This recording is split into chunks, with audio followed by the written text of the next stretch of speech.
Oh boy. Yeah, okay, okay. Oh god. I did it. I did it. I fixed it. Oh god. Gotta love OBS. Gotta love OBS first thing in the morning. I'm turned down my music now. Hold on. Everything's fine. Every everything's great. Don't worry about me.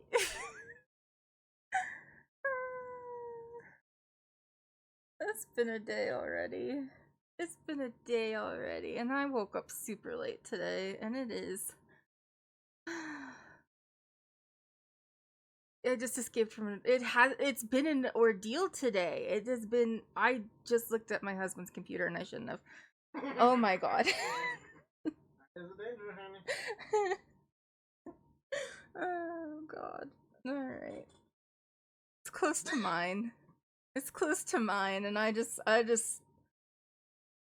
worry about some of the Discord communities that he's involved in. I didn't do the Wordle yet. Like I said, been having a time. Been having a time, and it's been very timey. But now we're here. We're here, and we didn't cancel today, which was a possibility about 2 hours ago. I was just like all of a sudden like, I don't know, man. I don't know if this is gonna happen. But it came together in the end. It came together. I feel better now. And I just didn't feel good. I'm having uterus times, which doesn't happen very often, and you know, it it's a time for uterine things. You know about the ending credit song for this game? I do not know anything about this game actually, other than the fact that it's kind of fucked up. But I tried to keep myself like, once I realized that like it was something, it was a thing. I was like, oh, I'm gonna not know anything about it so I can go in pretty blind. Um, I also have the plus version, so it's longer.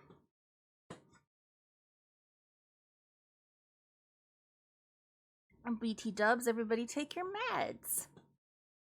Yeah. We'll do gaming music eventually. I don't know when. We might do it this month, actually. I did not pull out the schedule for this month. I think our next music stream might be K-pop. The only reason why is because some of the songs that we listened to last week were K-pop inspired, so I was like, oh, it kind of makes sense to go over and do K-pop now. So, but I have to get that ready. I tend to do that during your work streams, Glitch, so we'll see what happens on Monday and Tuesday, what I end up putting together. Yeah, I looked into there really is a lot more added into Plus that I did not know about. So this will be fun. Yeah. So the plan is to do this every week this month, because when I looked it up, how long does it take .com or something like that? It said that it was going to take 8-ish hours to do this whole game. And if you add into that like it probably takes double the amount of time when you stream it. I assume we'll get through it by the end of the month. We might have an additional like November one. But we'll see. And then I got a bunch of games because wonderful people gave me a Steam gift card this morning. Thank you guys. And I have Tiny Bookshop, I have Noun Town now, but I also got Bear and Breakfast, which I've been wanting for a while and I think would be streamable. And then I think I got something else, maybe. Oh, I got DLC for Sticky Business. Yeah, Bear and Breakfast. So, but I'll do Noun Town on Monday probably, because I don't think I'm gonna get all the House of Usher stuff ready. Yeah, I really love Sticky Business. It's so much fun. I haven't played it on stream before, but it's a super fun game. You get to like design stickers and stuff like that. So Sticky Business adds different stories because you learn like stories about your customers through their orders, and sometimes they'll send you emails and stuff like that, and they'll like tell you about their life and how like journaling has helped them and how your stickers are helping them. And then they'll tell you like what kind of stickers they want. And by designing stickers that appeal to that customer, you get to learn more about their story. So it's fun. It's a fun game. And they had like a camp sort of pack that I guess is inspired by Camp Rock. Which I only know about tangentially because I am just slightly too old of a millennial to like Camp Rock. slightly too old of a millennial. And plus, like, I was just so against that stuff. Even like, I remember all of my like other classmates were really into what was the one, High School Musical, and I was like, no, I'm good. I don't like that kind of stuff. I was too hardcore and emo for the Disney shit. That was me. Mm, yeah, work out nicely. I don't know. We'll see. So, but I was thinking about doing some Sticky Business after we get through um this, but maybe we'll do one of the other ones. We'll do something fun. Something fun, cozy fall themes, because that's what November is for. October is spooky time. Ugh.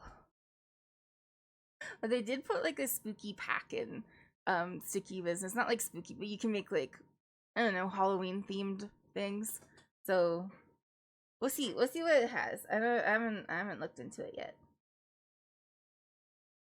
We can revisit some of the other ones too. Like do Monster Prom.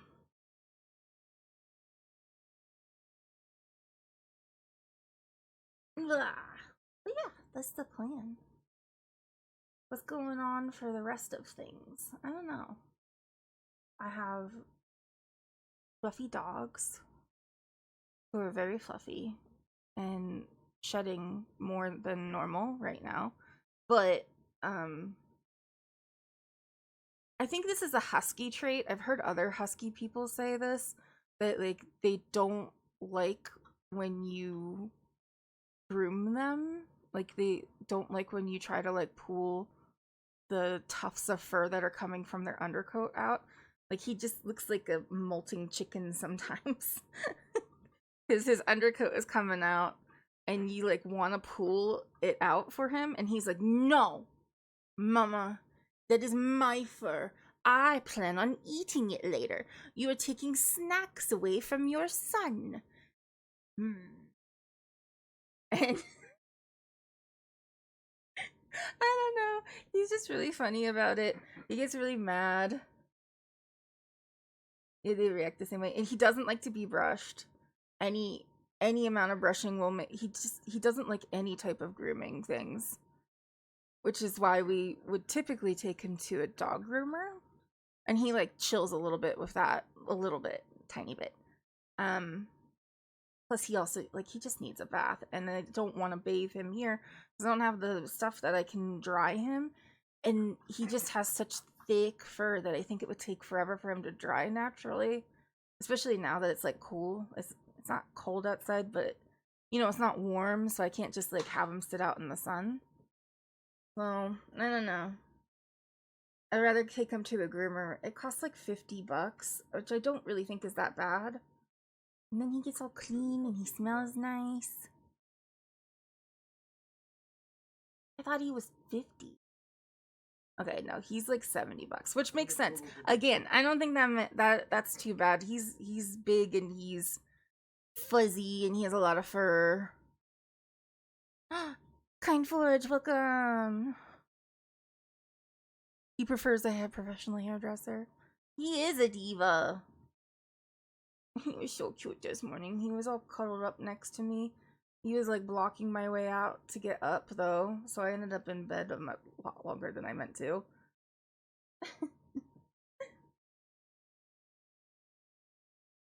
I've never played it before either, so I don't know.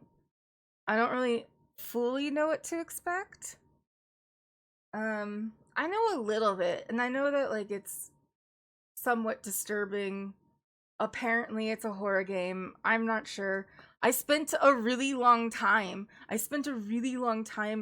Um like longer than I thought it was fucking gonna take to put my VTuber model in, replacing the character in the cover of the game.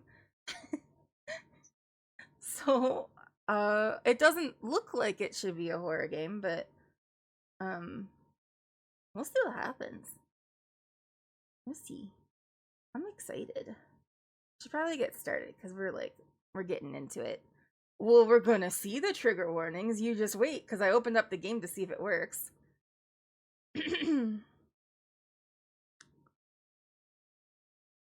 Oh, wait a minute. I don't remember how to do things. Okay, hold on. Let's see what happens if I open the game. Let's see what happens if I open the game. And then I'm little. I'm little now. And then go here.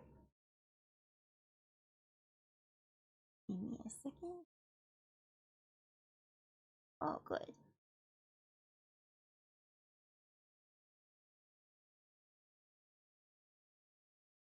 Bam. Music down. Alright. So only over 18, which is why only over 18-year-old people should be here today. And it starts off with... Hold on, I have...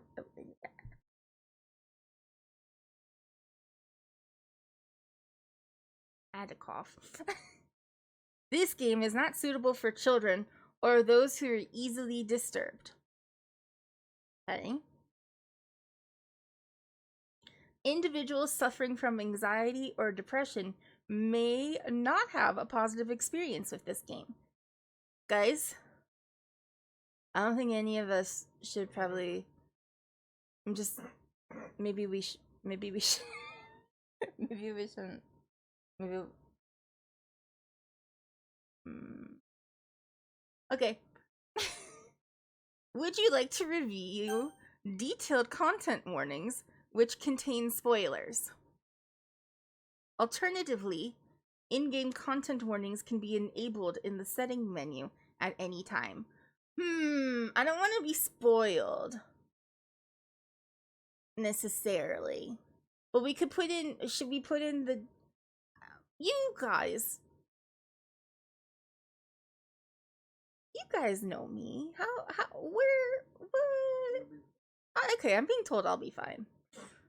To be fair, I like read a lot of stuff. This is my main mode of reading, is kind of like fucked up, disturbing things. Currently I'm reading a book in which the main character's brother dies in a horrific car accident, and she is very violently essayed at a party, and after all of that trauma, she starts to cope with cannibalism. So...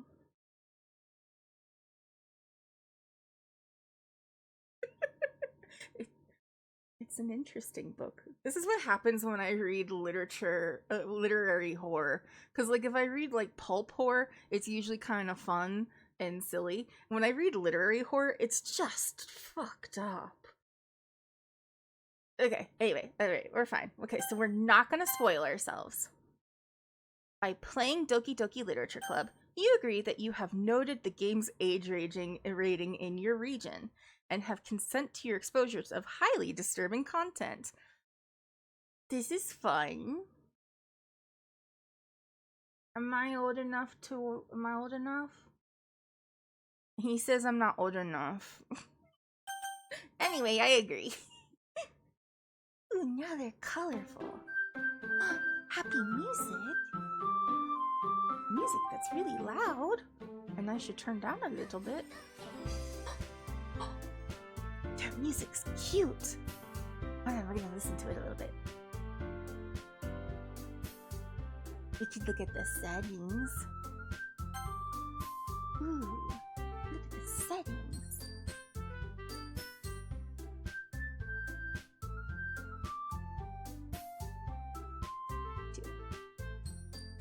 I can sing it later. Amazing. Amazing. Okay, we'll keep that in mind. Alright. Let's, new game. Please enter my name. How do I, oh, okay. My name is Callie. Okay. Oh, I'm so excited. Ooh. It might be in my repertoire. It's not in my repertoire because I don't know it. Hey! Please click anywhere. Yeah, okay. I see an annoying girl running toward me from a distance. The music is really loud for me, guys. I'm turning it back down a little bit more. Okay. Is that good for you guys? Is it good? I think it's okay. Let me know if you guys think it should be a little bit more down. I see an annoying girl running toward me from the distance, waving her arms in the air like she's totally oblivious to any attention she might draw to herself. It's me! I'm always oblivious to attention that I might draw to myself. That girl is Sayori. That's not me. My neighbor and good friend since we were children. You know, the kind of friend that you'd never see yourself making today, but it just kind of works out because you've known each other for so long.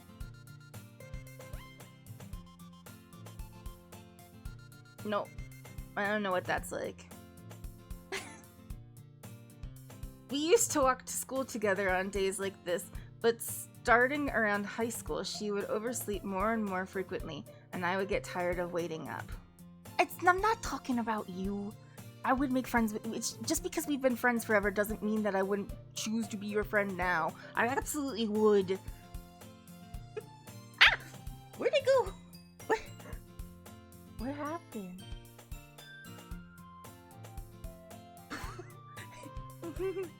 That was scary. That was the scariest thing that's happened so far. I should pay attention. Oversleep and I get tired of waiting up. Okay. But if she's going to chase after me like this, I almost feel better off running away. Ooh. Into the void. Is that a spoiler? Okay. However, I just sigh and idle in front of the crosswalk and let Sayori catch up to me. Oh my goodness, she's adorable. Ha! I overslept again. Do I have to give them voices? But I caught up to you this time. Maybe, but only because I decided to stop and wait for you. Hold on, I'll come up with them. I'll come up with voices. You say that like you're thinking about ignoring me. That's close. It's too close to my own voice. That's mean, Callie. Well, if blah blah blah blah blah. I can read. Well, if people stare at you for acting weird, then I don't want them to think that we're a couple or something. Oh. Fine. But you did wait for me after all. I guess you don't have it in you to be mean even if you want to. Whatever you say, Sayori. Okay. That was the worst voice acting of my life. We cross the street together and make our way to school. As we draw near, the streets become increasingly speckled with other students making their daily commute. By the way, Callie, have you decided on a club to join yet? A club? I told you already, I'm really not interested in joining any club. Wait, that was me. I told you already, I'm not really interested in joining any clubs. I haven't been looking either. Wait, I'm so confused. It said me. What? Okay. That's not true. You told me that you would join a club this year. I'm just confused. Did I? I'm sure it's possible that I did, but in one of our many conversations where I dismissively go along with whatever she's talking about. Wow, I'm such a bitch. Sori likes to worry a little too much about me when I'm perfectly content just getting by on the average while spending my free time on games and anime. This sounds nothing like me. Oh, I'm a boy. That's why.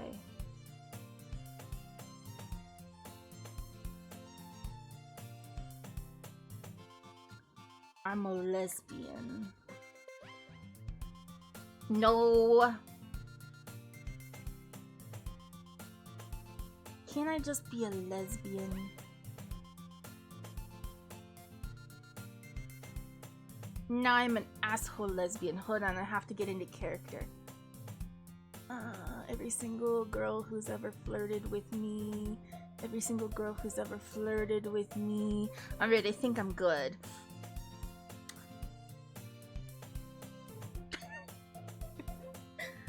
I was talking about... Oh, no, hold on. I have to change my voices now. I was talking about how I'm worried about you. I'm worried that you won't learn how to socialize or have any skills before college. Your happiness is really important to me, you know. And I know you're happy now, but I die at the thought of you becoming a NEET in a few years because you're not used to the real world. You trust me, right? Don't make me keep worrying about you. Alright, alright. Every single lesbian who's ever flirted with me.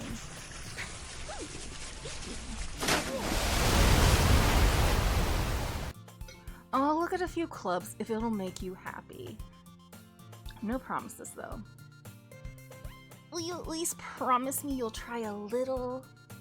Yeah, I guess I'll promise you that. Yay! Why do I let myself get lectured by such a carefree girl? I don't know. It sounds like me, though. More than that, I'm surprised I even let myself relent to her. I guess seeing her worry so much about me makes me want to tease her mind at least a little bit, even if she does exaggerate everything inside of her head. The best, butchiest lesbian there's ever been. That's me. It's still too loud. I'm sorry, guys. It's driving me crazy. Okay. It's like it gets louder over time, or it just grates on my nerves. The school day is as ordinary as ever, and it's over before I know it. After I pack my things, I stare blankly at the wall, looking for an ounce of motivation. Clubs. Sori wants me to check out some clubs. I guess I have no choice but to start with the anime club. Hello? Sayori. Sori must have come into the classroom while I was spacing out. I look around and realize that I'm the only one left in the classroom. I thought I'd catch you coming out of the classroom, but I saw you just sitting here and spacing out, so I came in. Honestly, you're even worse than me sometimes. I'm impressed. You don't need to wait for me. It's going to make you late to your own club.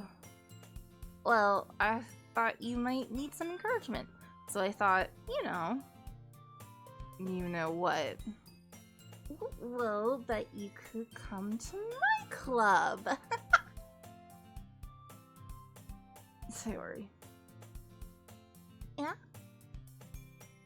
There's no way I'm going to your club. Mimi? Sayori is vice president of the literature club. I swear to God, she's me. Not that I was ever aware that she led any interests in literature. In fact, I'm 99% sure that she only did it because she thought it would be fun to help start a new club. Since she was the first one to show interest after the one who proposed the club, she inherited the title Vice President. I actually was not in a there was no such thing as clubs really at my school. I should not identify with her. Okay. She's cutesy. She's carefree. She's gonna die soon, you know. Those are all things that sound like me. Yeah, the writing center was a job. I got paid to work there. I worked at 2 of them. They were not literature clubs.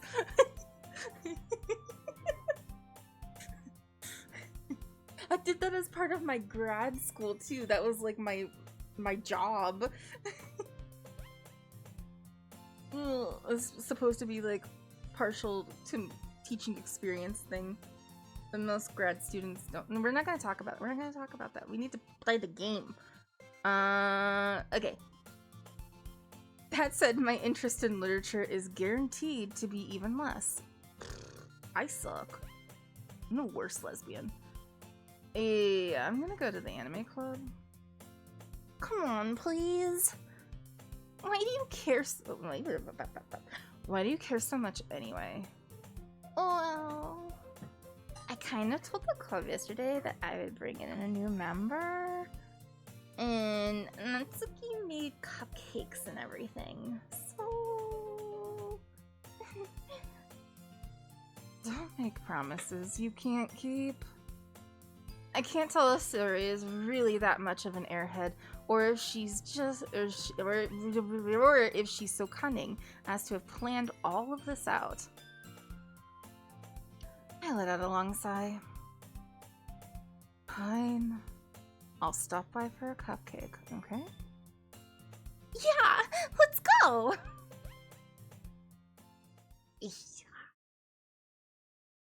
God, okay. And thus today marks the day I sold my soul for a cupcake. That does sound like something I would do. I dejectedly follow Sayori across the school and upstairs, a section of school I rarely visit.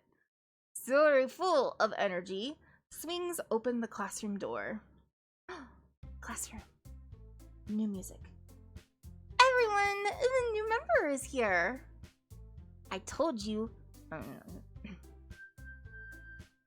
Bye. Have fun at your birthday party. I told you, don't call me a new member. I glance around the room. Oh boy, I have to come up with new voices. I don't know anything about them. Oh boy. Welcome to the Literature Club. It's a pleasure meeting you. Suri says such nice things about you.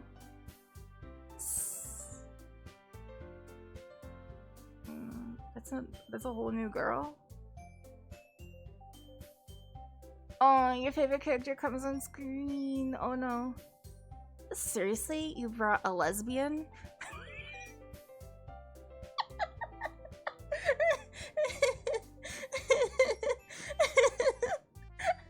Sorry. That was dumb.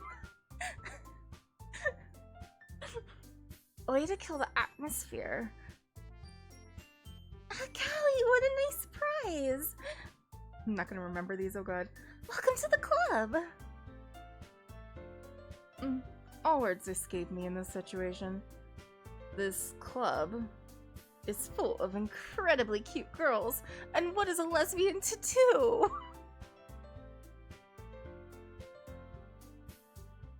I forgot her voice already, fuck. What are you looking? What are you looking?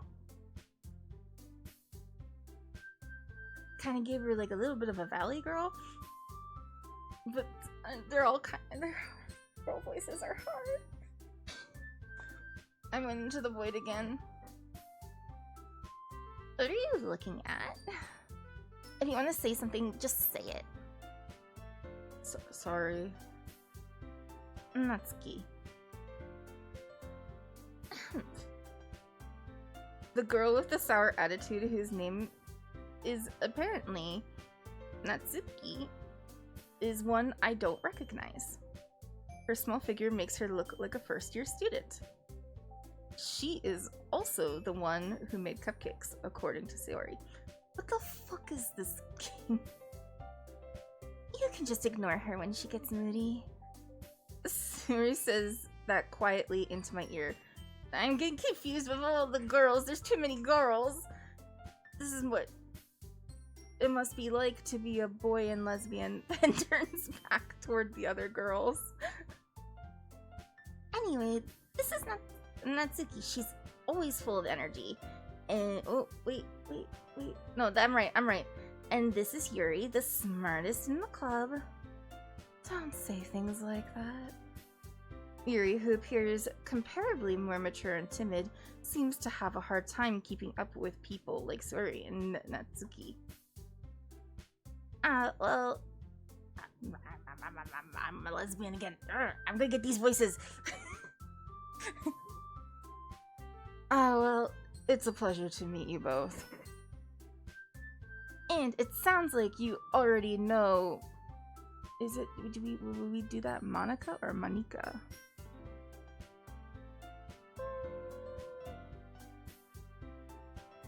I guess Monica? Monica. They're Japanese, so we'll go with Monica. That sounds vaguely... I'm being racist now. That's right. It's great to see you again, Callie. Monica smiles sweetly. We do know each other. Well, we rarely talked, but when we were in the same class last year... Monica probably is the most popular girl in the class. Smart, beautiful, athletic. Basically completely out of my league. So having her smile at me so genuinely feels a little... You too, Monica. Monica, you're beloved. Oh, so everybody has a favorite girl.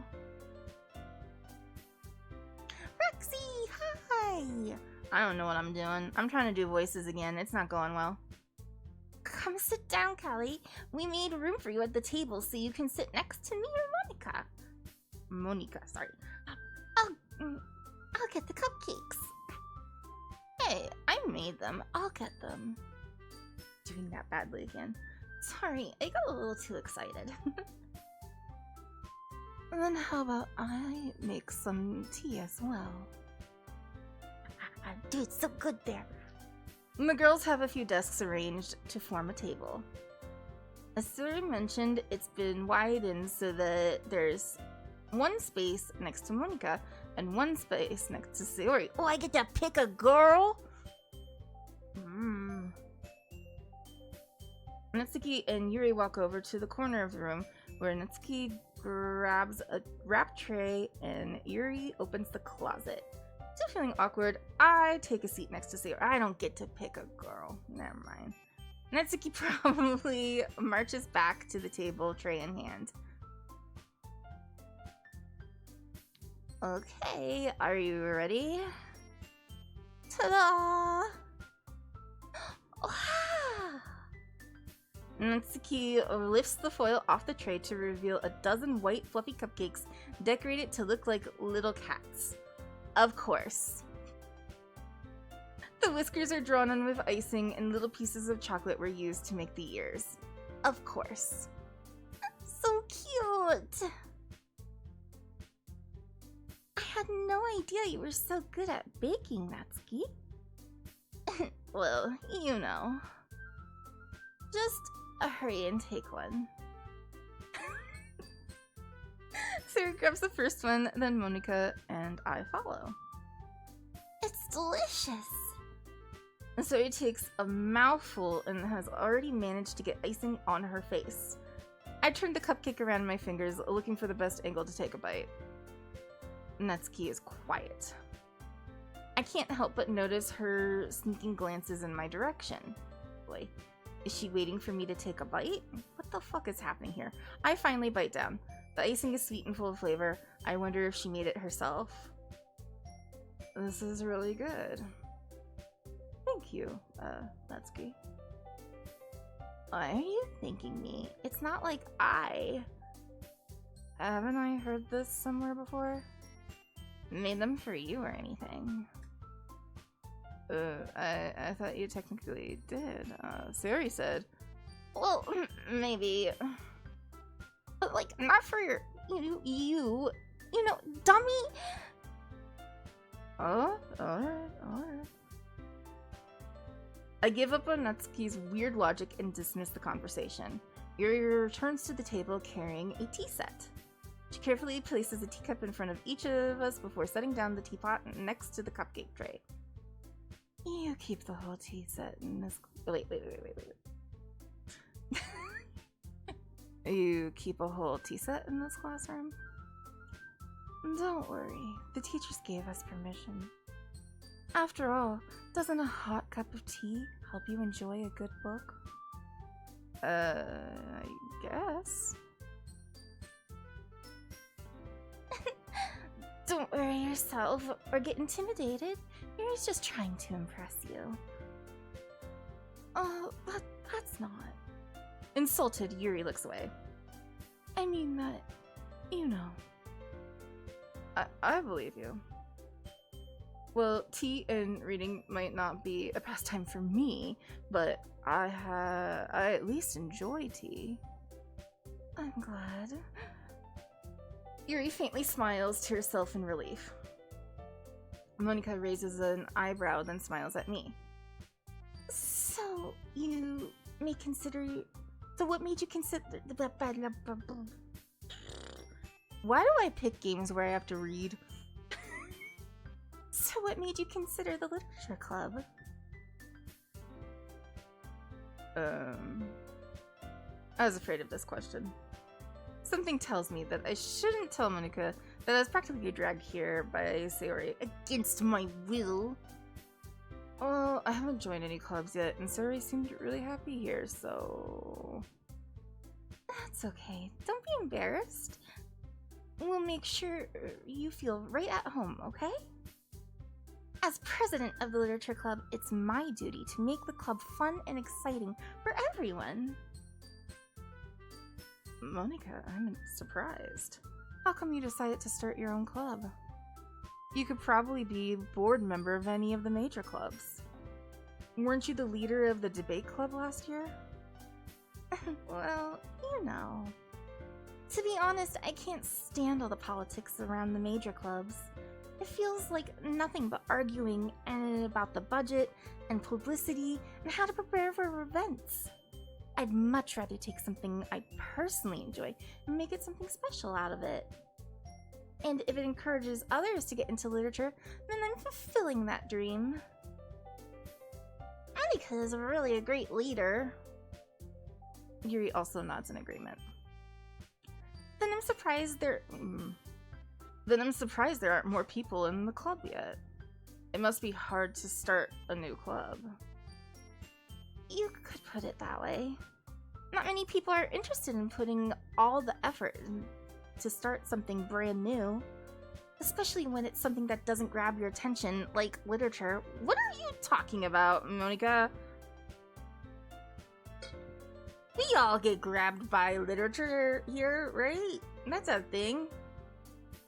Literature will smack us in the face and be like, rah. Yeah, thank you.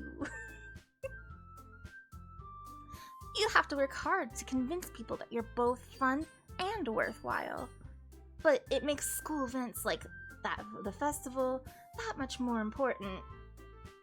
That's why we filed that. That's why we filed that restraining order. Yeah.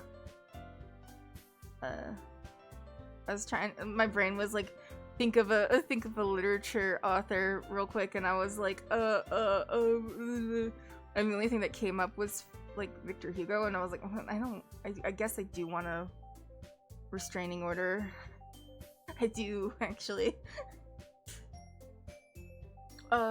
Hemingway. I want one against Hemingway because I don't really like The Old Man and the Sea. Oh, well. Festival, more important. I'm confident that we can all really grow this club before we graduate. Right, everyone? Yeah. We'll do our best. You know it. I did it! I did it! I did all their voices!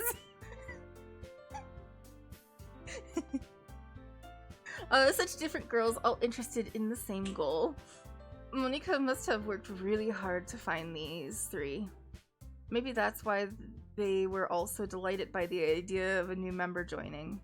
Though I still don't really know if I can keep up with their level of enthusiasm about literature. So, Callie, what kind of things do you like to read? Oh boy. Well,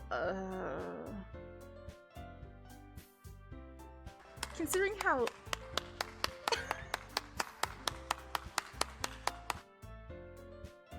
Thanks? Considering how little I've read about these past, Considering how little I've read these past few years, I don't really have a good way of answering that. Maybe you should read more. Manga? I mutter quietly to myself, half joking. Natsuki's head suddenly perks up. It looks like she wants to say something, but she keeps herself quiet. Not much of a reader, I guess. Well, can change. What am I saying? Oh, I did it in the wrong voice. Well, that can change. What am I saying? I spoke without thinking after seeing Yuri's sad smile. Anyway, what about you, Yuri? Well, let's see. Yuri traces the rim of her teacup with her finger. My favorites are usually novels that build deep and complex fantasy worlds. The level of creativity and craftsmanship behind them is amazing to me. And my dog is having a little bit of a problem because somebody beeped their horn outside our door. Sapphire, please calm down. And telling a good story is such a foreign world. Telling a good story in such a foreign world is equally impressive. Yuri goes on, clearly passionate about her reading. She seems so reserved and timid since the moment I walked in, but it's obvious by the way her eyes light up when she finds her comfort in the world of her books, not people. But, you know, I like a lot of things. Stories with deep psychological elements usually immerse me as well. Isn't it amazing how a writer can so deliberately take advantage of your own lack of imagination to completely throw you for a loop? Anyway, I've been reading a lot of horror lately. Me too! I read a horror book once. I desperately grasp for something I can relate to at the minimal level. At this rate, Yuri might as well be having a conversation with a rock. Well, be more interesting, my guy. My lesbian. Also, like, okay. Mini tangent. We're gonna go on a mini tangent. Enjoy the kind of annoying background music while I have this mini tangent. I'm gonna turn down the music again.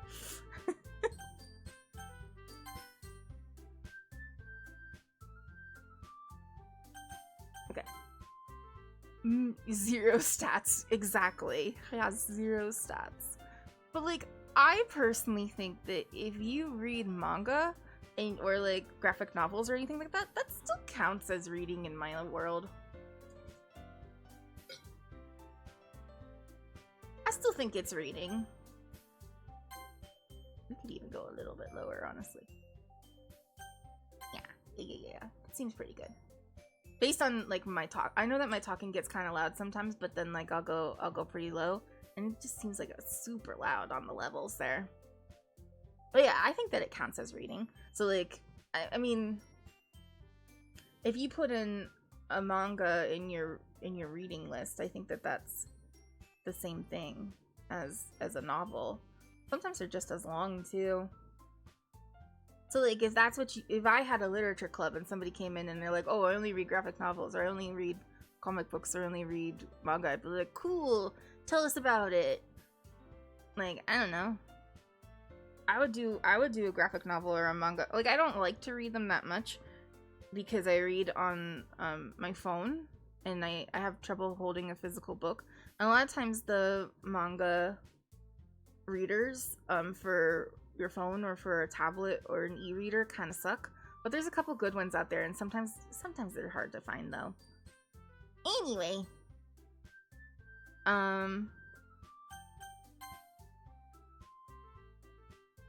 at this rate, okay, we didn't go. We're good.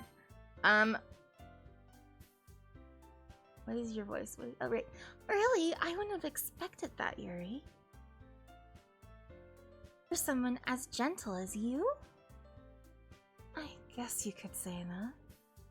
But if a story makes me think or takes me to another world, then they really can't put it down. I'm gonna try to keep... You guys tell me when you get ads so that I can, like, pause. I might not pay attention. Surreal horror is often very successful at changing the way you look at the world, if only for a brief moment. Ugh, I hate horror. Oh, why is that? Well, Natsuki's eyes dart over to me for a split second. Never mind. That's right, you usually like to write about cute things, don't you, Natsuki? What? What gives you that idea? You left a piece of scrap paper behind last club meeting. It looked like you were working on a poem called... Don't say it out loud. And give it back. Fine. Your cupcakes, your poems. Everything you do is just as cute as you are. Suri sidles up behind Natsuki and puts her hands on her shoulders. I am not cute. Natsuki, you write your own poems? Well, I guess sometimes. Why do you care? I just think that's impressive. Why don't you share them sometime? No. Natsuki reverts her eyes. You wouldn't like them. Ah, not a very confident writer yet. I understand how Natsuki feels. Sharing that level of writing takes more than just confidence. The truest form of writing is writing to oneself. You must be willing to open up to your readers, exposing your vulnerabilities and showing even the deepest reaches of your heart. Do you have a lot of do you have writing experience too, Yuri? Okay. Why was that line a problem? Trying to keep an eye out, because I know you guys are gonna have ads in just a second. Maybe if you share your work, you can set an example and help Natsuki feel comfortable enough to share hers. I guess it's the same for Yuri. Aw, I wanted to read everyone's poems. We all sit in silence for a moment. Okay, I have an idea, everyone. Ah, now you're in ads. I see the ads are happening, so I'm gonna take a little bit of a break here and take a bunch of water.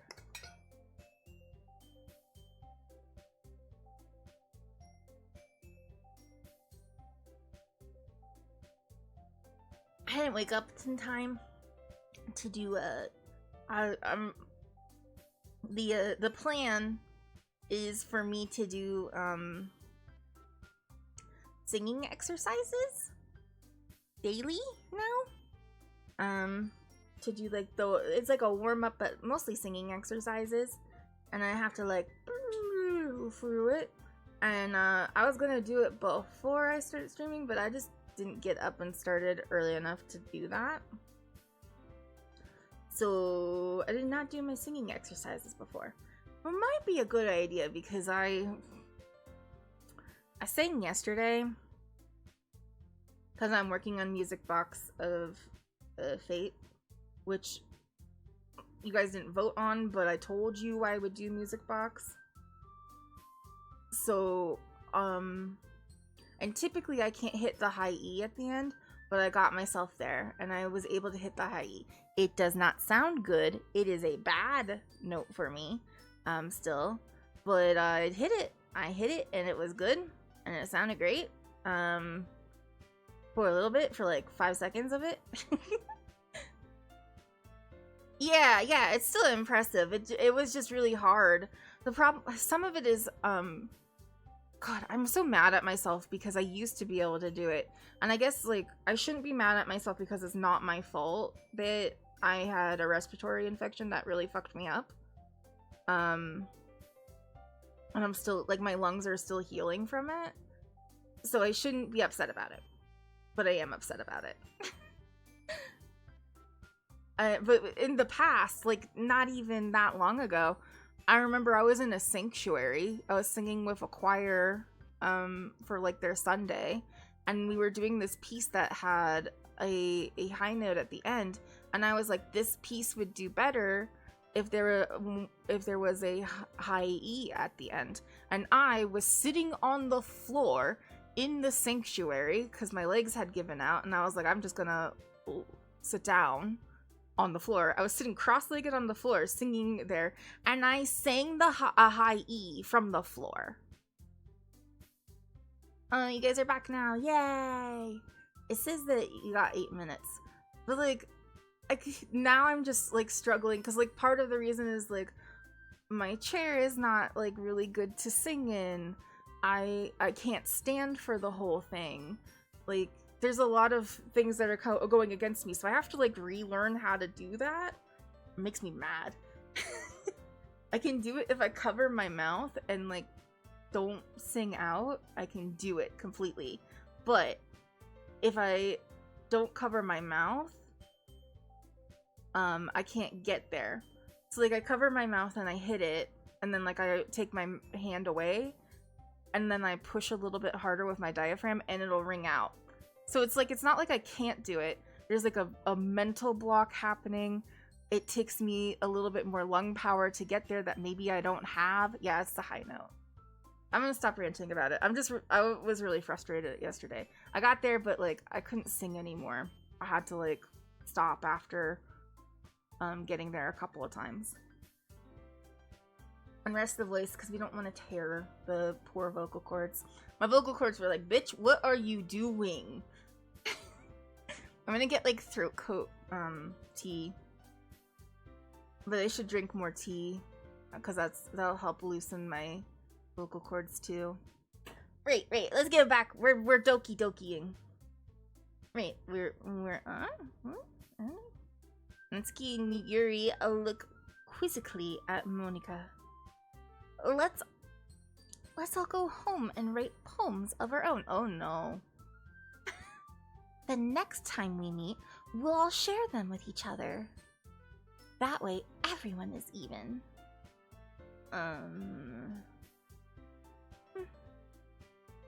Yeah, let's do it! Plus, now we have a new member. I think it will help us all get to know. It'll help us get a little more comfortable with each other and strengthen the bond of the club. Isn't that right, Callie? Monika smiles warmly at me once again. Are we all gonna kill ourselves? Is this like Suicide Virgins? But anime?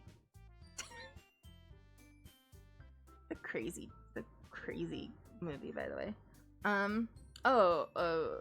There's still just one problem. Oh, what's that? Now that we're back to the original topic of me joining the club, I bluntly come forth with what has been on my mind the entire time. I never said I would join this club. Sir may have convinced me to stop by, but I never made any decision. I still have other clubs to look at, and, I lose my train of thought. Oh no, like, they're all sad. They're all sad. I can't do that.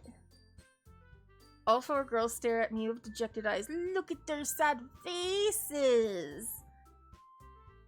But I'm sorry. I thought... Callie. Oh no, the girls be sad. You all... I am defenseless against these girls. How am I supposed to make a clear-headed decision when it's like this? Good question. That is, if writing poems is the price I need to pay in order to spend every day with these beautiful girls. Okay. Alright, buddy. Right.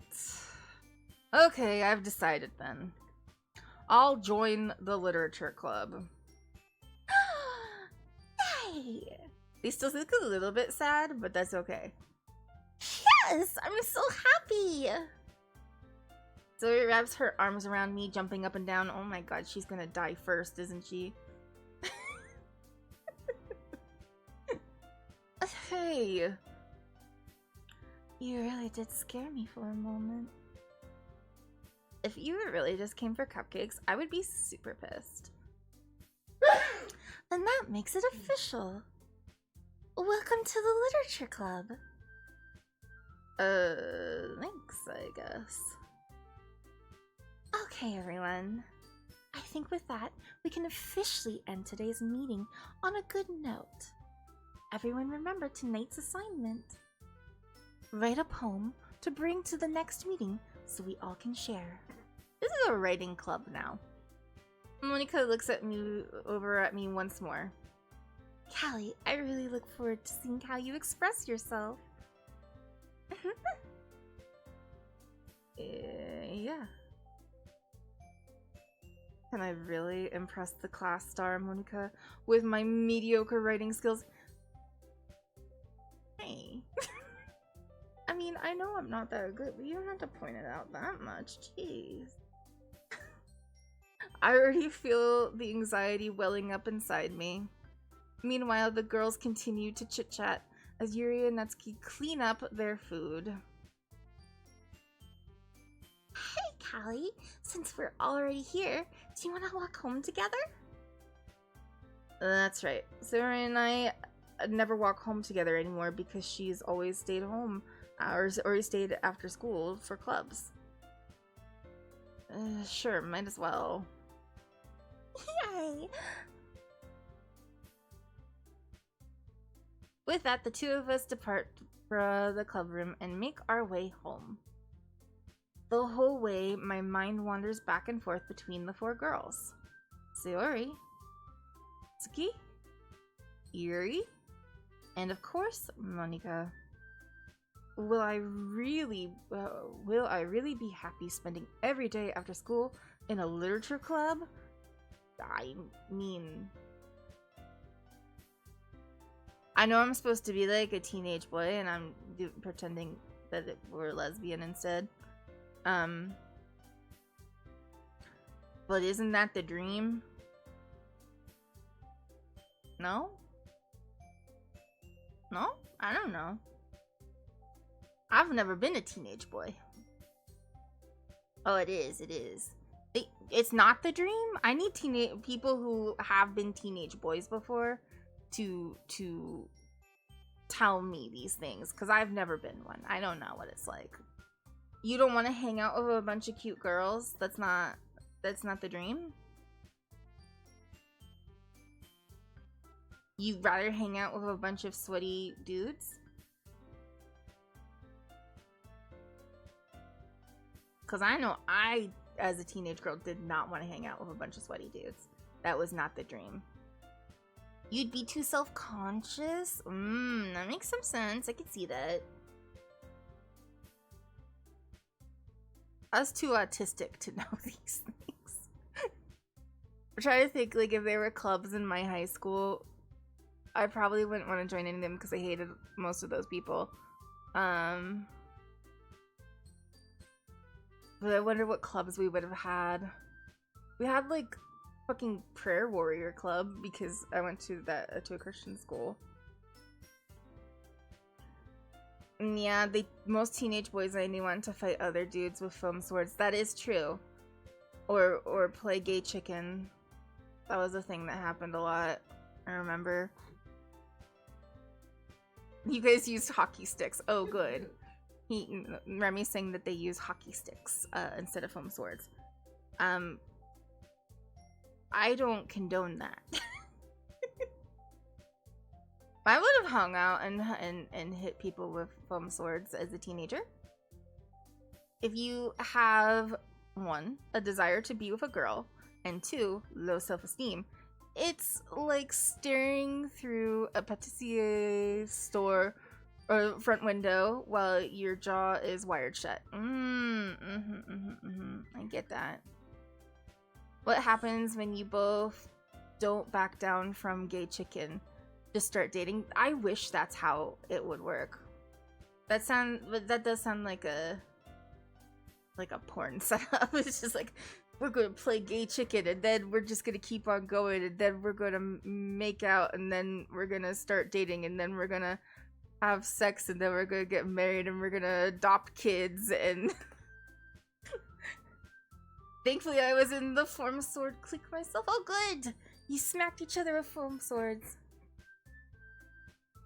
Ugh, I joined a LARP club thing and paid fees and then we didn't end up doing anything. So, that's fun. But that was when I wasn't like adult. I was in college. I don't know, there wasn't a lot going on in my high school because Jesus was more important. Foam sword for the win. I was chosen as group's champion. Ooh, I didn't really get what I was supposed to do. Probably hit people with the foam swords and maybe you smack newbies in the face. I don't know. Did you get a cool belt like they do in wrestling? We should keep playing the game. We're not gonna get through this in October. Alright. I'll just need to make the most of my circumstance and I'll be good fortune and I'm sure good fortune will find me. Based on the severe warnings when we opened this, I don't think good fortune is going to find me. I have a feeling. And I guess this starts with writing a poem tonight. Ooh, what's my poem gonna be? Oh, it's time to write a poem. Pick words you think your favorite club member will like. Something good. Ooh, who's my favorite club member? I don't know who my favorite club member is. I don't know. Yes, I did just smack myself in the face.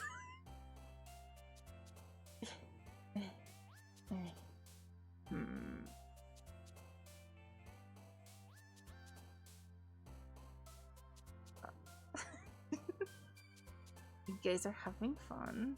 Okay. What club members do you like? Who's your girl? Who's your girl?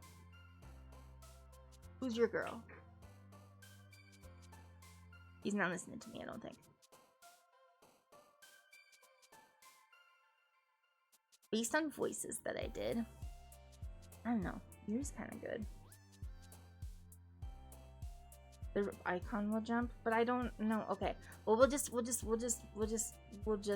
some things. Okay. I like the word desire. Oh, ooh. Oh, I gotta pick 20 of them? Okay. Oh, they change. Desire. Socks? If I were writing well, we're gonna write the poetry as if I wrote the poetry as a teenager.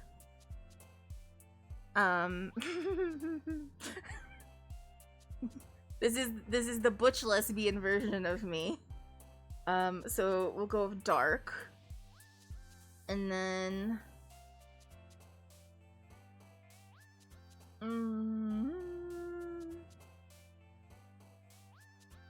I'm kind of like between unrestrained and tenacious.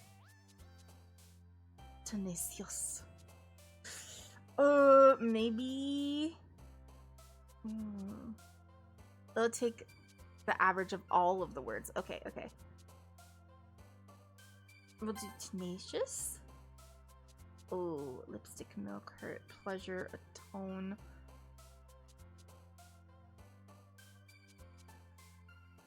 Melody. Oh, we're going across all of them.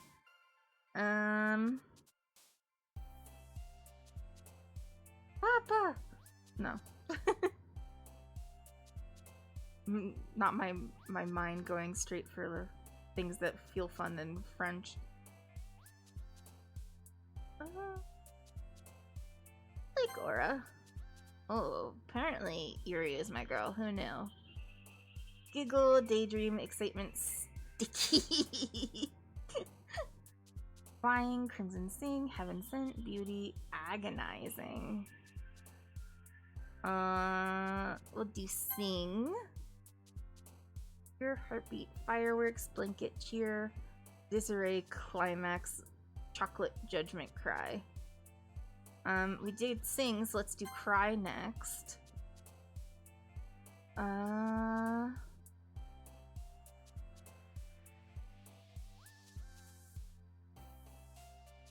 Maybe cage? Yeah.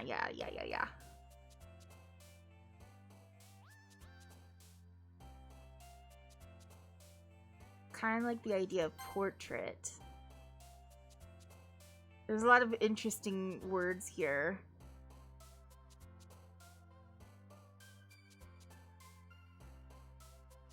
Whisper. I don't know why that was her word. That doesn't make any sense.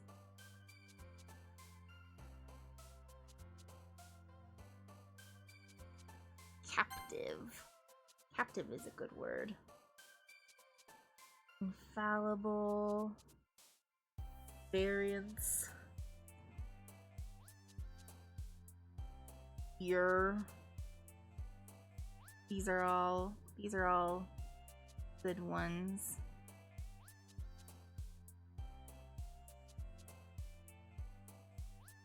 Trying to think of the word. I'm like trying to do poem in my own head.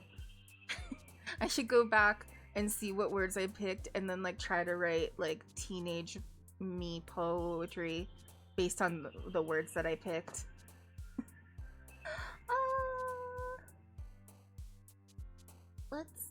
I don't know. Begin raindrops. Forgive, grief, fantasy, suicide, lazy pout, incapable.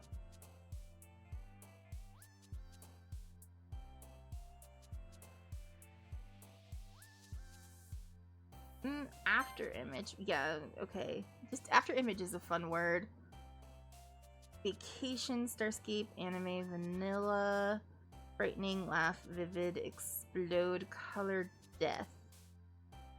Vivid. Contamination. Jeez. Sensation is a good one. I think I'm gonna go with essence though. That seems like a word I would have done. Mostly because of the Evan of it. Of the Evan S. Never mind. It's a dumb joke that didn't come through. Don't worry about it. Don't worry. We don't need to have that joke, and we're gonna cut that joke out in post, cause it did not. It was a bad joke though. It was a bad joke. Treasure, memories, skipping. No, we won't, says my editor. You're gonna make a short of it.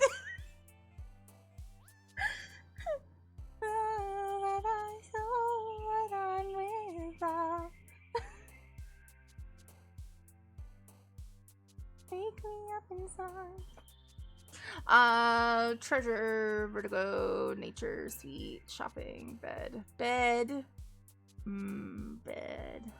We're gonna go bed, actually. We're gonna say bed. Ooh. You're welcome for the content, I guess. Bliss, ambient, uncanny, peace, special, romance, rose, sugar, kitty. I'm gonna go with bliss. Whirlwind, candy clouds, shame, scars, disown, melancholy, fickle prayer, misfortune. Whirlwind. I just like interesting words. I just like the word bliss. It's a nice one. Empty, inferno, fireflies. I'm gonna pick fireflies because I think that it would be fun. If I actually do go back and pick the and take the words that I picked and make a poem out of it, it might be fun. I don't know. I don't know. We'll see. Covet, happiness, eternity, dazzle, fluffy, universe, misery, vitality, dokidoki, eternity. I think we'll do embrace. That was actually kind of close because at the end there I started getting some ones for, what was her name? Natsuki. Hi again, Callie. That's not my voice. Hi again, Callie. Glad to see you didn't run away on us. No, don't worry. This might be a little strange for me, but I at least keep my word. Well, I'm back at the Literature Club. I was the last to come in, so everyone else is already hanging out. Thanks for keeping your promise, Callie. I hope it isn't too overwhelming of a commitment for you. Making you dive headfirst into literature when you're not accustomed to it. Oh, come on. Like, he deserves any slack. She deserves any slack. 'Cause I'm a lesbian. Sarah told me that you didn't even want to join the any clubs this year. And last year too. I don't know if you plan to just come here and like hang out or whatever, but if you don't take us seriously, then you won't see the end of it. Natsuki, you certainly have a big mouth for someone who keeps her manga collection in the club room. Natsuki finds herself stuck between saying Monica and manga. Manga is literature. Swiftly defeated, Natsuki plops back in her seat. Don't worry, guys. Kelly always gives the best. Always gives her best as long as she's having fun. She helps me with busy works without me even asking. Like cooking and cleaning my room. How dependable. Sorry, that's because your room is always messing and it's distracting. And you almost set your house on fire once, so... Is that... I'm forgetting their voices in the middle of it. Is that so? You two really are good friends, aren't you? I might be a little jealous. Ooh! How come? You and Callie can become good friends too. So, Sayori. Huh? As usual, Sayori kinda seems oblivious to the weird situation she just put me into. Oh, Yuri even brought you something today, you know? Wait, Sayori... for me? No, not really. Don't be shy. It's early nothing. What is it? Never mind. Sarah made it sound like a big deal when it's really not. What do I do? I'm sorry, Yuri. I wasn't thinking. I guess that means it's up to me to rescue this situation. Hey, don't worry about it. First off, I wasn't expecting anything in the first place. So, a nice gesture from you is just a pleasant surprise. It'll make me happy no matter what. Is that so? Yeah, I won't make a big deal if you don't want it to be. Alright. Well, here. He reaches into her bag and pulls out a book. I didn't want you to feel left out. So I picked out a book that I thought you might enjoy. It's a short read, so it should keep your attention even if you don't usually read. And we could, discuss it. Wanted. This is... How is this girl accidentally being so cute? A good question. It's a good question. She is cute. She even picked out a book she thinks I'll like, despite me not reading much. Harry, thank you. I'll definitely read this. I enthusiastically take the book. Yeah, I'm being nice now. I'm not so much of an asshole. Oh, you can read it at your own pace. I look forward to hearing what you think. Now she sounds like me. I do that to my friends who don't read. I don't have a lot of friends who don't read, but when they don't, I'm just like, you might like this book. You might like it. You should probably read it. It's short. You could read the audiobook version of it. You could just have it on in the background while you do other things. And then I want to talk about it after they read it. And that doesn't usually end up happening, but you know, I try. Okay. Now that everyone's settled in, I expected Monika to kick off with some scheduled activities for the club. But that doesn't seem to be the case. Yuri and Monika are having a cheery conversation in the corner. Yuri's face is already buried in a book. I can't help but notice her intense expression, like she's waiting for this chance. Meanwhile, Natsuki is rummaging around in the closet. I'm taking a drink. I'm really curious to talk to Yuri a little bit more. But at the same time, I feel bad for distracting her from reading. I catch a glimpse of the corner of her book. It looks like the same book that she lent to me. More than that, she seems to be on the first few pages. Crap. I think she noticed me looking at her. She sneaks another glance at me, and our eyes meet for a split second. But that only makes her hide her face deeper in her book. Sorry. I was just spacing out. I mutter this, sensing that I made her feel uncomfortable. Oh. It's fine. I was just focused. Then I probably wouldn't have noticed in the whole first place. But I'm just rereading a bit of this song. That's the book you gave me, right? Mm-hmm. I want to reread some of it. Not for any particular reason or anything. Just curious. How come you have 2 copies of the same book? Well, when I stopped at the bookstore yesterday. That's not what I meant. I mean, I just happened to buy 2 of them. Ah, I see. There's something very obvious here that Yuri isn't telling me, but I decide to let it go. Aw, she bought it for me. She's a cutie head. Oh, we're gonna have to read that book extra hard now. I'll definitely start reading it soon. I'm glad to hear. Once it starts to pick up, you might have a hard time putting it down. I wonder what the book is.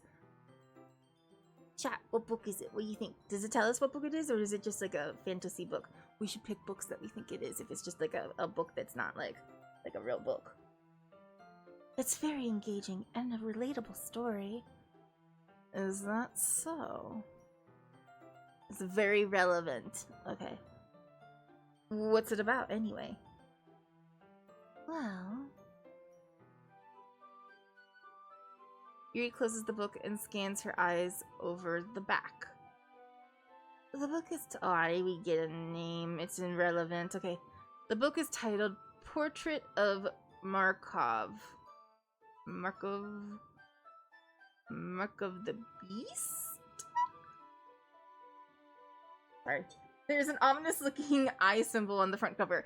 Cults! It's a cult! It's a cult! It's a cult! It's a cult! It's a cult! It's a cult! Cult! Cult! Cult! Are we a cult? Are we in a cult? Guys, are we going to join the cult? Are we joining a cult? Is this what's happening? And then we have to make sacrifices? And then we have to, like, poke people in their place? No.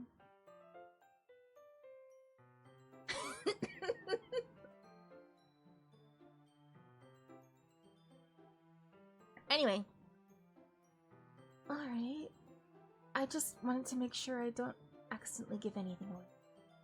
Basically, it's about this girl in high school who moves in with her long-lost younger sister.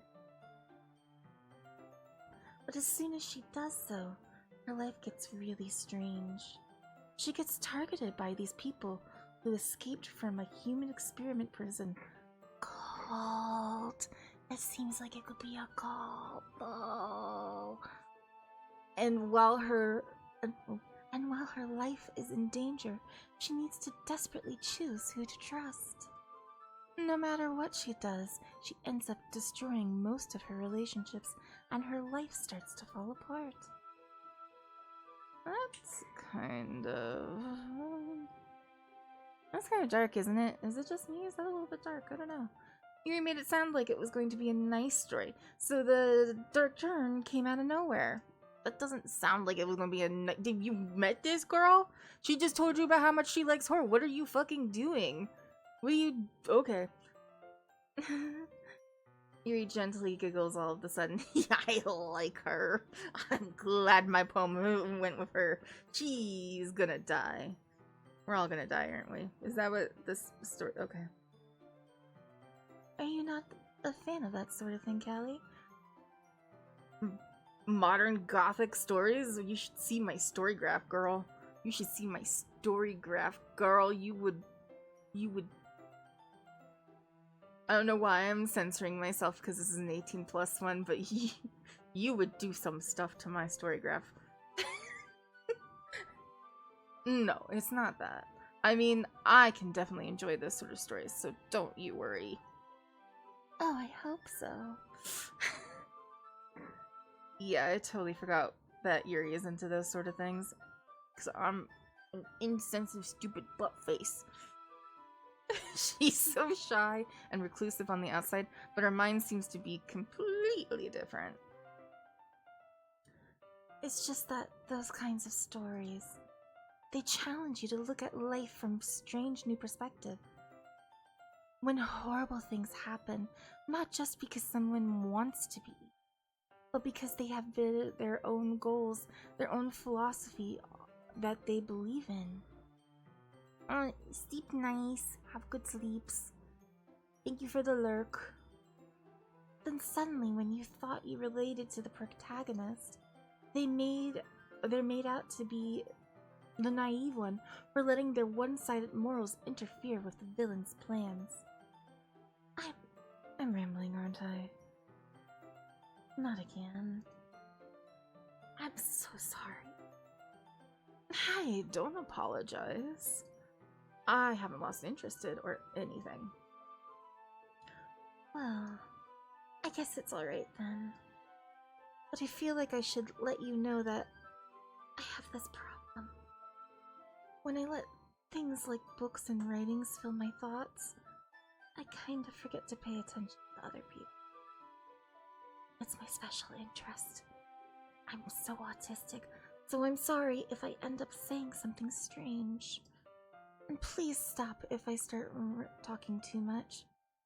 No, I will not do that. You talk away. You have a good time, girl. I really don't think you need to worry. That just means you're passionate about reading. The least I can do is listen. It's a literature club, for all. That's true. In fact, I might as well get started reading it, right? You don't have to. What are you saying? Just a moment ago, you said you were looking forward to it. Ooh, I'm so suave. I'm flirting. I'm best. This is what happens when I have lines in front of me for flirting. I do okay at it. Otherwise, I'm just like, you're pretty. Did you know? You smell real nice. Wow, your lips are. They are on your face. Wow. Okay. Let me just get the book. You smell pretty. I quickly retrieved the book that I had put into my bag. Alright, it's fine if I sit here, right? I slip into the... Oh! Ooh, I'm so good. I'm so suave. Yeah. Are you sure? You seem a little apprehensive. Oh, yeah. Yeah, it's fine if you sit here. It's fine if I sit here, right? You seem a little apprehensive. I'm sorry. It's just that I don't want... It's not that I don't want you to. It's just something I'm not very used to. That is, reading in company with someone. I see. Well, just tell me if I end up distracting you or anything. We should kiss. Alright. I open the book and start the prologue. I soon understand what Yuri means about reading in company. It's as if I can feel her presence over my shoulder as I read. Aww, it is a little bit weird sometimes. Especially like if you're reading the same thing and you're like, are we at the same part? How far along are we? And somebody like reads faster than you or reads slower than you. Anyway. It's not a particularly bad thing. Maybe a little distracting, but the feeling is somewhat comforting. Yuri is in the corner of my eye. I realize that she's not actually looking at her own book. I glance over. It looks like she's reading from my book instead. Aww. She's gonna die and I'm gonna be so sad. Sorry. I was just... Yuri, you really apologize a lot, don't you? I do? I don't really mean to. Sorry. I mean... Here, this should work, right? I slide my desk until it's up against Yuri's, and then hold my book more between the two of them. I suppose so. Yuri timidly closes her own copy. Once we each lean in a little bit, our shoulders are almost touching. Aww.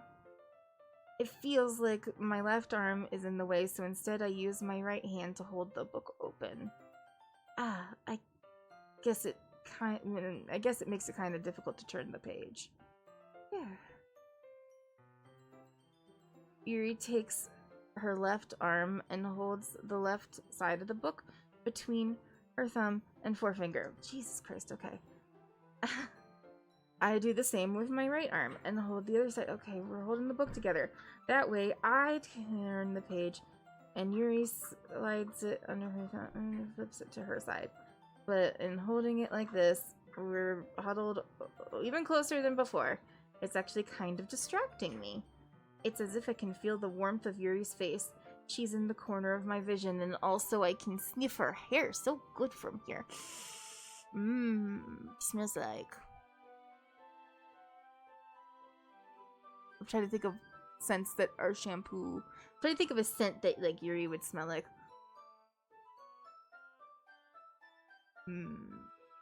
Like almond. No, I don't want to do lavender. Yes, her hair is kind of purple, but I don't want to do lavender. That's too on the nose. I was thinking more like a almond magnolia. almond magnolia is what she smells like. We are getting okay. Are you ready? Hmm? To turn the page. Oh, sorry. I think I got a bit distracted for a second. I glance over at Yuri's face again, and our eyes meet. Sniff that bitch. I don't know how I'll be able to keep up with her. That's okay. You're not used to reading, right? I don't mind being patient if it takes you a bit longer. It's probably the least I can do, since you've been so patient with me. Yeah. Thanks. We continue reading. Yuri no longer asks me if I'm ready to turn the page. Instead, I just assume that she's finished the page before me, so I turn it by my own volition. We continue the first chapter in silence. Even so, turning each page almost feels like an intimate exchange. My thumb gently letting go of the page, letting it flutter over to the other side as she catches it under her own thumb. Hey, Yuri? This might be a silly thought, but the main character kind of reminds me of you a little bit. You think so? How does she? Well, I guess she's more blunt in a lot of ways. But she also second guesses a lot of the things that she says and does. Like, she's afraid that she'll do something wrong. It's not like I can see into your head or anything, but they're kind of reminiscent of some of your mannerisms. Oh, I see. You remain silent for a moment. But, Kelly, that's probably a terrible thing to have in common with her. That's so embarrassing that you think that. Wait! I didn't mean it in a bad way or anything. Sorry, I didn't know you were self-conscious about that sort of thing. I guess I meant more that it's kind of cute. Oh.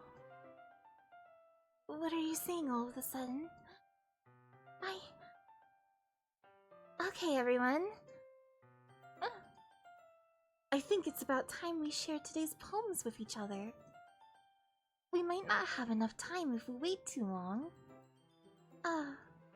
Yuri exhales, spared from finishing her thought. Is that alright, Yuri? You look kind of down. I'm sorry. If you... Oh, wait, wrong person. I'm sorry if you haven't been looking forward to this. Oh, no, it's not. It's fine. Yuri releases her hand from the book, causing it to close on top of my thumb. Alright. Such a cockblock. Okay. I guess I'll do some more reading tonight. Or would you prefer I only read with you? Oh. I guess I don't have too much of a preference. In a way.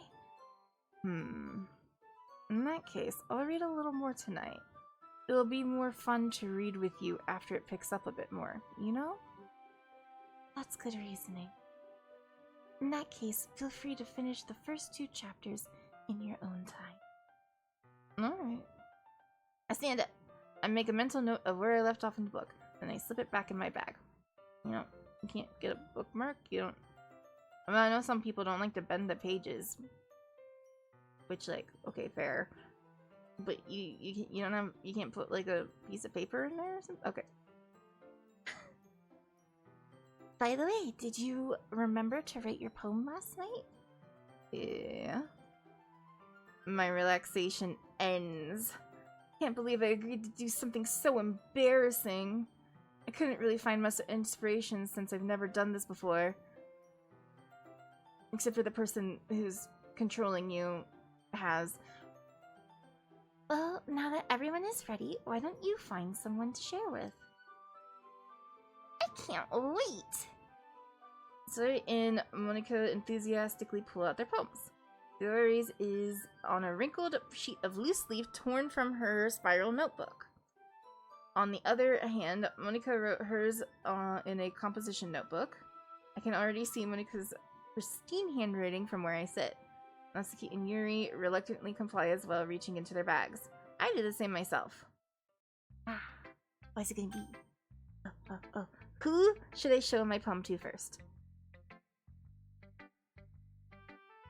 We're gonna go with my girl, because I think she'll like it a lot. Yuri seems the most experienced, so I should start with her. That's not what the point was. It was because I want to impress her.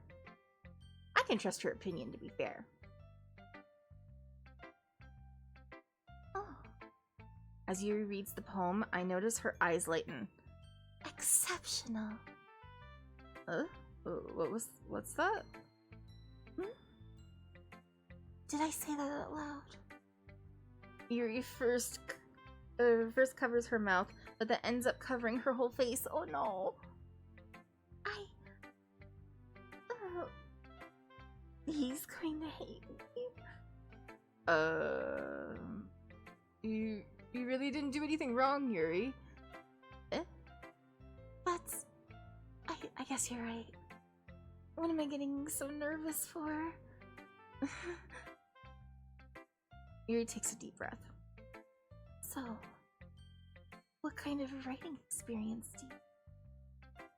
Your use of imagery and metaphors indicates that you've written a lot of poetry before. She can tell. Oh my god, in a minute. Let's see if we can get through this. Oh, really? Wow, that's a huge compliment coming from you. This is actually my first time, really. That's why we're lying. Yuri stares at me blankly, then looks at my poem again. Wow. I know that. I just meant, Yuri trails off, unable to find an excuse. She traces her fingers along the words of the poem, as if breaking it down more thoroughly. Yeah. Okay. This is the reason I was able to tell. It's just that there are specific writing habits that are usually typical of new writers. And having been through that myself, I kind of learned to pick up on them. I think the most noticeable thing I recognize in new writers is that they try to make their style very deliberate. In other words, they tend to pick a writing style separate from the topic matter, or they form fit the two together. The end result is that both the style and the expressiveness are weakened. Once Yuri finds her train of thought, it's as if her demeanor has totally changed. Her stammering is completely gone, and she sounds like an expert. Of course, that's not something that you can be blamed for. There are so many different skills and techniques that go into writing even a simple poem.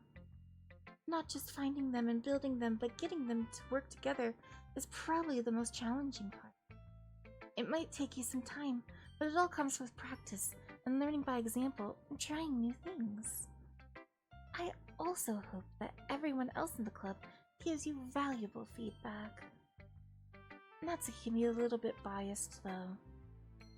Biased? How? Well, never mind. I shouldn't be talking about people like that. Sorry. That's fine.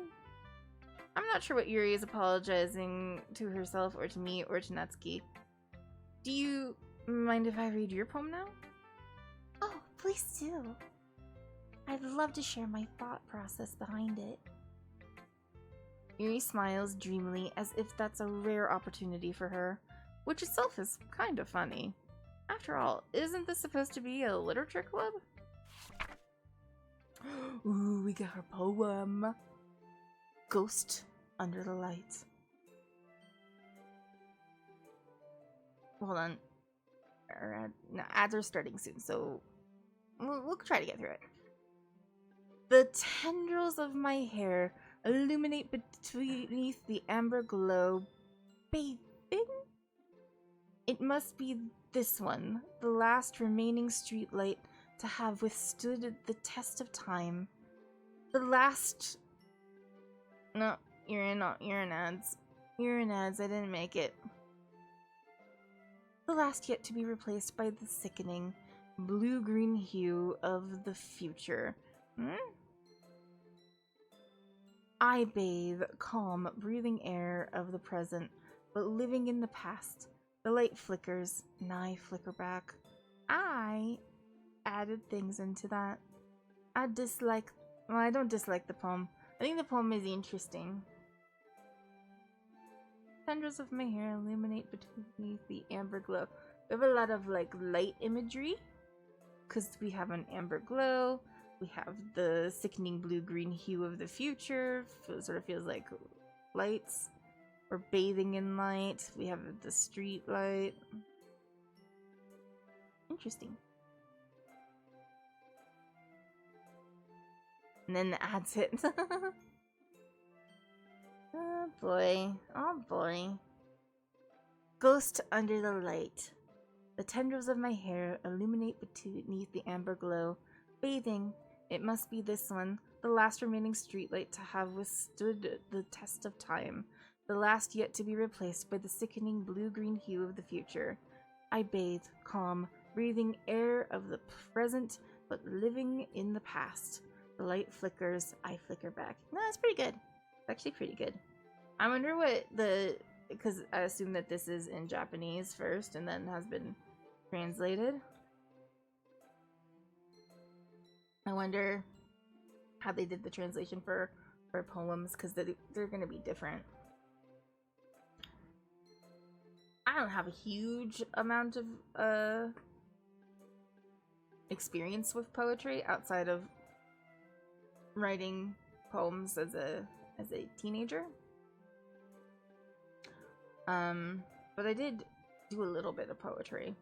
And then, like, I studied some because I went to school for my master's degree in English, and that required me to have a little background in literature.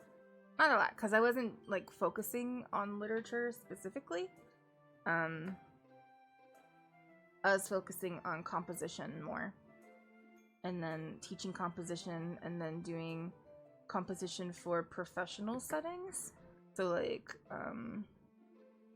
writing for businesses and government documents and things that the average public would read. So I did like medical writing and stuff like that.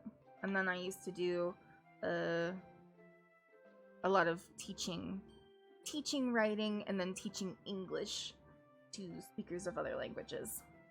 So like English acquisition. Hey, you're back.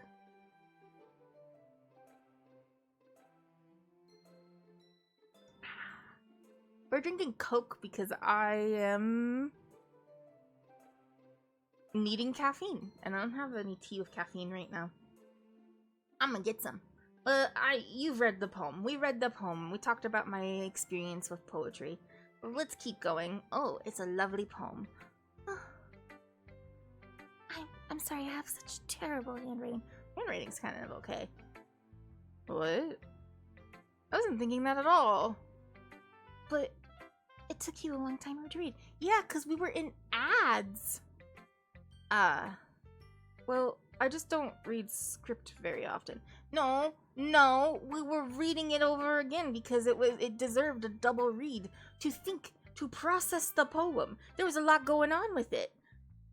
I analyzed it a little bit in ads. Sorry you weren't there for it.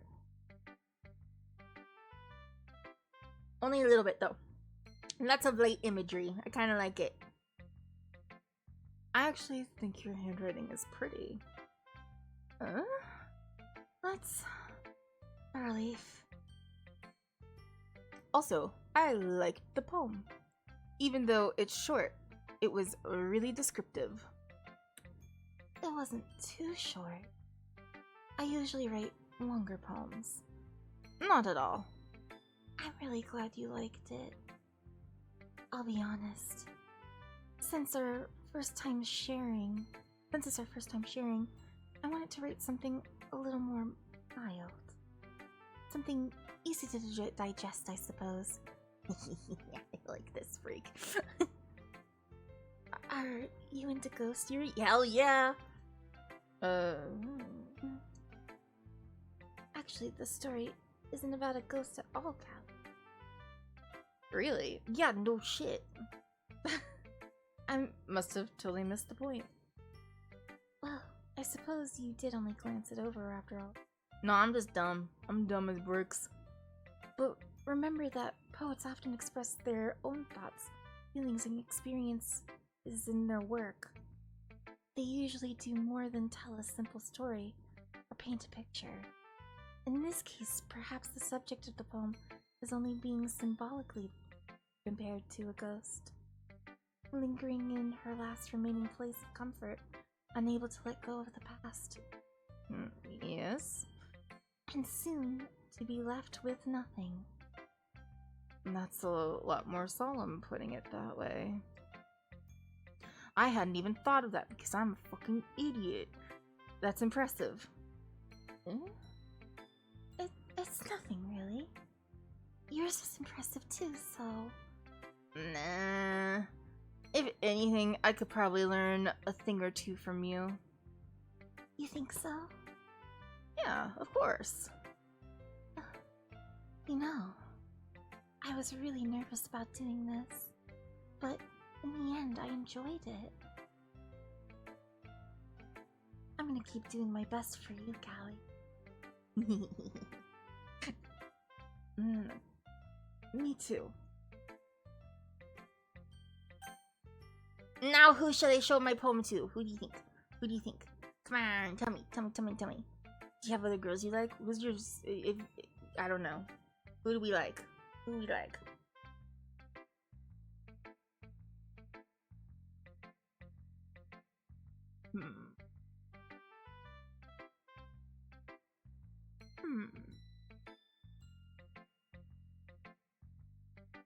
You just want me to start at the top? I was trying to engage you, so you pick a girl that you like. You like Monica. Okay, that was, we're gonna go with that. Come on. I'm not trying to romance her. I have my girl already, but we're just doing this thing. Now I gotta try to remember what her voice sounds like. Was there a chance that I was just working off of Yuri's voice and I was doing pretty good of it and that's why I picked her first? Possibly. Maybe that was why we did that. I don't know. Who's to say?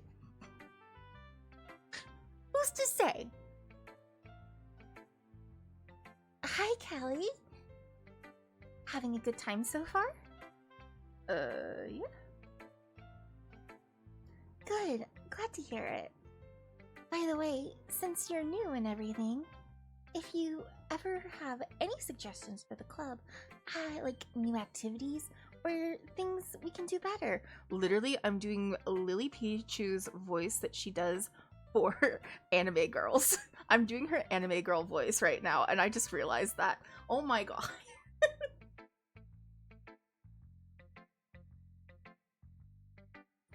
I'm always listening.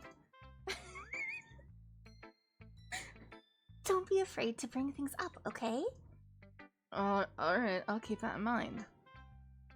Of course I'll be afraid to bring things up, but I'm not gonna do that. I'm much better off just going with the flow until I'm more settled in. Anyway, I want to share your poem with me? It's kind of embarrassing, but I guess I have to. Don't worry, Callie. We're all a little embarrassed today, you know? But that's sort of the barrier that we'll all learn to get past soon. Yeah, that's true. And Monica, my poem. Great job, Callie. I was going ooh in my head while reading it. It's really metaphorical. I'm not sure why, but I didn't expect you to go for something so deep. I guess I underestimated you. It's easiest for me to keep everyone's expectations low. That way, it always counts when I put in some effort. That's not very fair. Well, I guess it worked anyway. You know that Yuri likes this kind of writing, right? Writing that's full of imagery and symbolism? Unlike Sayori, who likes using simple and direct words to describe happiness and sadness, Yuri likes it when readers are left to derive their own meaning out of it. It's very challenging to write that effectively, both allowing people to get something out of it just by feel, or letting them deeply analyze all the nuances. Look at she's perfect. Monica, my beloved. Oh my gosh, you can't romance her? Oh, I guess she didn't come up, huh? Oh, Gabby, so good. It can take years of practice, which I'm assuming Yuri has at this point. I never really asked though. I'm sure I'm nowhere near her level yet. I didn't like her at first, but by the end of the game, I love her so much. Oh, okay. Don't worry so much about that. You do your own thing. Just keep exploring and learn by trying new things. I'm sure I'll end up trying different things a lot. It could take a while before I feel comfortable doing this. That's okay. I'd love to see you try new things. Oh, it was all about Yuri for you? That's the best way to find these kind of style that suits you. We like goth girls. We like them, they're cute. Everyone else might be a little bit biased towards their own kind of styles, but I'll always help you find what suits you most. So don't force yourself to write the way that everyone else wants you to write. It's not like you have to worry about impressing them or anything.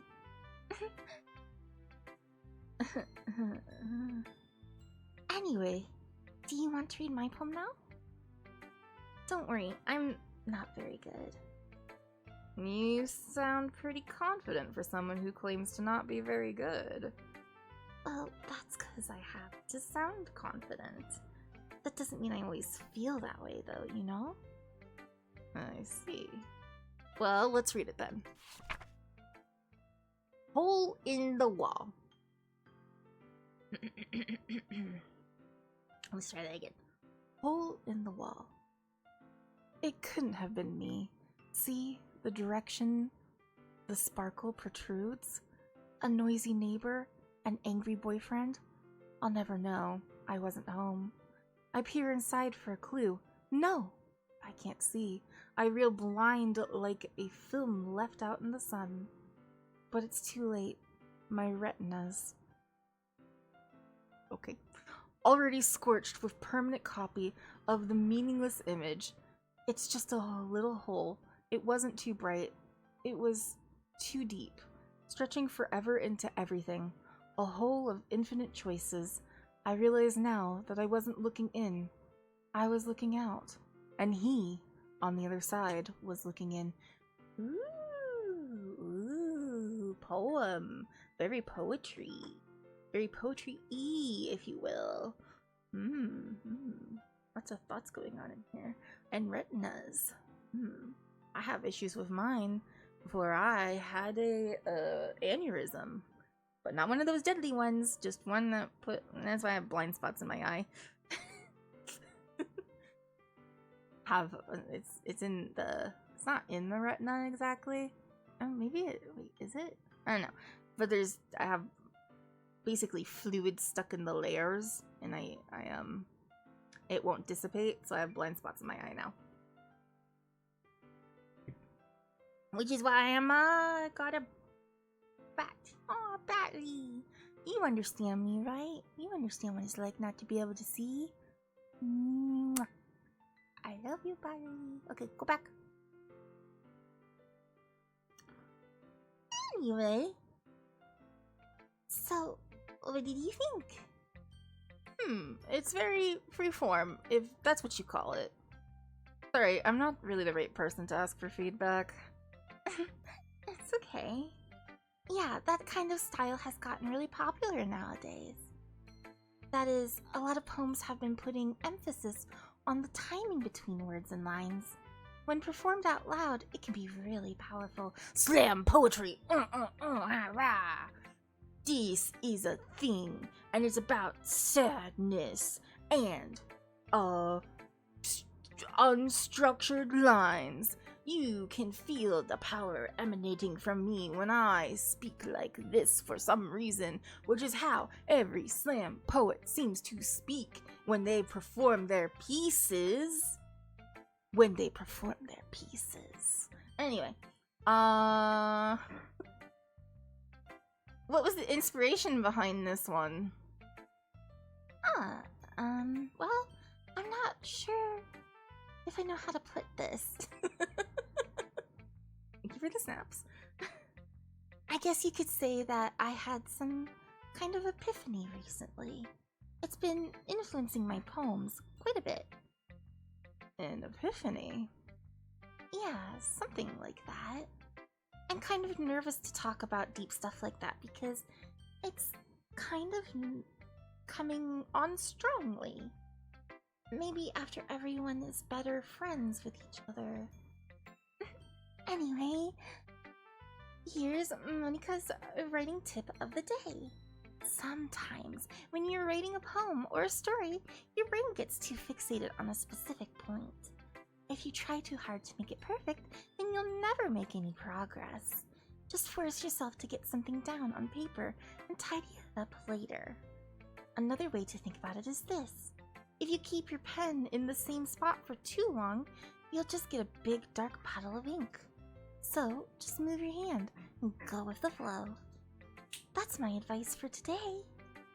Thanks for listening. Okay.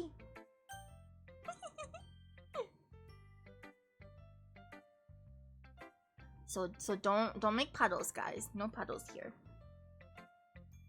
Instead, we'll just, yeah, I was gonna say that we'll just almost because I want to get that voice out of the way too. We'll do Sayori next. It's a good poem, Callie. Are you sure it's your first time? Of course. It's not that good. Am I the kind of gal? No. Am I the kind of person who would be writing poems in their spare time? I guess you're right. But that's why it impressed me. Well, to be honest, I was afraid that you wouldn't do it seriously. Or that you wouldn't write one at all. I'm really happy that you wrote one. It just reminds me of how you're really part of the club now. Not to mention the fact that I'm standing in front of you in the club room. Well, of course. I'm not really into it yet, but that doesn't mean I'll break my promise. See? It's like you said before, Callie. Deep down, you're not selfish at all, you know? Trying new things like this for other people? That's something that only really good people do. Thanks, Sayori. I'm not sure if Sayori sees the full picture of my motives here. Yeah. Then again, I can't deny that she's part of the reason I joined. Knowing how much this means to her and all. Yeah. And I'm gonna make sure you have lots of fun here, okay? That will be my way of thanking you. It's just seeing what time it was. Alright, I'm gonna hold you to that then. Yay! Now you'll read my poem too, right? Don't worry, I'm bad at this. We'll see about that. Ugh, her voice is hard. She's like a little bit in the upper ranges of, like, she's an exaggerated upper range of my teaching voice when I used to teach little kids English. She's like, she's a slightly sweeter version of that. I don't know. Dear Sun, I'm not gonna do it in her voice. Dear Sunshine, the way you glow through my blinds in the morning, it makes me feel like you missed me. Aw, cute. Kissing my forehead to help me out of bed, making me rub the sleepy from my eyes. Okay. Are you asking me to come out and play? Are you trusting me to wish away a rainy day? I look above, the sky is blue. It's a secret, but I trust you too. If it wasn't for you, I could sleep forever. But I'm not mad. Ooh, cute. It's a cute poem. There's not a lot to take from it, but hey, good job. I'm having a good time so far. I have to do a lot of voices. It's fun. Lady Thorough, welcome in. Thanks for the first chat. Let me get back. I'm not a boy. I'm a lesbian. I'm a butch lesbian, and it's gonna be great. I keep on accidentally saying I'm a boy, though. Sayori. This is just a guess, but... Did you wait until this morning to write this? You're excited to see my oh gosh. No! Just a little bit. You can't answer just a little bit to a yes or no question. I'm not doing her voice right. I did forget it I did forget to do it last night. Well, at least that makes me feel... Oh wait, well, at least that makes me feel a little bit better about myself. Don't be mean. I still tried my best. Yeah. I didn't mean to say that it was a bad poem. It came out nice, or how should I put it? It sounds just like you. Really? Yeah. Especially that last line. I made eggs and toast. Even though you were late to school? It's bad to skip breakfast. I get all cranky. Well, I guess there's no point in arguing. Anyway, thanks for showing me. This is so much fun. Monica is the best. Yeah. Sure. But next time, I won't forget. Do we get to do another poem? And I'm gonna write the best poem ever! Well, I guess I look forward to it. Yeah, we're going to write the best poem ever. And now we gotta do... Oh, God, hold on. Let me get my Valley Girl voice. Vocal fry, vocal fry.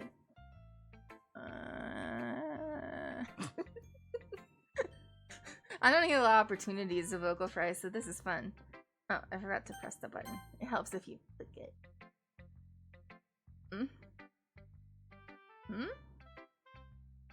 Well, this is about what I expected from someone like you.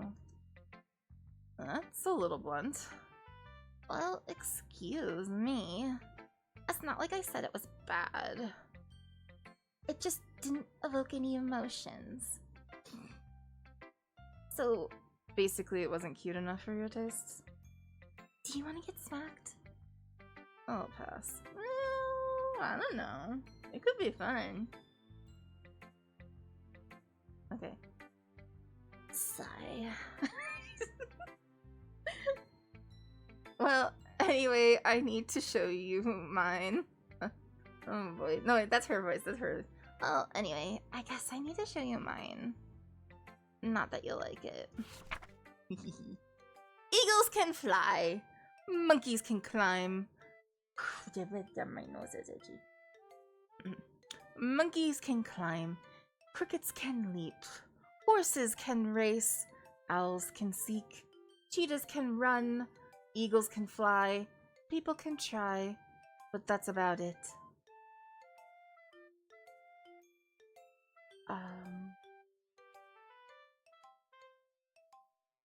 Okay.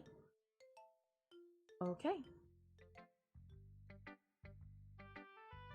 Yeah. I told you that you weren't gonna like it. One of the poems of all times. It's very poemy. Such poetry. I like it. What?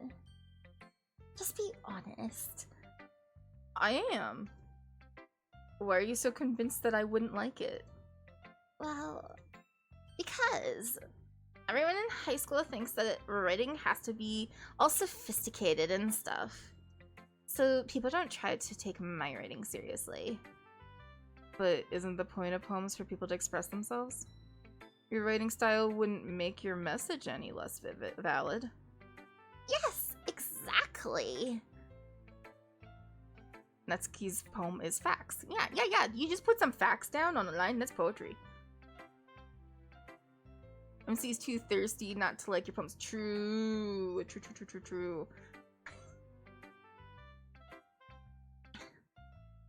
I like when it's easy to like read and stuff, but it hits you hard. Like in this poem, seeing everyone around you do like great things can be really disheartening. So I needed to write it out. I need to write it about I needed to write about it. Yeah, I understand. But the other nice thing about simple writing is that it puts more weight on the wordplay. Like, I set up for a rhyme at the end, but then I made it fall flat on purpose. I did notice that, like, as a not as me being the MC, but as me, like, Callie, I did notice that the structure of the poem probably had some meaning to it too. It was pretty. I saw that, but that's just because I used to teach composition. It helps brings out the feelings in the last line. So you did. I guess more went into that than I realized. That's what it means to be a pro. I'm glad you, like, learned something. Didn't expect that from the youngest one here, now did you? Yeah, guess not. I decided to humor her with that last comment. I don't really care how old everyone is, but if Natsuki is feeling proud, then I won't take that away from her.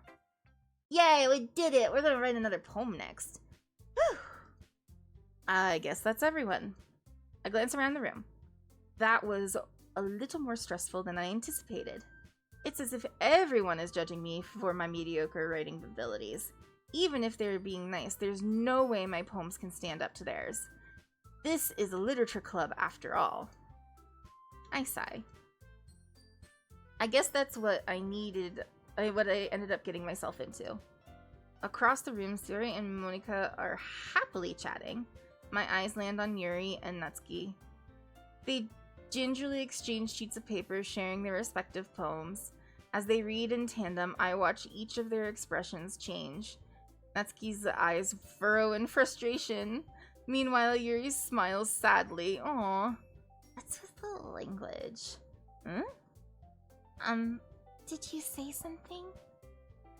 Oh, it's nothing. Natsuki dismissively returns the poem to the desk with one hand. I guess you could say it's fancy. Oh, thanks. Yours is cute. Cute? Did you completely miss the symbolism or something?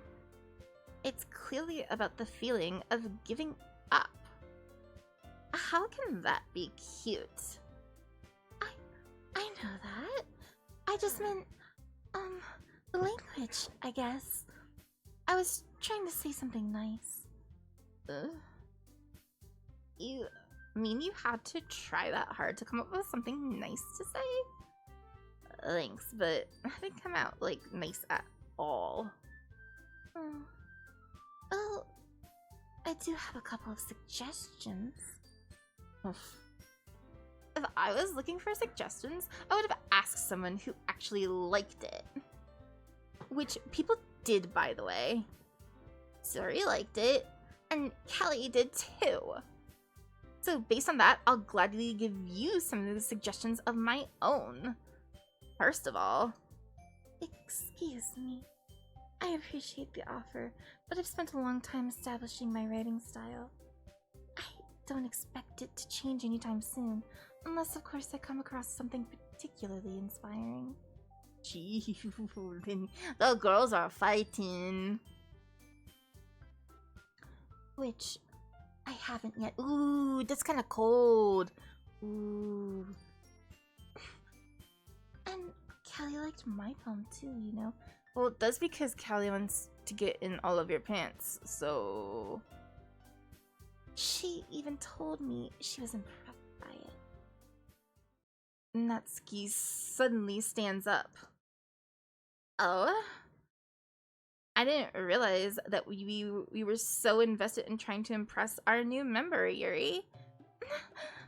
That's not what I... You're just... Yuri stands up as well. Maybe you're just jealous that Callie appreciates my advice more than she appreciated yours. Huh? And how do you know that they didn't appreciate my advice more? Callie likes to sniff Yuri's hair. He's true.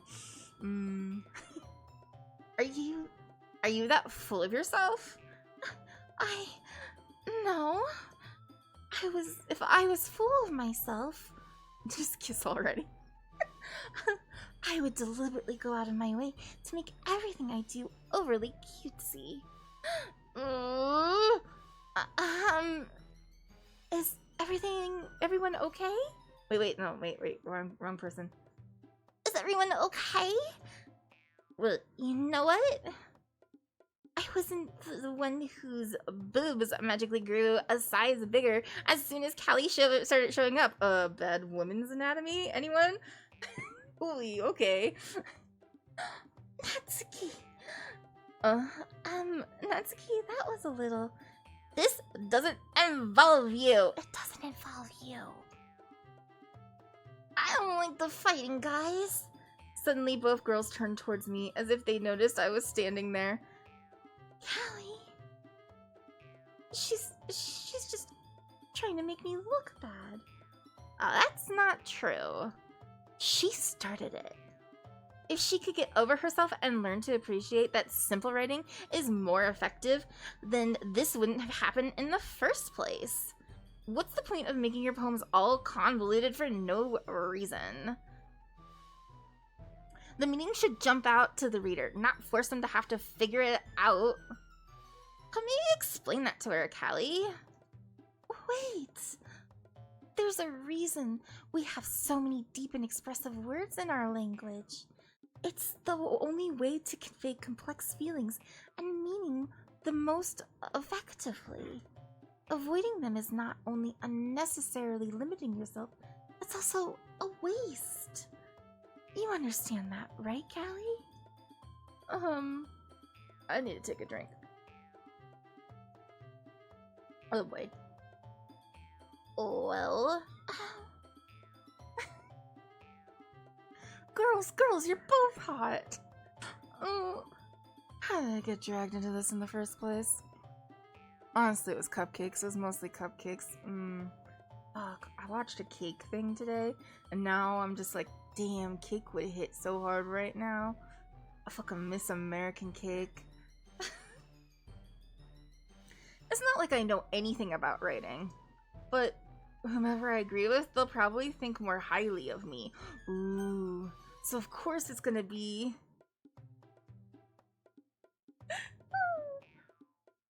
Well, we're playing a Yuri run, so we're gonna... yeah. Natsuki, you're right that I like your poem. See? Wait. That's not an excuse for you to be so mean, though. You shouldn't pick a fight just because someone's opinion is different. That's not what happened at all. Yuri wouldn't even take my poem seriously. Like, it was, like, honestly, they're both being rude. I understand. Yuri? You're a seriously talented writer. It's no secret that I was impressed. Well, that's... But here's the thing. No matter how simple or refined someone's writing style is, they're still putting their feelings into it, and it becomes something really personal. That's why Natsuki felt threatened when you said her poem was cute. I see. I didn't notice that. I'm sorry. But Natsuki, wait. I just read her name and I was like, oh, I'm ready to do her voice again. But Natsuki, you took it way too far. No, that's not true. Yuri means well, and if you just told her how you felt, then this wouldn't have happened in the first place. It may be true. It might be true. Are you freaking kidding me right now? That's exactly what I did. It was her that... Natsuki,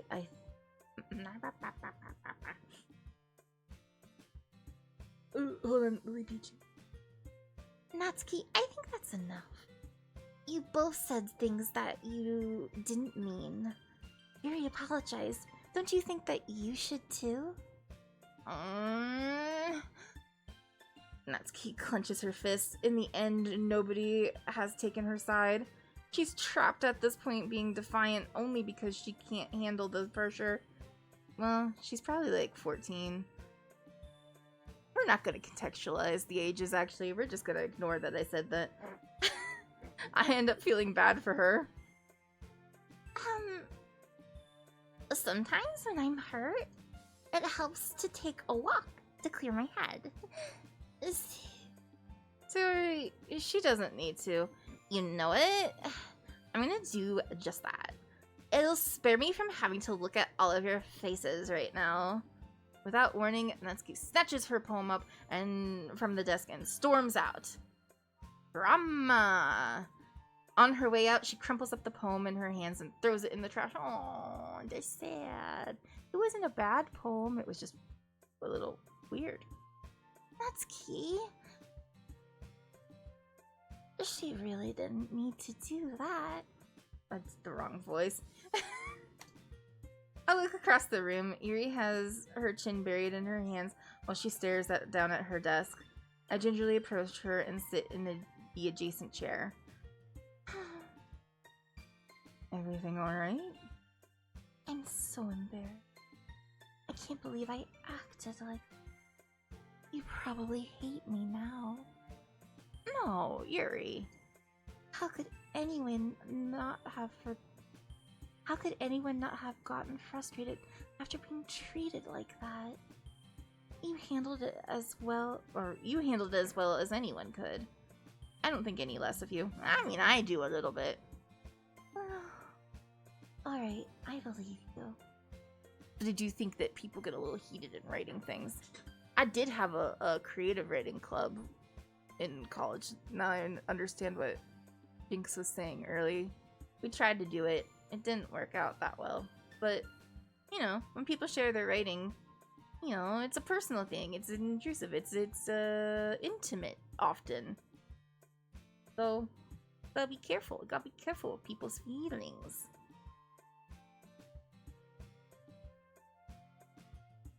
Thanks, Callie. You're too kind. I'm thankful to have you a part of this club now. Oh, it's nothing. One more thing. That one thing that Natsuki said about... No. I would never do something so So... What thing did Natsuki say? Well, never mind about that. I'm gonna go make some tea. Yeah, okay. Good idea. Make enough for more than one person, okay? Yeah. Okay, everyone. It's about time for us to leave. How did you all feel about sharing poems? It was a lot of fun. Ooh, well, I'd say it was worth it. It was alright. Well, mostly. Callie, how about you? Yeah, I'd say the same. It was neat to talk about it with everyone. Awesome. In that case, we'll do the same thing tomorrow. And maybe you learn something from your friends, too. Guys, are you sure this is a horror game? Your poems will turn out even better. I think I've been lied to.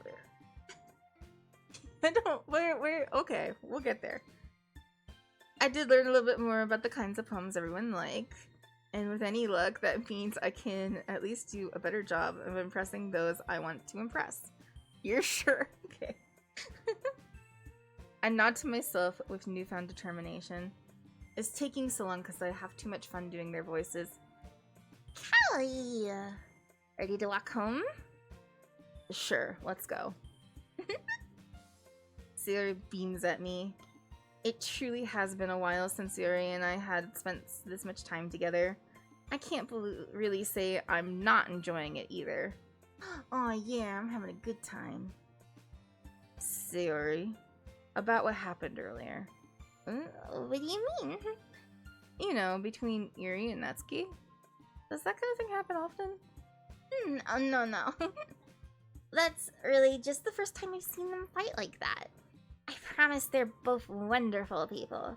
You don't hate them, do you? No, I don't hate them. I just wanted your opinion, that's all. I can see why they'd make good friends with you. You know, Callie, it's nice to get to spend time with you It's nice that I get to spend time with you in the club. But I think seeing you get along with everyone is what makes me the happiest. And I think everyone really likes you too. That's, Every day is going to be so much fun. Okay. It looks like Sayori still hasn't caught on to the kind of situation I'm in. Oh my goodness. Sure, being friends with everyone is nice, but I would really like to do other dirty things. Does it really need to stop there? We'll just have to see what the future holds. I pat Sayori on the shoulder. Or on the head. She likes head pats. Everybody likes head pats, right? I said that more to myself than to her, but it's easy to use Sayori as an internal monologue sometimes. I'm so rude to this girl. Okay. Yeah. Let's do this. Poem time, everybody's poem time. Maybe I should take note this time. Who should we love? Who should we give happiness to? Yuri still, probably. So we're going in. I'm trying to become like 16 years old. 16-year-old Callie. Turn to be fully lesbian instead of just bisexual. And go. Okay.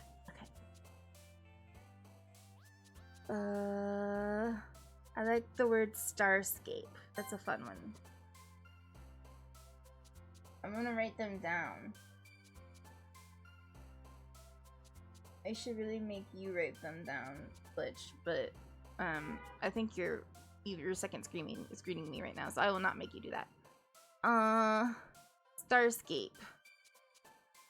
Here, frightening, special, incapable. You'll check in the VOD, okay. I'm gonna be so busy trying to do the thing for Monday. We'll see if I can get it done. If not, I have the game. I can just chill.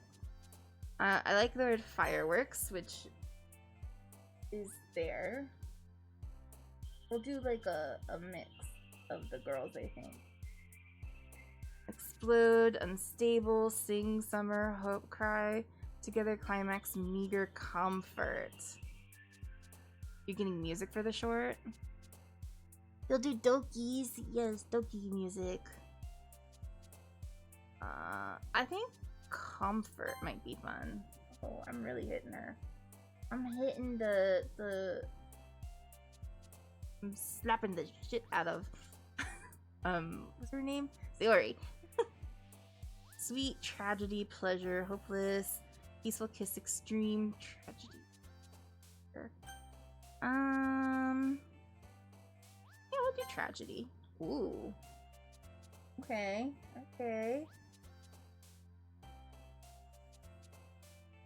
My headcanon about this part is that MC doesn't actually write a poem, but just hands everyone a list of 20 words that you picked as funny.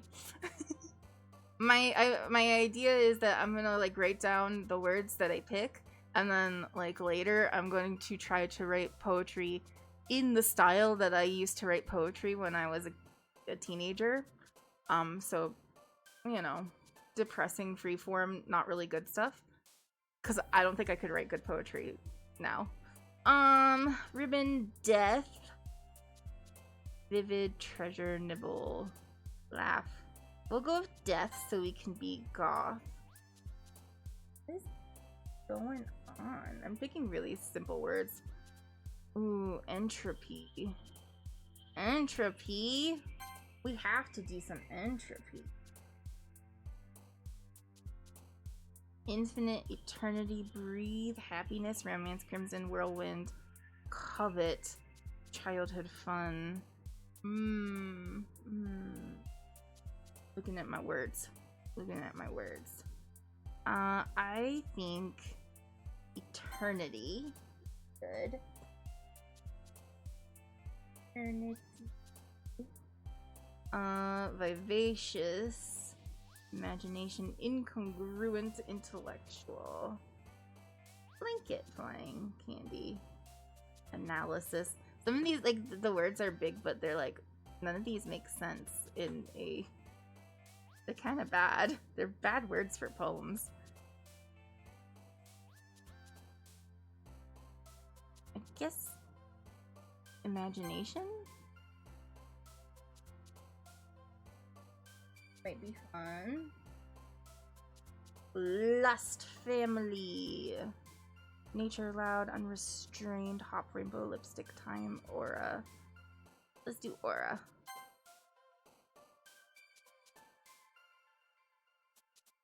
Yuri likes longer, more complex words, I think. That's what I think so too. Which is bad because when I pick words that it's just like, oh, pick words. I like the longer, more complex ones because they're just like fun to say. Ooh, parfait. Rose. Excitement. Contamination, sensation. Waterfall.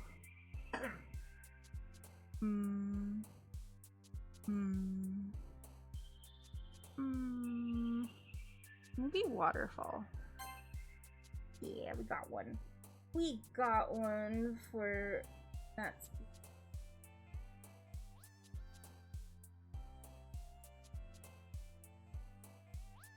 You found the list of what they like? Oh, cool. That makes sense. I want...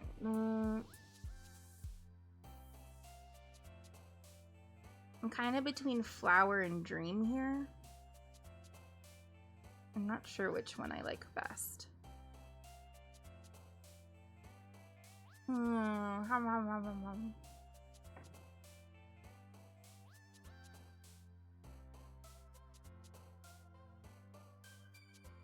Water.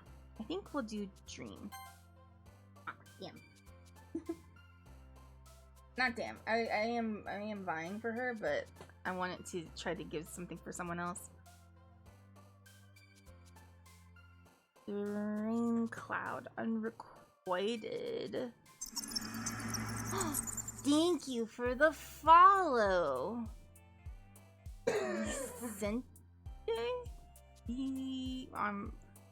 Can I just call you V? I'm gonna call you V. I'm so sorry. Yeah, oh, it is a Sayori word. Unrequited. I just don't know. I'm being a writer now, and I'm looking to see if any of these words make sense in the words that I've already picked.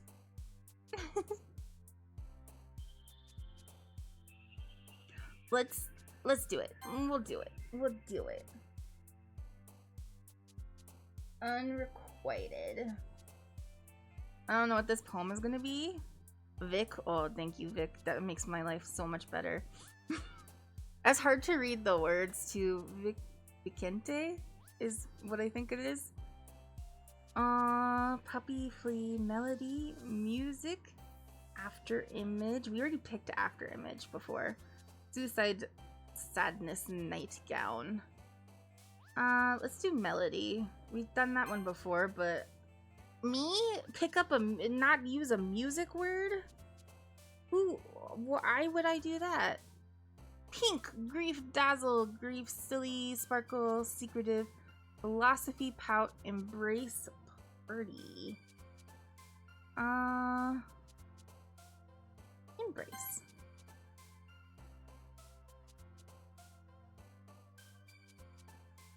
sometimes I'm also like, is this going to be the one that makes me that so I have to figure out which girl's voice I'm gonna have to do a lot?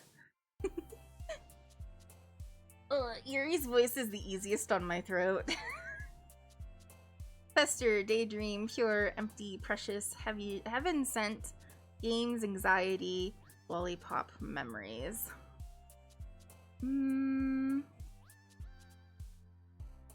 What do we like? What do we like? Maybe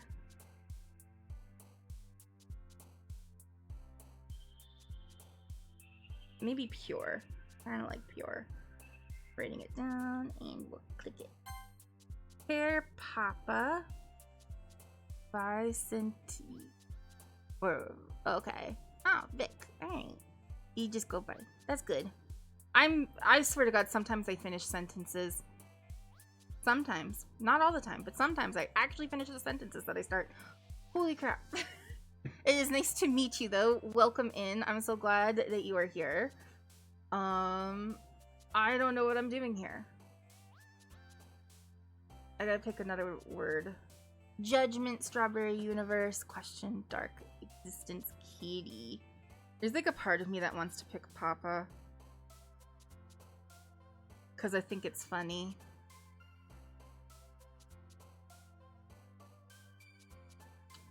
Yeah, let's do it. It might be fun. This is an interesting writing assignment if I actually do it. So we'll do Papa. Oh yeah, don't spoil me, please. I came in completely blind to the experience, and I enjoy that. You're in ads. I'll keep picking them though, and we'll go over them at the end. Skipping, extraordinary, forgive, disarray, bliss, desire, spinning, captive, ocean, headphones. I'm gonna do captive.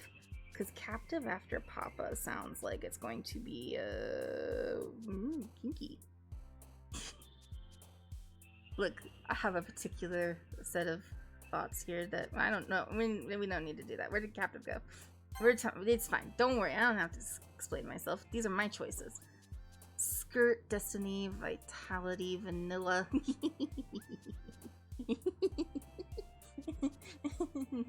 not gonna pick that one, but agonizing, pain, fantasy, skirt, peace.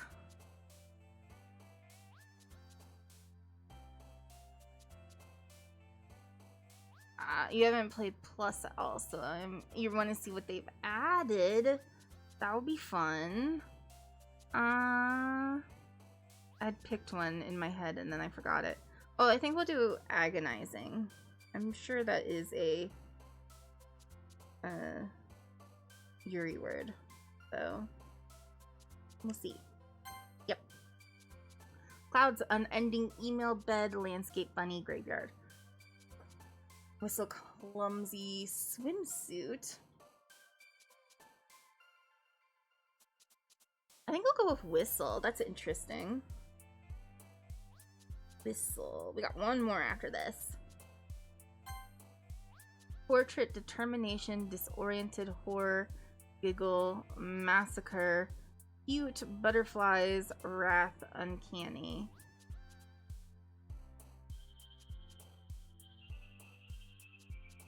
I almost want to go with cute. I want it. This is gonna be such a fucking weird poem. Did I already do fireflies? No, I did fireworks.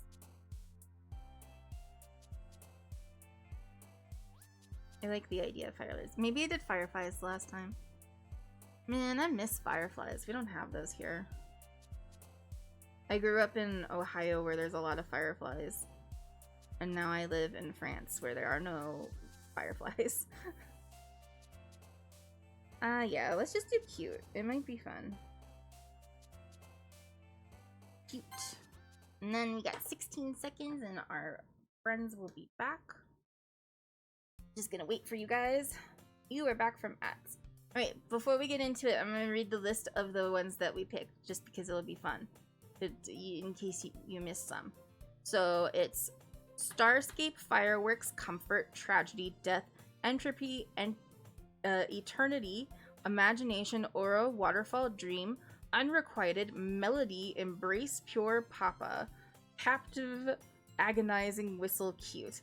Can you imagine if that was just the poem? That's the poem. Who said that? It was a buddy lady, Ro. Ro said that. Just MC hands that in and is like, this is my poem. How do you like it? Okay. Another day passes and it's time for the club meeting already. I've gotten a little more comfortable over here in the past couple of days. What I remember is that there's a small chance of seeing the Chibi Monica in Choosing Words. Ooh. It's cinematic. Cinema. I've gotten a little more comfortable here over the past couple days. Entering the club room, the usual scene greets me. Hi, Callie. Hey, Sayori. Looks like you're in a good mood today. I'm just still not used to you being in this club, that's all. I see. That's A pretty simple thing to get you in a good mood. But I guess it's always been the simple things with you anyway. I'm such a dick. Speaking of which... Oh, speaking of which, I'm kind of hungry. Will you come with me to come buy a snack? No thanks. That's not like you at all. I have my reasons. Why don't we take a look at your... Why don't we take a look at your purse, Sayori? Why that all of a sudden? No reason, really. What the fuck? I just wanted to look at it. Oh. Sayori nervously retrieves her coin purse. He fumbles with the latch and gets it open. Then she turns it upside down and lets its contents spill onto the desk. Only 2 small coins fall out. I knew it. I can see right through you, Sayori. That's not fair. How do you even know? It's simple. If you had enough money in the first place, you would have bought a snack before coming into the club room. So either you are not hungry and wanted an excuse to take a walk, or you planned to conveniently forget that you spent all your money so that I would lend you some. But there's one more thing. You're always hungry. Okay. Alright. Just like my throat is always dry. Holy shit. And so that only leaves the one option. I give up. Don't make me feel guilty. If you feel guilty, that means you deserve to feel guilty. Yuri suddenly giggles. Or no, wait. Huh? I didn't notice that she was listening in. Her face is in her book, as always. I wasn't listening or anything. It was just, something in my book. Yuri. Tell Callie to let me borrow some money. That's... don't get me involved in something like that, Sayori. Besides, you should only buy what you can responsibly afford. And frankly, after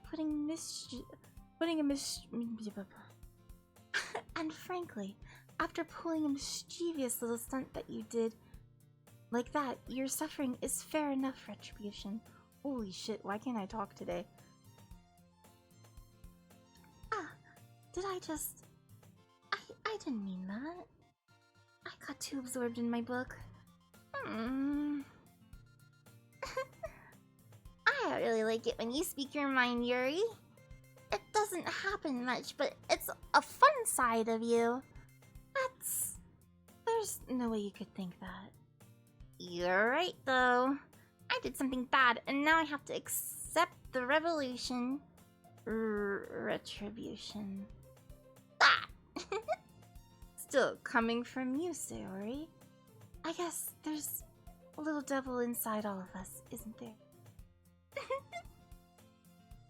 Don't let her fool you. Sayori knows exactly what she's doing. After all, she told you guys that she was bringing me to the club before she even told me. But you wouldn't have come if it weren't for the cupcakes. So I had to trick Natsuki into making them.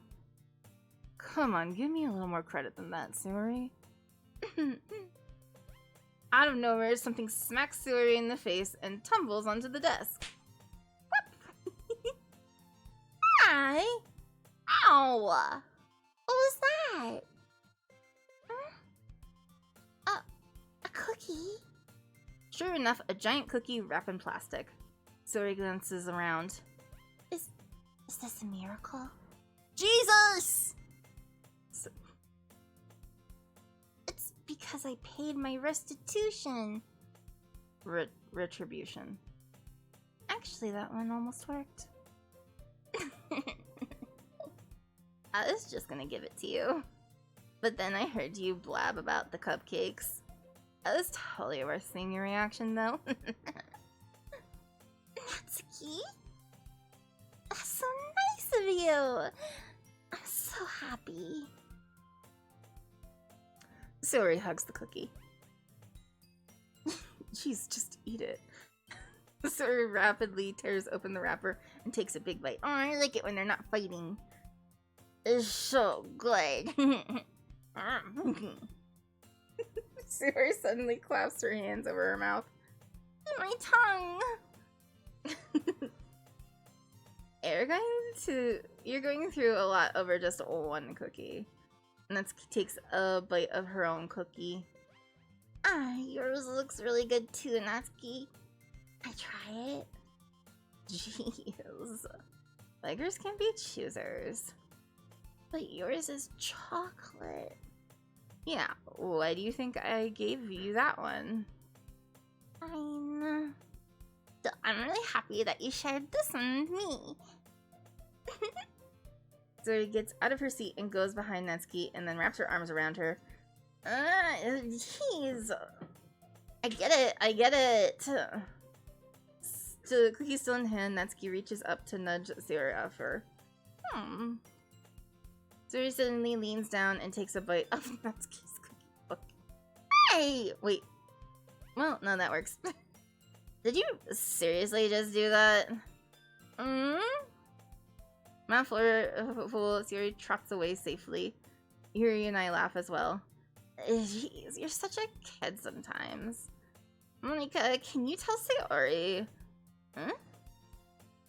Natsuki glances around. Monika is not in the classroom. Oh no, is she a ghost now? Is she in a cult? Is it she getting her cult stuff? Where's Monika anyway? Good question. Have any of you heard anything about her being late today? Not me. Yeah, I haven't heard anything either. It's a bit unusual. I hope she's okay. Of course she's okay. She's probably just had something to do today or something. I don't know. She's pretty popular after all. You don't think she has a... I wouldn't be surprised. She's probably more desirable than all of us combined. That's true. Excuse me? Suddenly the door swings open. Sorry, I'm super sorry. There you are. I didn't mean to be late. I hope you guys weren't worried or anything. Monika chose the club over her boyfriend after all. You're so strong-willed. But boyfriend? What on earth are you talking about? Monika quizzically glances at me, Never mind that. What held you up anyway? Well, my last period was suddenly a study hall. To be honest, I just kind of lost track of time.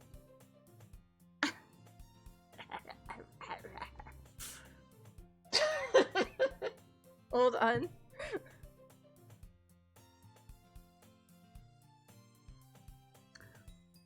I can't get her voice right now, it's bad.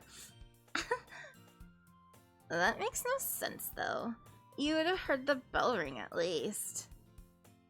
I must not have heard it since I was practicing piano. Piano? I wasn't aware that you played music as well, Monica. I don't really. I kind of just started recently. I've always wanted to learn piano. That's so cool! You should play something for us, Monica. That's... Monica looks at me. Maybe when I get a little better, I will. Yay! That sounds cool. I also look forward to it. Is that so? In that case, I won't let you down, Callie. Monica smiles sweetly. I didn't mean to pressure you or anything like that. Don't worry about it. I've been practicing a whole lot recently, and I'd really love the chance to share once I'm ready. I see. I see a lot. In that case, best of luck. Thanks. So, I didn't miss anything, did I? No, not really. I choose to leave out Sayori's mischievous escapade. I'm sure Natsuki will end up complaining to her anyway. It looks like everyone has already settled down. Sayori somehow finished her entire cookie. Yuri is back to her book, and Natsuki disappeared into the closet. What is she doing in the closet? Oh! No, I've been there. I've been there, girl. I know what it's like to be there in that closet. Okay. We are actually gonna take a tiny break here since we are in a switch. And I need to go do a stretch. And I think everybody else probably needs a stretch. And I need to get more water. So, break time for, I don't know, like a minute. I might run an ad too. Let me see if I can. Let's see what I can do. What is this? Happy music playing. Happy music playing. I run an ad a little bit while I take a little break. I don't remember when the ads were. Your cat's killed a bee? That's kind of crazy. Oh yeah, I can run an ad. So that's what I'm gonna do. I will be right back. You guys hang tight. And I'm gonna run an ad. That way we don't have to do it again later.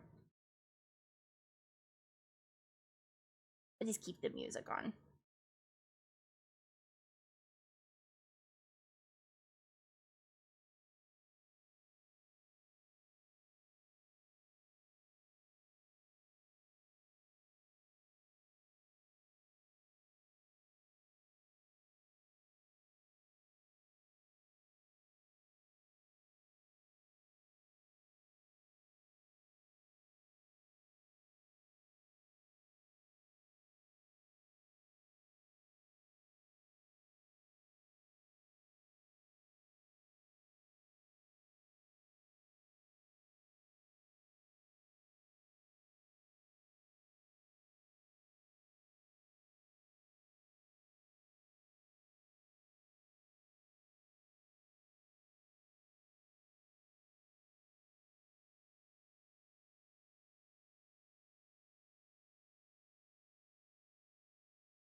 I'm back. Wait. I have a... Where'd it go? I'm blind. It's fine. I'm here! I'm here! And I gave you a sword. Enjoy your sword. Okay. Let me go back to game. I'm in the game! Oh, okay. I have water. I have some caffeine. Thank you for the water, my love.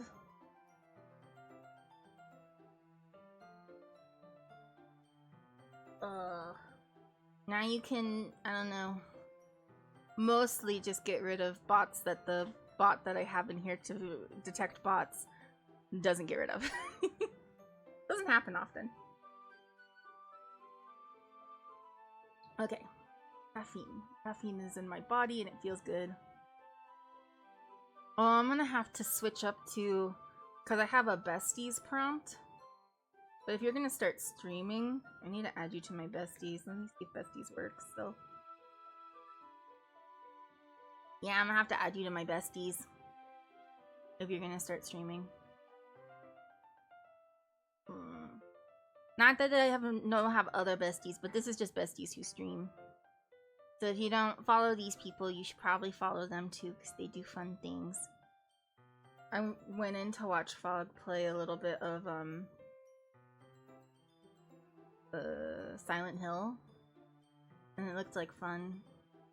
I don't care if I get spoiled on that one, because I'm probably not gonna play it. He looked like he was having fun with it. He missed my messages for a while, and it was like, oh. You love this. This is my first time. I never got into it when it was like really popular. So so no spoilers. Because we want to see, I wanted to go into it blind. I like did the thing where I was like, oh, I don't know anything about this, but I know it's popular.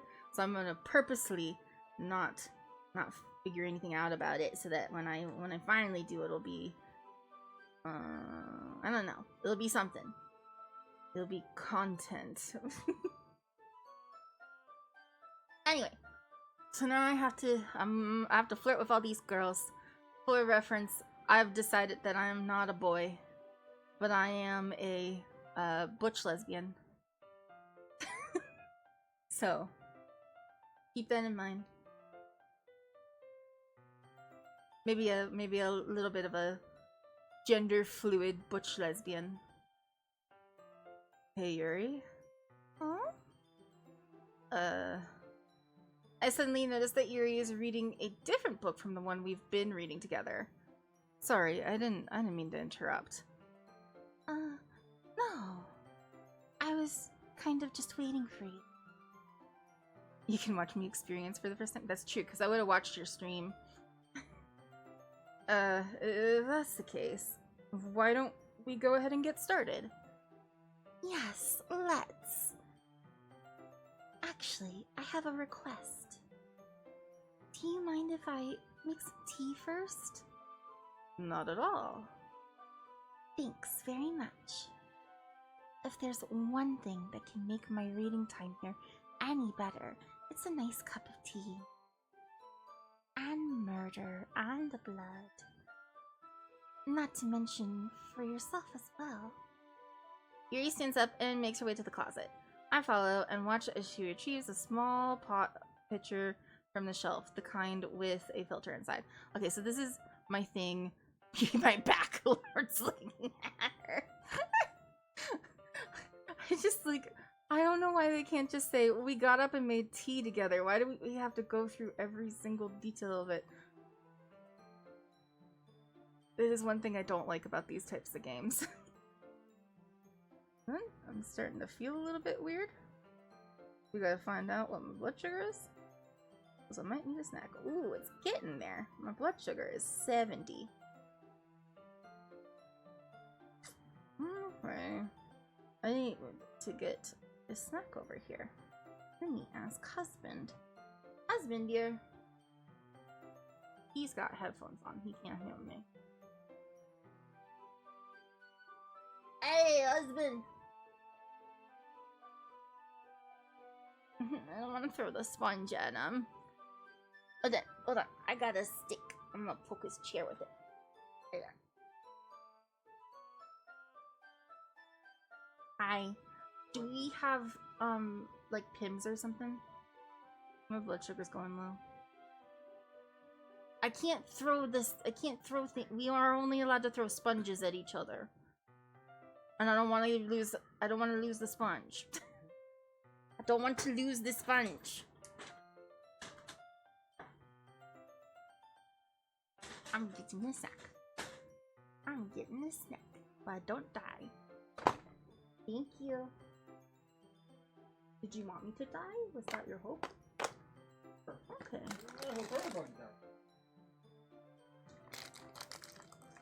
I got him right where I want him.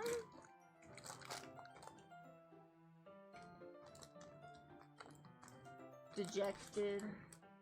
Kind of sleepy. Wishing we could have burgers. Somebody was making burgers outside and it smelled really good. And we were both like, fuck. I want a nice burger. No, yeah, we don't want him to have the sponge. He's not allowed. Because if he gets the sponge, he's gonna hold it for like a year. Make it work. Give me a reason to.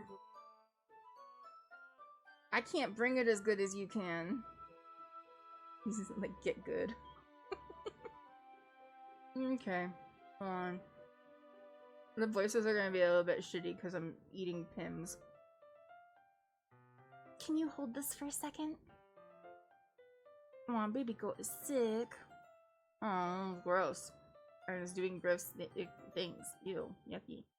That is not making my Pim experience very good. Thanks for that. Sure. Yuri hands me a water pitcher and also fetches an electric kettle. I'm gonna plug this in at the teacher's desk and then we'll go get some water. That is how you make tea. She puts the thing, we make the tea. I watch her movements. To my surprise, she moves really... The way she moves really contrasts her speaking mannerisms, especially because of her long legs. Yuri appears elegant and methodical. What the fuck am I doing here? Okay, may I have the water pitcher? Thanks, I'll be right back.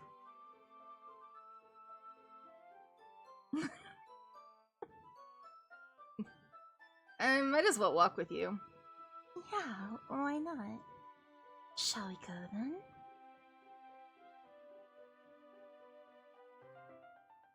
It also makes me very impressed by whoever is making these blazers, to be honestly true. I, you know, wear clothing and also have things that get in the way a lot. And I have big boobs.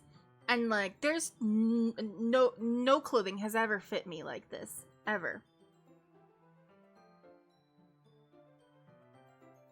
Who makes stretchy blazers? It looks painted on. And truth be told, I wish that I could have something that makes my boobs look like that good. That would be nice. Especially when I was younger. I would have been like, oh yeah, look at my giant titties.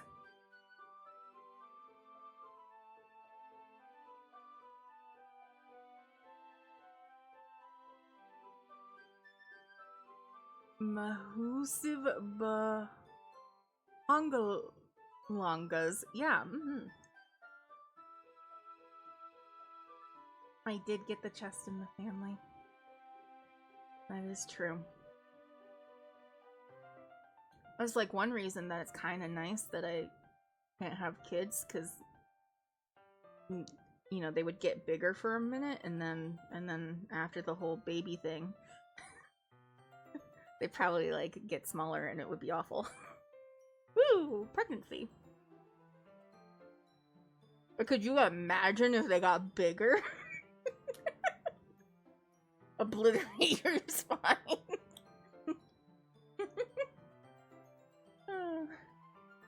Dogs don't do that to you, so that's why I have dogs. Shall we go then? Yeah, I don't... This is so fucking annoying. I know it's supposed to be flirty, but I just find it annoying. Where are you two off to? Eh? Yuri is going to make some tea, so... I suddenly realize how weird it sounds to explain this to Monica. Why is it weird? We're just filling up the water pitcher. Ah, okay. Sorry, I was just a bit curious. That's kind of a one-person job, isn't it? Monica, you spoiling your own business for once. Oh, drama. Drama, guys. We got drama here. Or do you want me to tell me there's something wrong with helping involve Callie in club activities? Oh, the drama. Why are they always fighting? Jeez. My mouth gapes. It is a gape, in fact. What is going on with her skirt? What's up with her skirt? What's going on here? Where's her arm? What happened?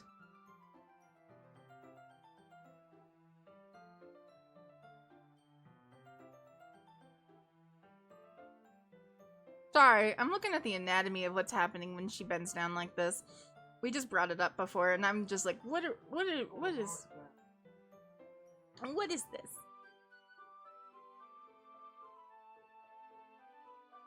Scoliosis disinfector.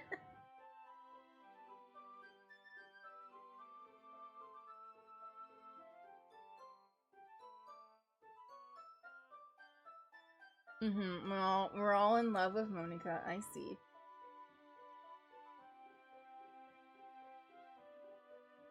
But I can't romance her, so we're on Team Yuri. We want to have the depressing kind of intellectual, slightly know-it-all girl who I know some people here are going to be like, Callie, you're dating yourself again.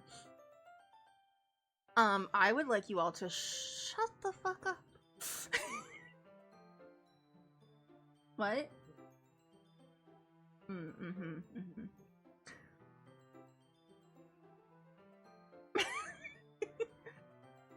I'm on time. Yeah, no, me too. We should just date them all. I don't understand how to not be polyamorous. So I don't know why we have to pick one. I don't understand that. Let's go then, Callie. Oh, we're not gonna have Natsuki? I don't know, she's kind of fun. I would like you to shut the fuck up. Now, we could not talk about that, actually. No, I already clocked it. I had clocked it, but I kept it away from. This is what happens when you let people who have known you your entire life come into your streams and help you stream and do the things with your stream. Because for those who don't know, Bubble Cryptid is my actual like sibling. Like, we're 2 years apart and have known each other our whole lives. And then Glitch is my best friend from kindergarten. So basically, they're both my siblings. And I don't like that they remember me from high school. I don't like that, actually. We should just forget. We should forget what I was like in high school. I think that would be fun. Except for the fact that I was kind of hot in high school. We should remember that part and forget the rest. Didn't know I was hot in high school, but like I figured that out later on. I was like, holy shit, no wonder. Anyway. Yeah, we're doing stuff. Oh my god. Is this gonna be annoying? Once in the hallway, she suddenly puts her forehead against the wall. Oh. You don't like that we remember you from high school. Ma'am? You not like that I remember you from high school?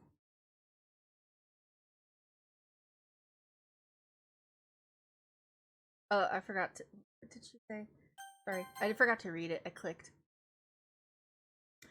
I spoke without thinking. How could I say something like that? You don't remember you from high... Oh, okay.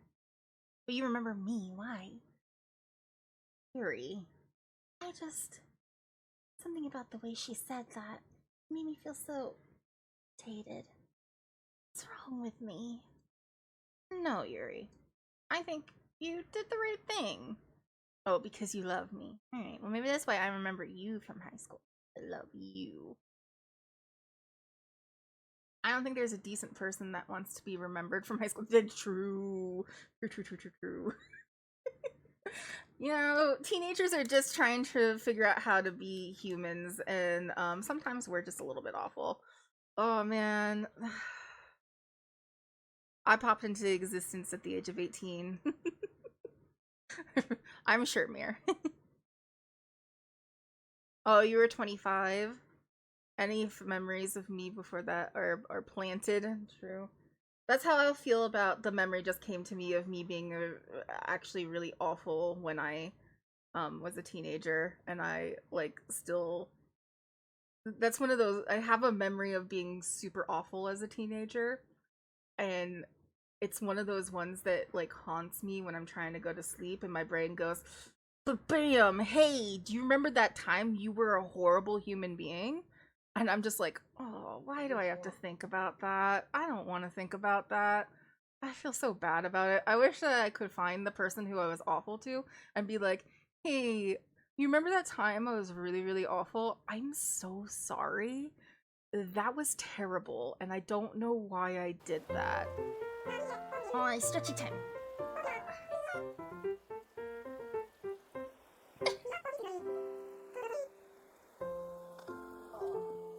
Stretches with my You were super judgy when you were younger. Clearly dreamed into being by the trans fairy at 35. Yeah, no, that's a good way to put it. When you're trans, does that mean that you can just forget everything that you were before your transition? Even if you just socially transition, or you transition in your head and you're like, yeah, we're gonna accept this part of me. Oh, you have to fight the bad urge. We were not mean to you. You were mean to us. And you got really mean about us trying to call you cheese Danish. Even though it was adorable. I'm going into the little con. You'll report back in a bit. Okay, have fun. Have fun. Okay, so I think you did the right thing. I wasn't expecting it, but oh man, that stretch was actually really good. Thanks for the stretch remind over there. I got to see my cute pop. I wasn't expecting it, but it's also not right for Monica to judge people like that. Oh, music. Callie, how come even when I do something bad, you're being so nice to me? 'Cause I wanna fuck you, girl. Oh, no, I mean, because nothing that you do is as bad as you make it seem in your head. That's probably true, too. It's probably something that she needs. Nobody's perfect. We have emotions, and we can't always hide them away. Oh man, that is something that I needed to learn, but like in my 20s, when I was struggling with some stuff. But you always amplify things in your head. Your mind turns a light rain shower into a hurricane. Oh my god, what is gonna happen to these poor girls? I'm not okay. Wouldn't you hate me for something as terrible as that? Why would I hate you? I can't hate someone for having emotions. What kind of friend would do that? Friend, you say? Yuri lifts her head. Callie, I really like being friends with you. Ooh. Good timing. Thanks, Yuri. I like being friends with you too. I should make it slightly more see-through, I think. We'll see about that. I feel kind of awkward saying something like that, but I'm doing my best to help Yuri feel better. Anyway, Yeah. Shall we go? Yeah. Yuri and I walk to the nearest water fountain. Once we fill up the water pitcher, we return to the classroom. Okay, yeah, Obvi. Callie, do you like oolong tea? I do like oolong tea. Yeah. Anything is fine. Very well. Yuri sets the temperature on the kettle to 200 degrees. Oh my god. Oh my, why do we have to... And the same guy that's physically incapable, not being complete dick to Sayori. But, yeah, no, exactly. I don't know why he... I mean, I guess, like, sometimes... I think it's because he doesn't see Sayori right now as a love interest, and there's a lot of dudes who, like, are incapable of empathizing with girls they don't want to have sex with. I don't understand that, but I've seen it in action. So, like, Sayori to him is just like this, like, kid sister sort of figure. And so, I don't know. He's a dick. You really like to do this properly, don't you? Of course. I shouldn't do any less when I'm making tea for others. Even if I'm not an expert on tea or anything?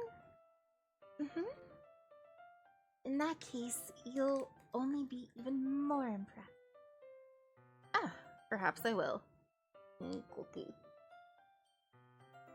Yuri fetches the teapot and begins measuring the tea leaves. To my surprise, she even starts humming a little to herself. Aww. He must be in a good mood now. Is that so? I was letting it show. And you noticed.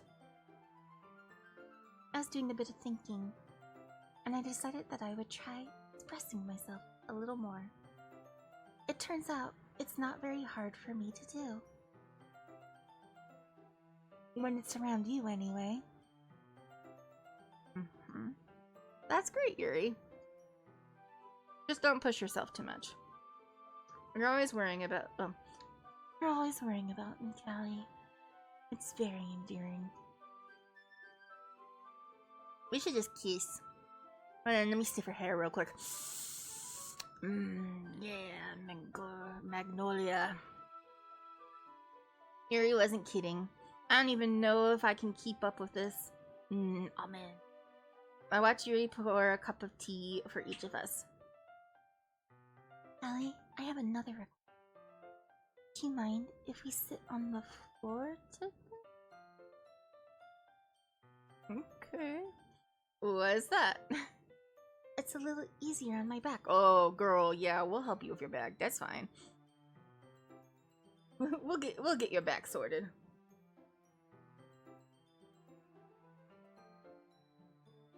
I used to sit on the floor in some of my classes in school because honestly the chairs were really uncomfortable. And I was having some issues with my legs and stuff back then because I was just diagnosed with the reason why I use a wheelchair now.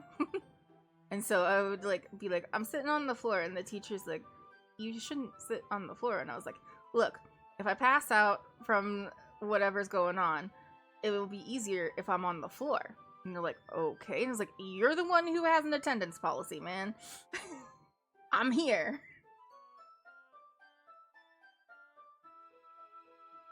I can read with my back against the wall rather than bending over at my desk with my big honking badonkadonks.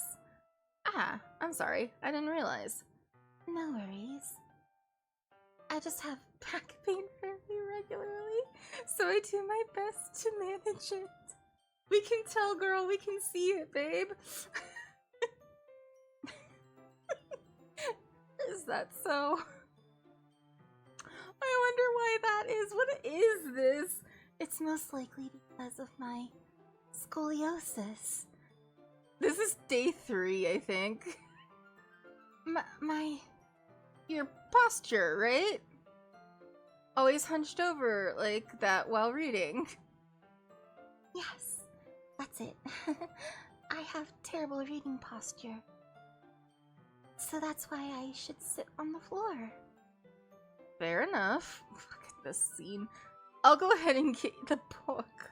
I retrieved the book from my bag. Ah, I have some chocolates as well. It's a bag of small chocolate candies that I kept hidden from Sayori's candy radar. Rude. I take it since it'll go well with the tea. Yuri and I then sit against the wall, teacups at her sides. Actually, it is sweet, but like, why you gotta be a dick to one of your other friends? As if in sync, we assume the same reading position as last time, each holding one half of the book. Except this time, our bodies are even closer to each other, and I have... Nope. I'm not gonna finish that one. I can't see too well. Huh? Yuri slides closer until our shoulders are touching. We should just cuddle. We should just cuddle a little bit. It will be fine. How am I supposed to focus on reading like this? Look at the book. You'll be fine. Yuri was always kind of cute, but when she's being less apprehensive, it's almost more than I can handle. And everybody's gonna die. This sucks. Your teacup. Yuri hands me my teacup. Holding it with my hand, that's not holding the book. I end up in a position that makes it even harder to focus. Okay. Because now I need to worry about making sure I don't accidentally touch her chest.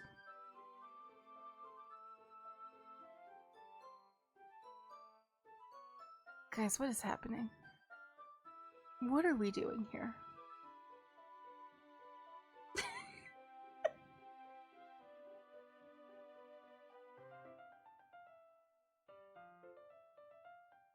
Meanwhile, Yuri hasn't noticed a single thing.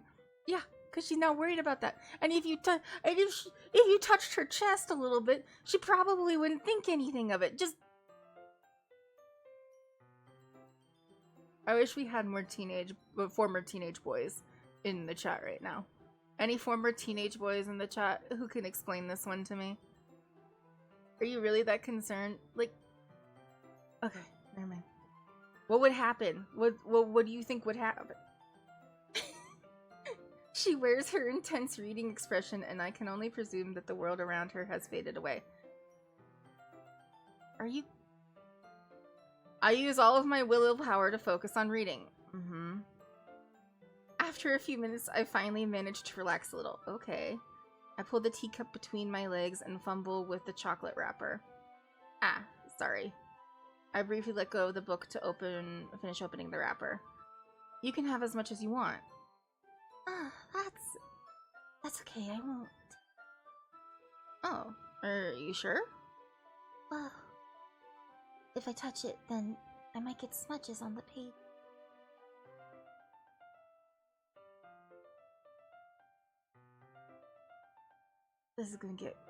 It's making me feel cringe. Ah, you're right. I didn't even think about that. My bad. No need to apologize. Man, and this is coming from somebody who played a lot of Love and Deep Space. I haven't in a while. Oof, this is making me cringe. I'll hold the book, okay? Are you wait, I did it the wrong way. I'll hold the book, okay? Are you sure? Of course. Yuri opens the book with both hands. She holds it so that I won't have any harder time reading from it. But as a result, her left arm is practically resting on top of my leg. Oh no! Why is that bad? Oh, a sniffer hair. Oh yeah, that's some good almond magnolia shampoo, bitch. Yeah. Where you buy that shit? I want to sniff it all the time and think about you while I'm in the shower. Anyway. I'll think about your hand on my leg. Well, in that case... Yuri is already totally focused on reading again. I take a chocolate candy and pop it in my mouth. Then, I take another chocolate. I knew this was what was going to happen and I can't stop cringing. The CGs are honestly so pretty. Yes, this is true. I bet she uses a leave-in conditioner, probably. Look at sleeky her hair is. We should touch it. And I hold it up to Yuri, oh, I can't handle this. She doesn't even look away from the book. She simply parts her lips as if this situation is completely natural. But that means I can't stop here.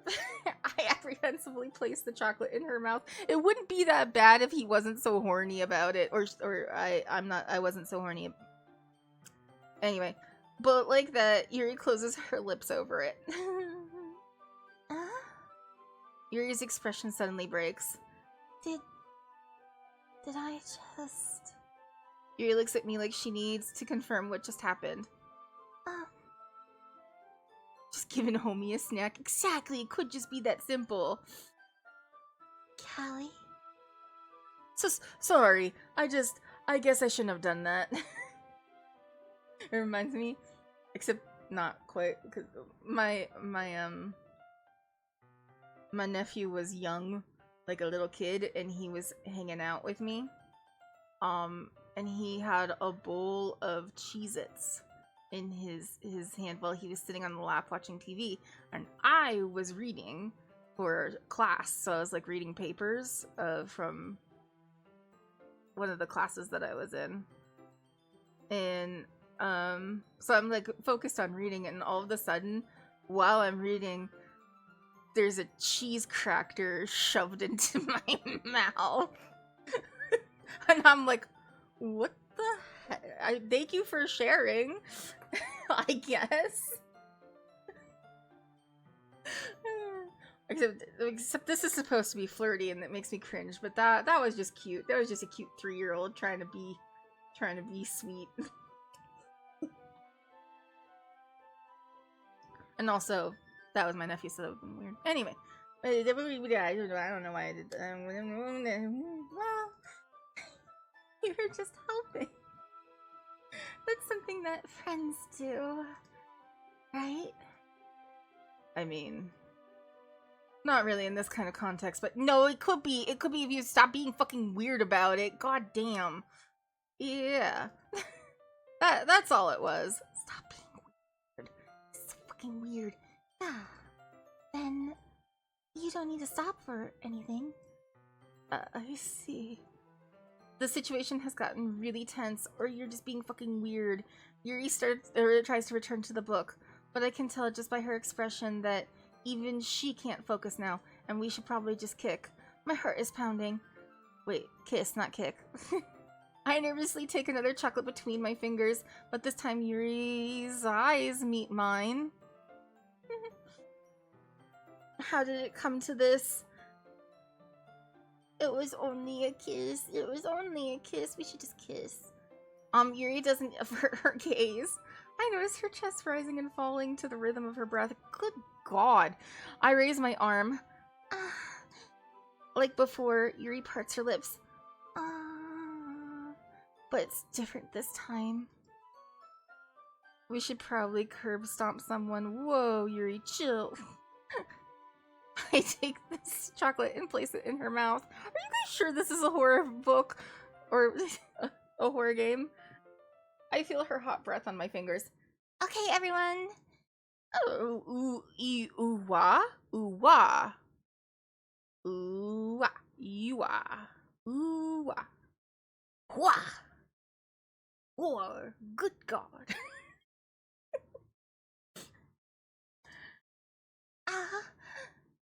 Yuri jolts back. It's time to share our poems. Callie, you can help Yuri put away the tea stuff, right? Yeah, of course. Okay, thanks. The horror is how horny you get from this goes, okay. I am a bit terrified, honestly. The spell is abruptly broken. It has made me feel things that were awful. I'll take care of the cups. Yeah. Yuri picks up the teacups from the floor. I pick up the bag of chocolates. In the end, we hastily clean up without so much as a word between us. The cringy incel behavior. Oh, it is really bad. I remember the game going a lot because I'm having a stroke apparently. I'm sorry. What the fuck was that? You went through the game faster because you skipped through some of the cringe. Yeah, I can see that happening. The horrors visiting a cupcake and leaving with homework. Yeah. Yeah, promised cupcake got homework. Though I think I would like that. Oh no. I got cupcake and homework? Homework I would like to do? That sounds like me. Do you smell toast? Not sell. Oh, do you smell toast? Yeah. No, I don't. I'm good. My mouth and brain just refuse to cooperate, apparently. In the end, we hastily clean up a word between us. I get the feeling that this is something neither of us will have the courage to bring up. We should just kiss. Kisses. Okay, I have a poem. Who should we go to first? I have a poem. It's gonna be a weird one. Who did we... You know what? Let's go to Sayori first. Because, there was some stuff in it that she liked, and I was surprised by that.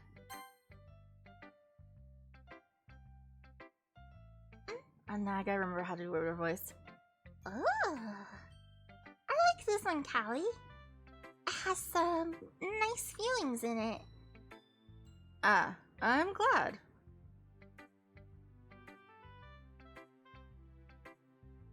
Oh, okay. Does that mean it's better than... Oh, does that mean it's better than yesterday's? Let me think. I don't know. I guess I like them both. Well, that's not very helpful, you know. Well, I'm not really good at figuring out if poems are good or bad. But that's why I just go by my heart. If it makes me feel things, then it must be a good poem. I'm not sure that's exactly how that works. Then again, I guess conveying feelings is a pretty important part of the whole thing. Also by the scene you get in the beginning of the day. That's true. Like, I know who likes it the most, also because they sort of show who, like, is in the line and they move up. Or they move closer to the right side of the page.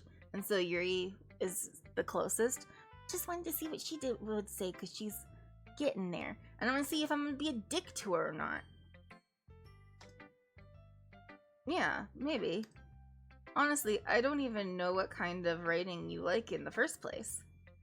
Yeah, me neither. Why don't you at least try giving it some thought? You want to write something for me? That's so sweet. Yeah, right. But you're always thinking about other people. You need to think about yourself once in a while. If you don't, you might end up getting hurt at some point. A threat? Mm-hmm. Well, I don't really know what you mean. Oh wait, I did it wrong. I'm an idiot. Okay. That was on me. That's sweet. Yeah, right. But you always think of other people. You do think about yourself once in a while. If you don't, you might end up getting hurt at some point. That did sound like a threat. I'm gonna hurt you, bitch.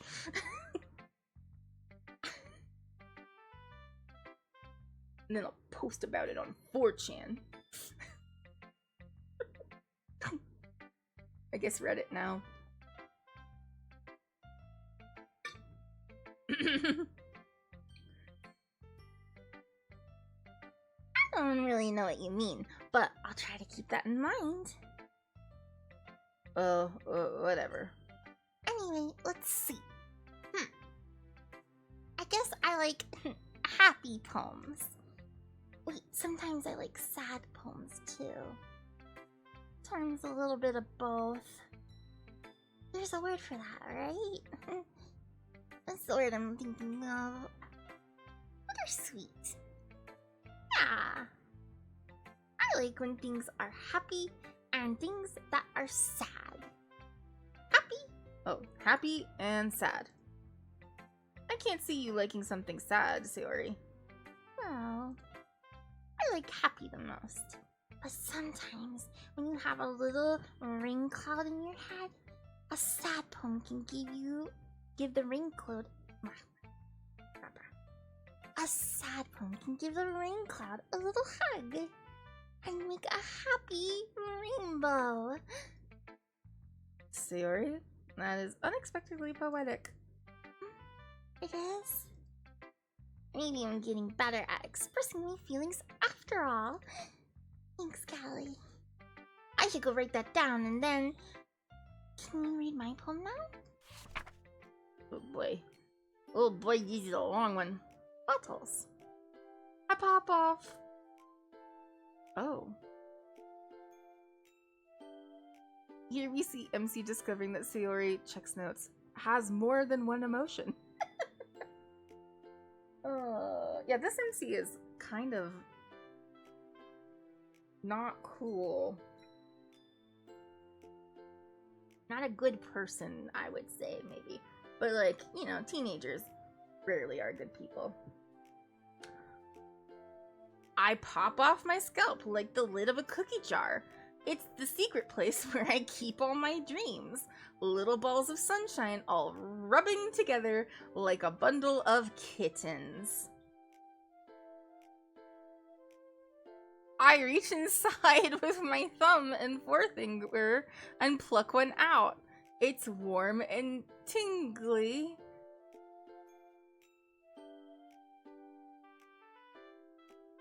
Sorry, I got distracted by this. But there's no time to waste. I put it in a bottle to keep it safe. And I put the bottle on the shelf with all the other bottles. Happy thoughts, happy thoughts, happy thoughts in bottles, all in a row. Sheesh. What's happening to this kid?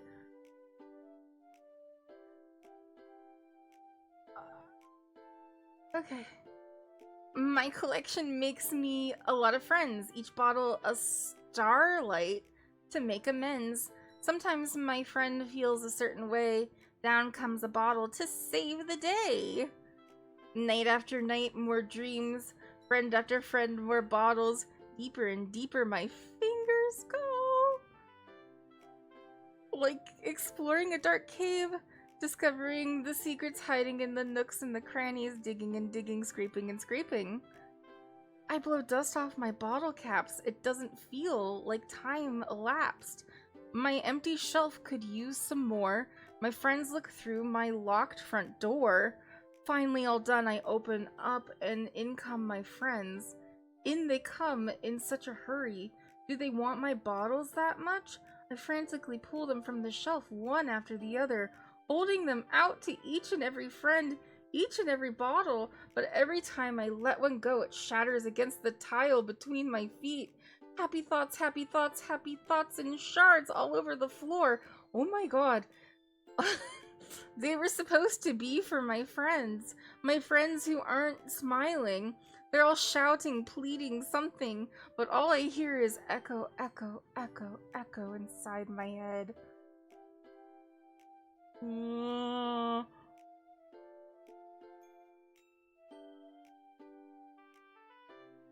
want to protect this girl from everything and everyone. I want to scoop her up and give her a big hug and tell her that she's fine and she can stop masking now. It's okay. Oh god, okay.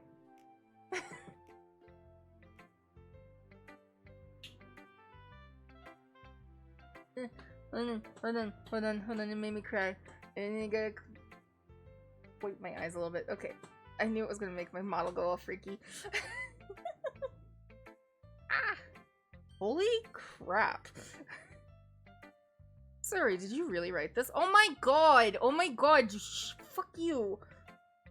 Of course I did! Didn't I tell you yesterday that I was gonna rate my best poem ever? I'm using the wrong voice a little bit.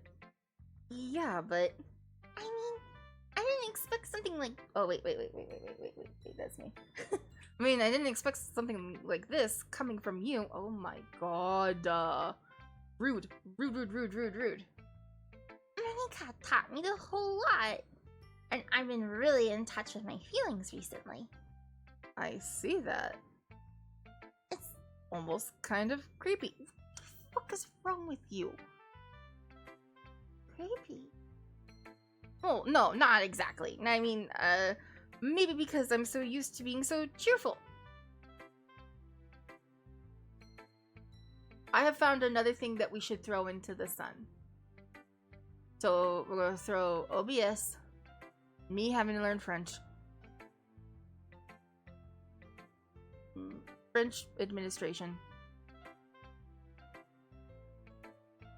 and this motherfucker. And this motherfucker goes straight into the sun.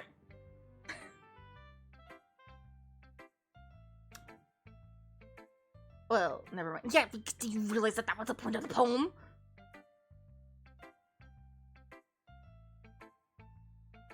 The MC is actually a girl because I don't want to play a guy to throw the whole man away is my favorite line.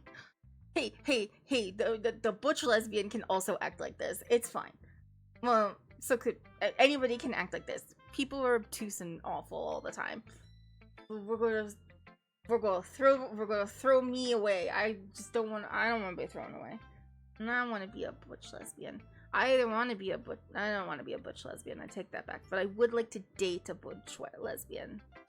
That would be nice, especially if she muscly a little bit. Ooh, girl. Okay. I'm thinking too hard about it. Me too. The point is, it came out good, so you should be proud of it. Aw, thanks.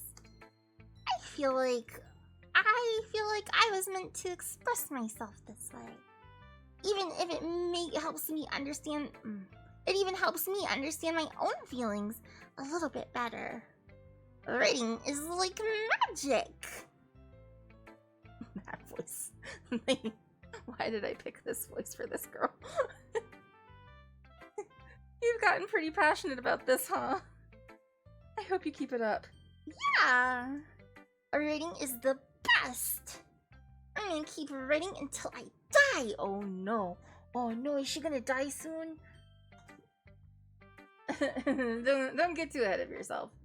Suri has a bad habit of getting obsessed with something before dropping it no more than a week later. Couldn't be me.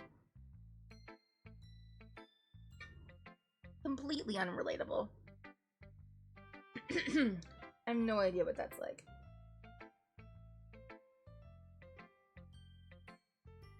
Nope. I wonder if this is one of those times. But seeing the passion in her eyes makes it hard for me to be pessimistic. Oh wow, it's like 7.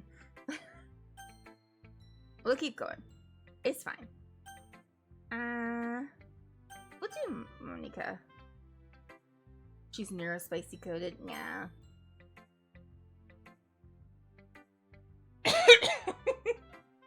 I feel fine.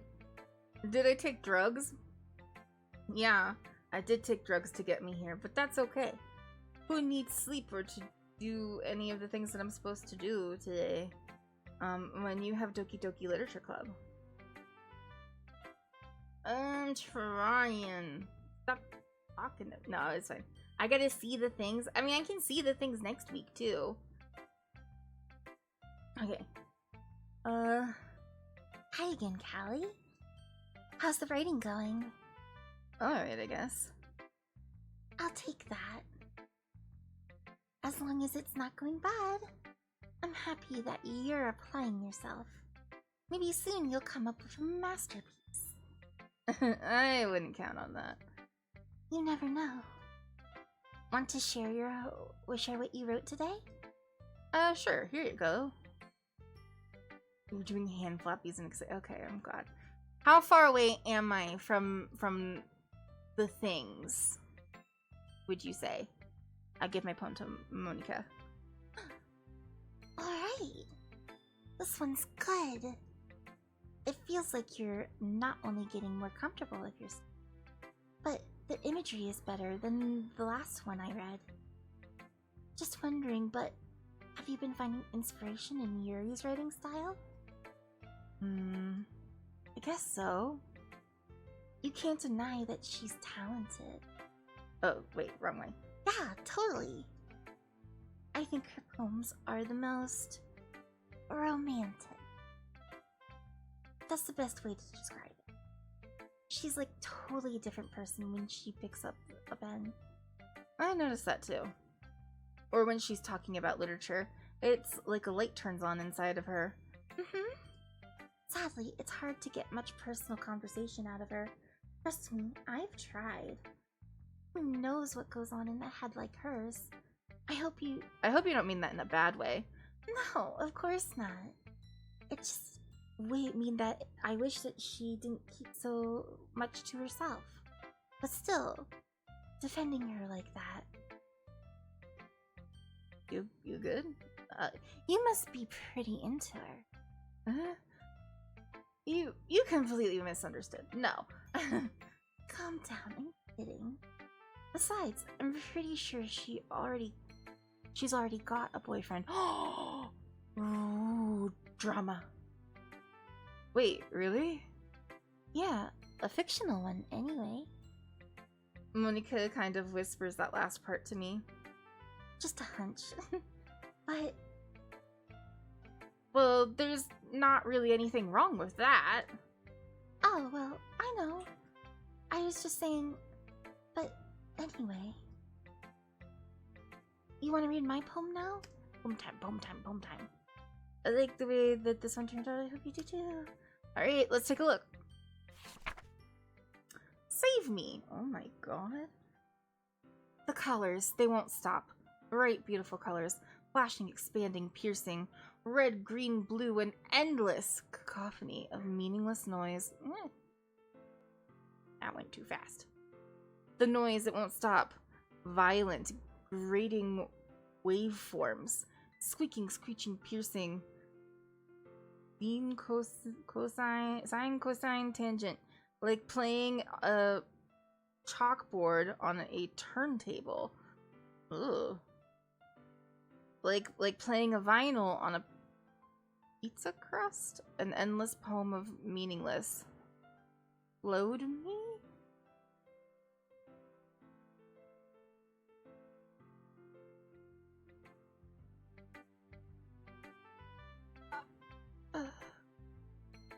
It's even more abstract than your last one, huh? I guess it's just the way I write. I'm sorry if you don't like it. No, I never said that. It's just kind of thing. It's just a kind of thing that I've never really seen before, I guess. I'm kind of playing with my space on the paper. Choosing where and how to space your words can totally change the mood of a poem. It's almost like magic. The way I wrote the lines really short make it feel like they're trying to speak over the noise. I see. It's still hard for me to tell what it's about, though, because I'm an idiot. Sometimes asking what a poem is about isn't the right question. A poem can be as abstract as a physical expression of a feeling, or a conversation with the reader. So putting it that way, not every poem is about something. Anyway, here's Monica's writing tip of the day. Sometimes you'll find yourself facing a difficult decision. When that happens, don't forget to save your game. Oh, I should be saving my game, huh? I have not done that yet. Oh, there's an autosave. Nice. Oh, it auto-saved a really long time ago. We'll just put it there. Why not? Hi, Mir! I'm glad you had fun! You never know what happened if you change your mind. Oh, I could change my mind. Oh my god, have I just gotten through the tutorial? I mean, this is so bad. Wait, is this even a writing tip? What am I even talking about? That was my advice for today. Thanks for listening. We'll do Natsuki. We'll use Yuri for last, because I know that's going to be her favorite.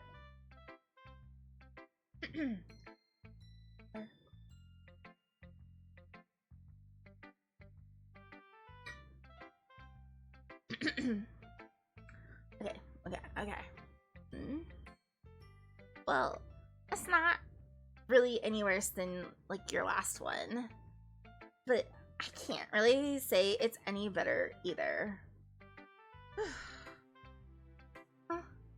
What does that mean? Well, anything that isn't a train wreck, I'll take as a win. And I get the feeling you're probably the most critical. Hi, what makes you... Wait, maybe that was a compliment? Oh.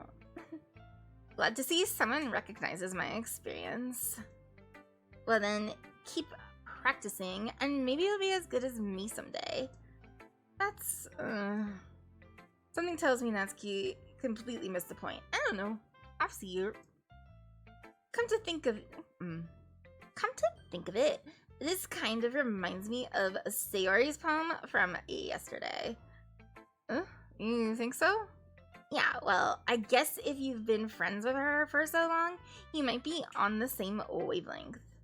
But you never really struck me as her type, if you know what I mean. Sayori has a type all of a sudden? Well, I don't know, but to be honest, how can someone so fluffy spend so much time with someone like you? That's like she's dragging around a dead weight. That was a little unnecessary, but okay. But think of it this way, if it weren't for me, she would probably just fly away like letting go of a balloon. Into the sun!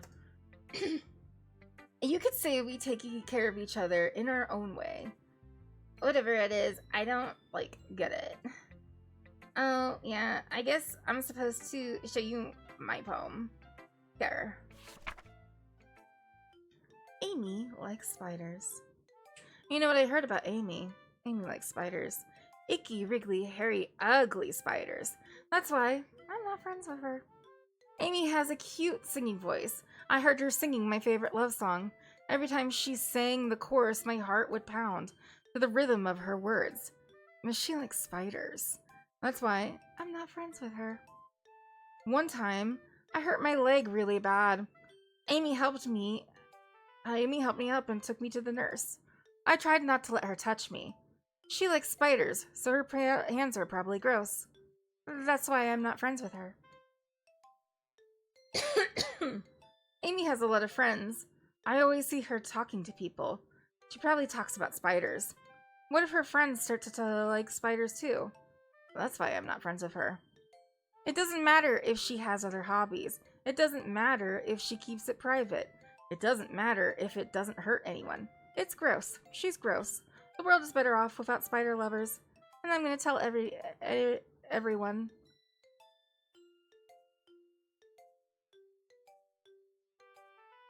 Is Natsuki a homophobe?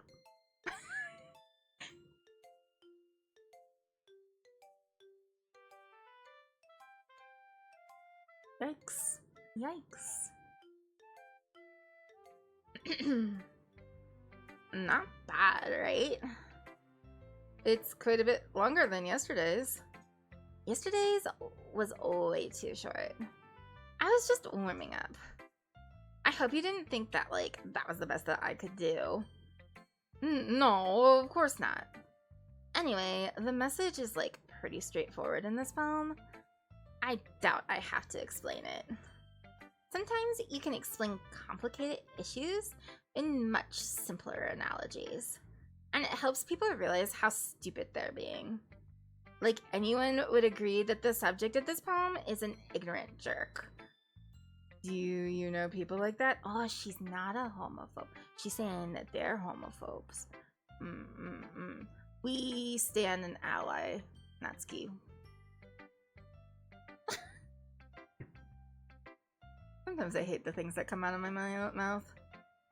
You need to do another day of poems and then some things after that. We could probably do that.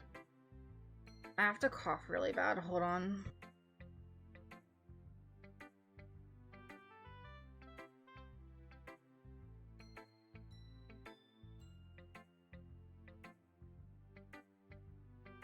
Okay, alright. No, she's not my favorite, but she's okay. Of course, it's about how everyone thinks my this doesn't really matter. It can be about anything.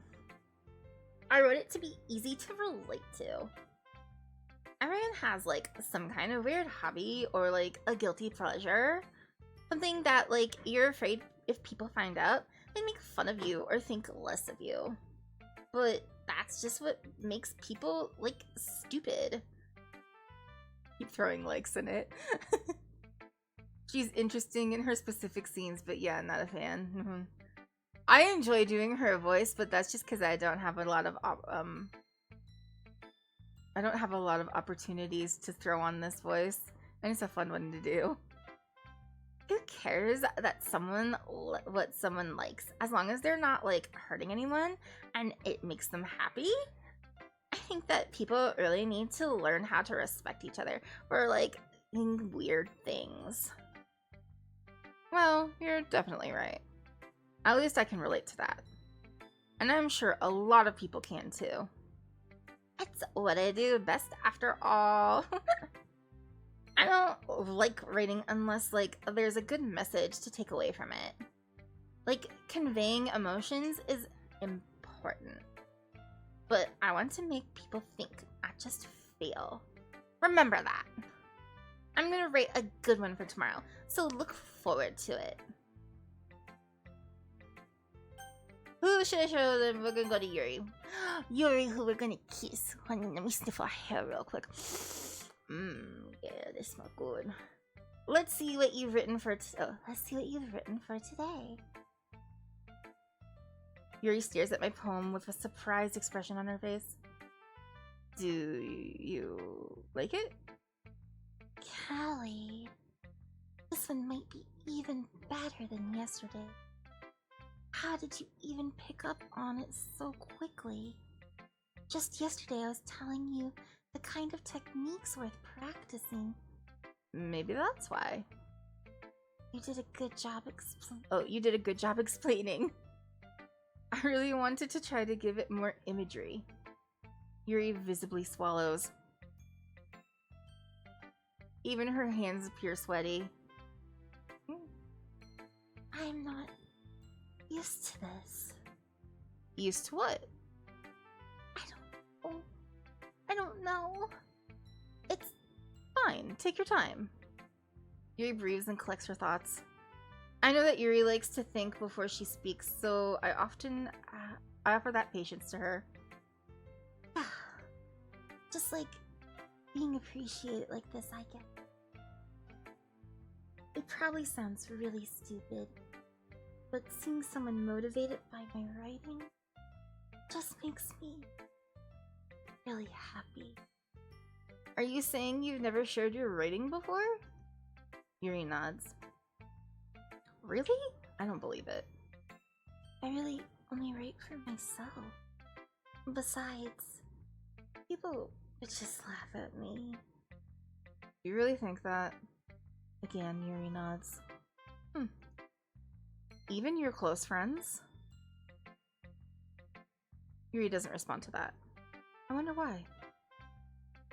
Anyway, do you want to share the poem you wrote today? Yeah, I do. If it's with you. Oh boy. The raccoon. It happened in the dead of night while I was slicing bread for a guilty snack. My attention was caught by the scuttling of a raccoon outside my window. That was, I believe, the first time I noticed the strange tendencies as an unordinary human. Sorry, that was a weird one. I gave the raccoon a piece of bread, my subconscious well aware of the consequences. Well aware that the raccoon that is fed will always come back for more. The enticing beauty of my cutting knife was the symptom. The bread, my hungry curiosity. The raccoon, the urge. The moon increments its phases and reflects that much more light off my cutting knife. The very same light that glistens in the eyes of my raccoon friend. I slice the bread fresh and soft. The raccoon becomes excited, Or perhaps I'm merely projecting my emotions onto the newly satisfied animal. The raccoon has taken to following me. You could say that we've gotten quite used to each other. The raccoon becomes hungry more and more frequently, so my bread is always handy. Every time I brandish my cutting knife, the raccoon shows me its excitement. A rush of blood. Classic Pavlovian conditioning.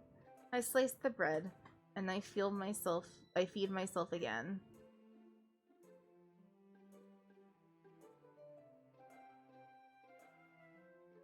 I wish my model was better at picking up some of my facial expressions here. Girl? Yeah, you sliced that bread, girl.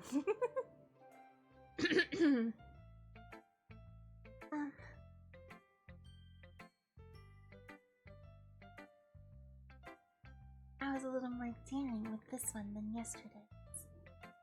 I can see that. It's a lot more metaphorical. I don't know if it's my fault, but I can't begin to imagine what this poem is about.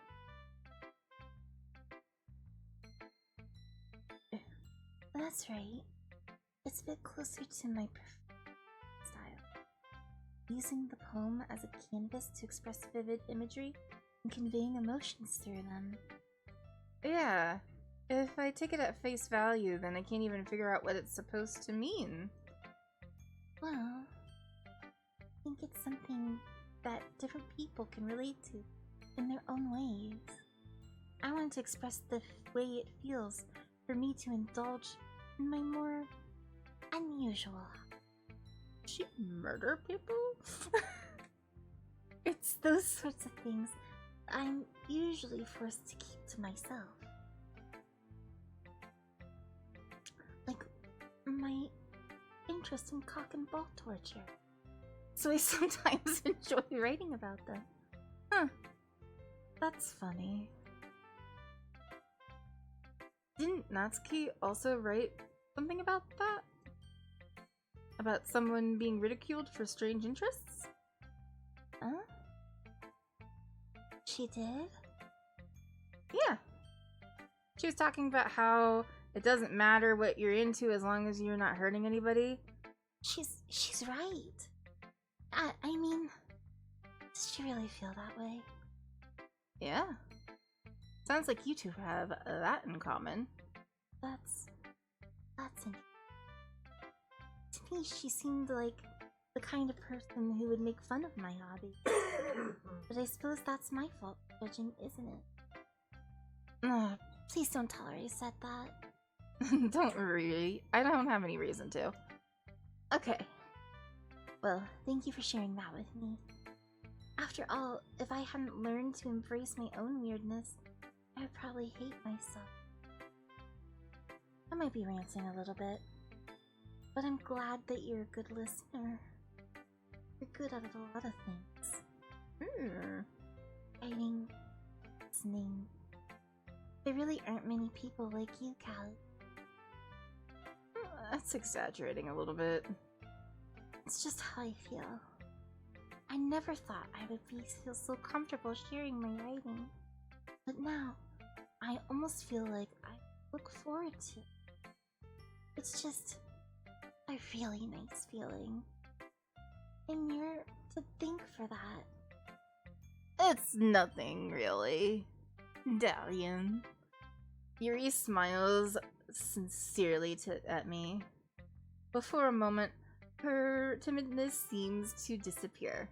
Are we gonna kiss? No. Or get cock-blocked. Okay, everyone. We're all done reading each other's poems, right? I have something extra planned for today, so if everyone could come sit in the front of the room.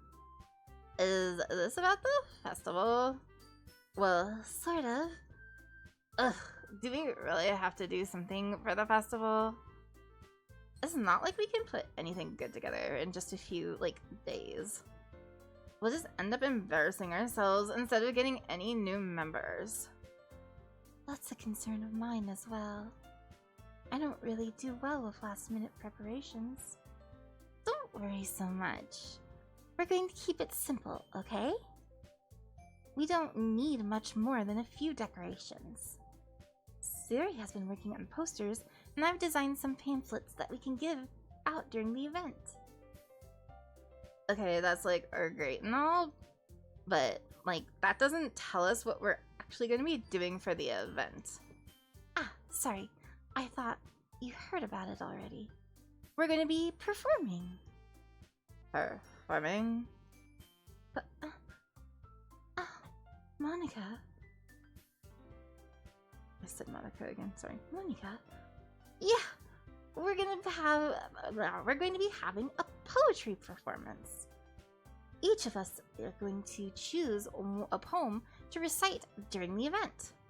But the cool part is, we're going to let anyone else come up and recite poems too.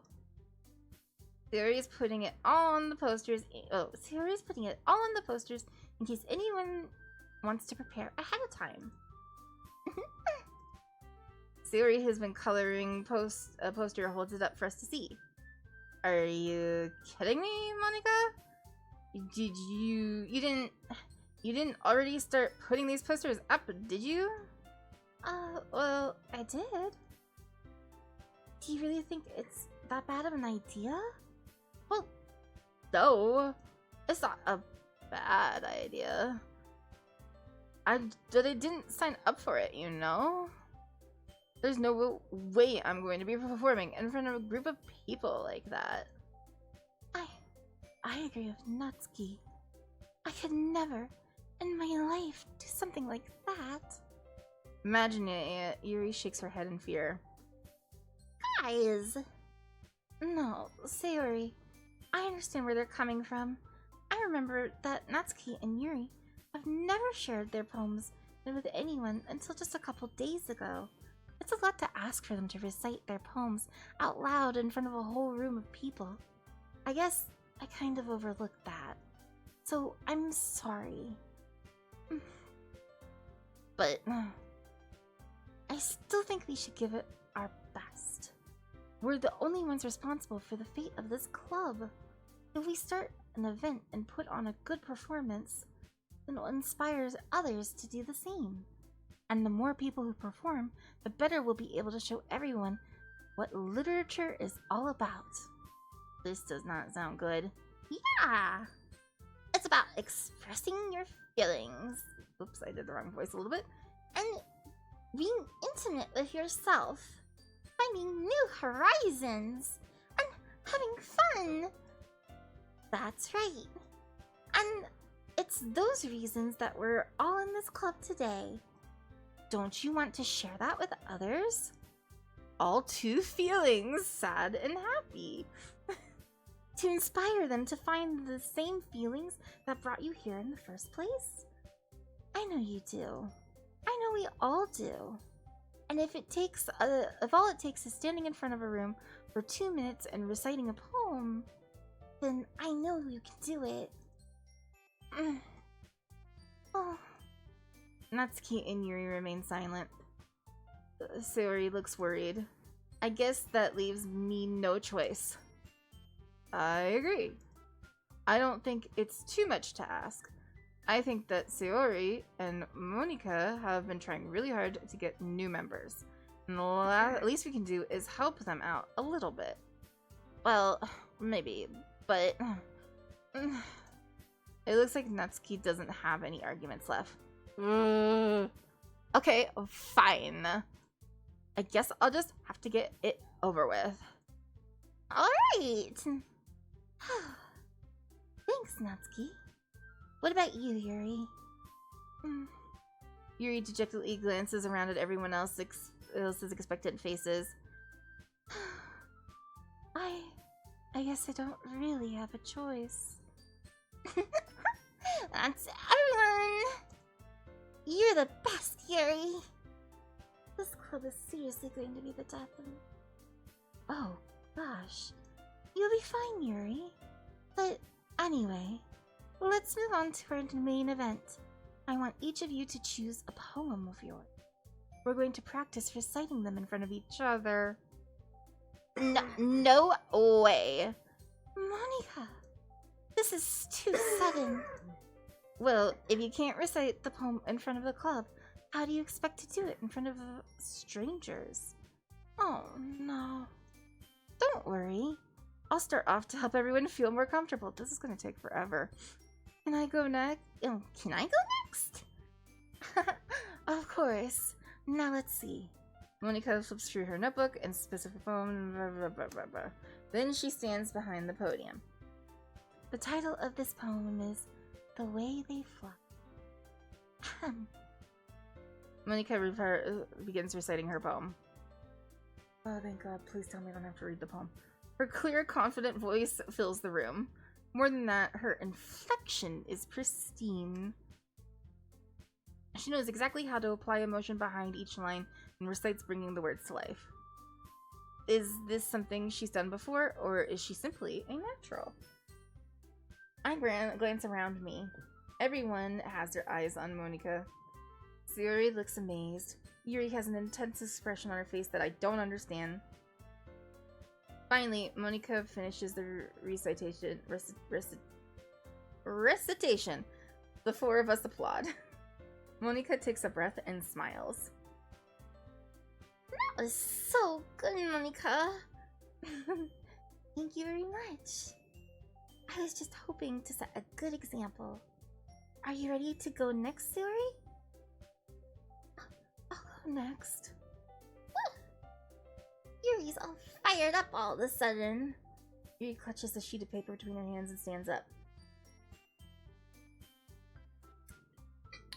Walks up to the podium. This poem is called... Yuri anxiously glances at EHS. You can do it, Yuri. Or you can do it, Yuri. It's called After Image of Crimson Eye. Yuri's voice shakes as she starts reading the poem. Just a moment again, she practically refused to do this. Why is she suddenly putting so much effort? As Yuri gets past the first couple of lines, her voice changes. It's almost like what happens when Yuri gets absorbed into her books. Her quivering words transform into the sharp syllables of fierce and confident woman. Ooh, independent woman. The poem is full of twists and turns in the structure that she enunciates with perfect timing. This must be a rare glimpse into the writing fire Yuri keeps concealed inside her head.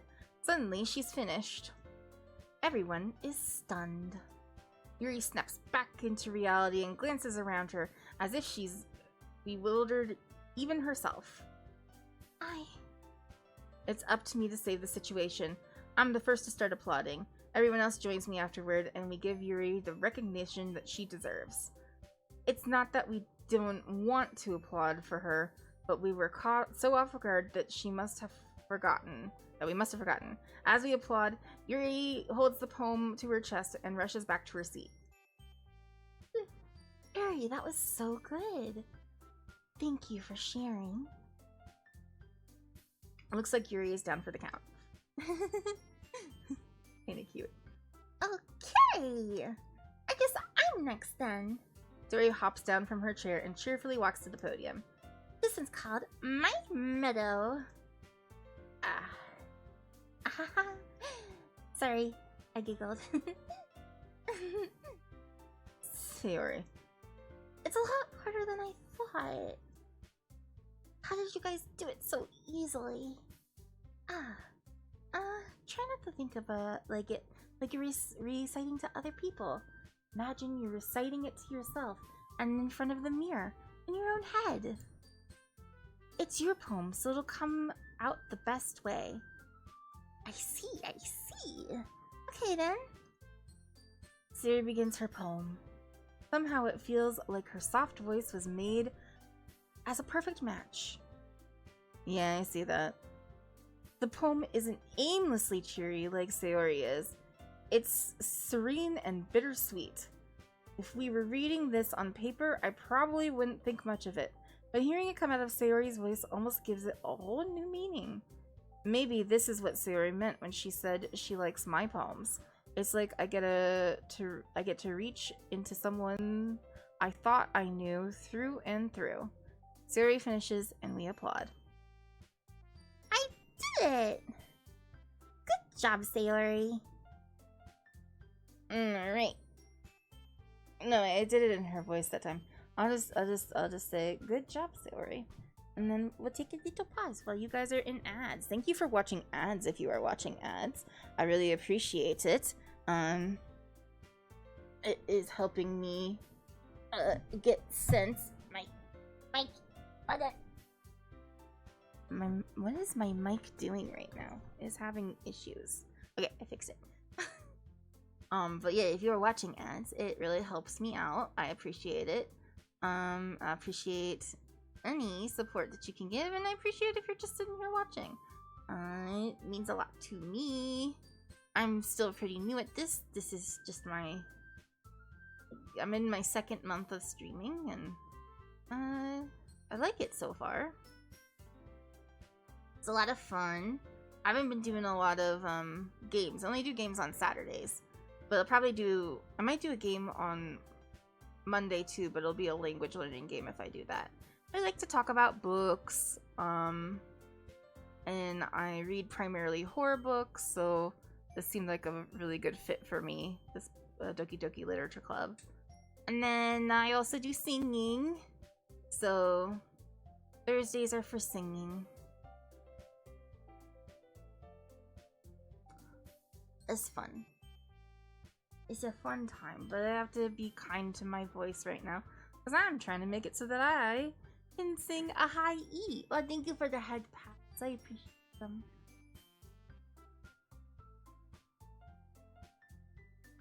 Yesterday, I got that high E out of my throat, and it was hard. Welcome home, Mir. I'm just waiting for people to get out of ads. We can continue. I don't like doing people have to miss things. So it's just a little break. And then I just yap about things for a minute. How was the con? You have fun? What was the con about? I missed that.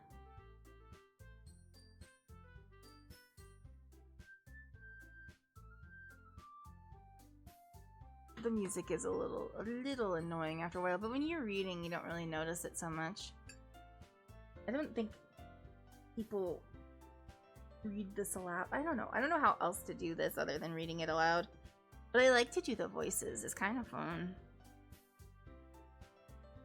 I kind of think my husband disagrees with some of the voices that I've given these characters, but I don't know what else. I don't know what other voices to give them. I think that some of them fit pretty well.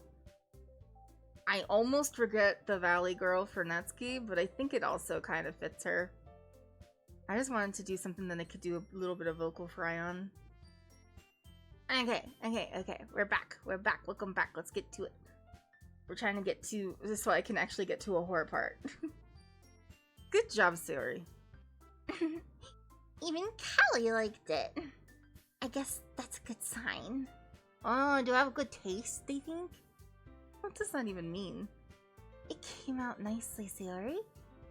The atmosphere of the poem fit you really nicely. But it might be that the other poems wouldn't work quite as well with that kind of delivery. I don't really understand. In other words, I've seen poems of yours where that sort of gentle delivery wouldn't work as well.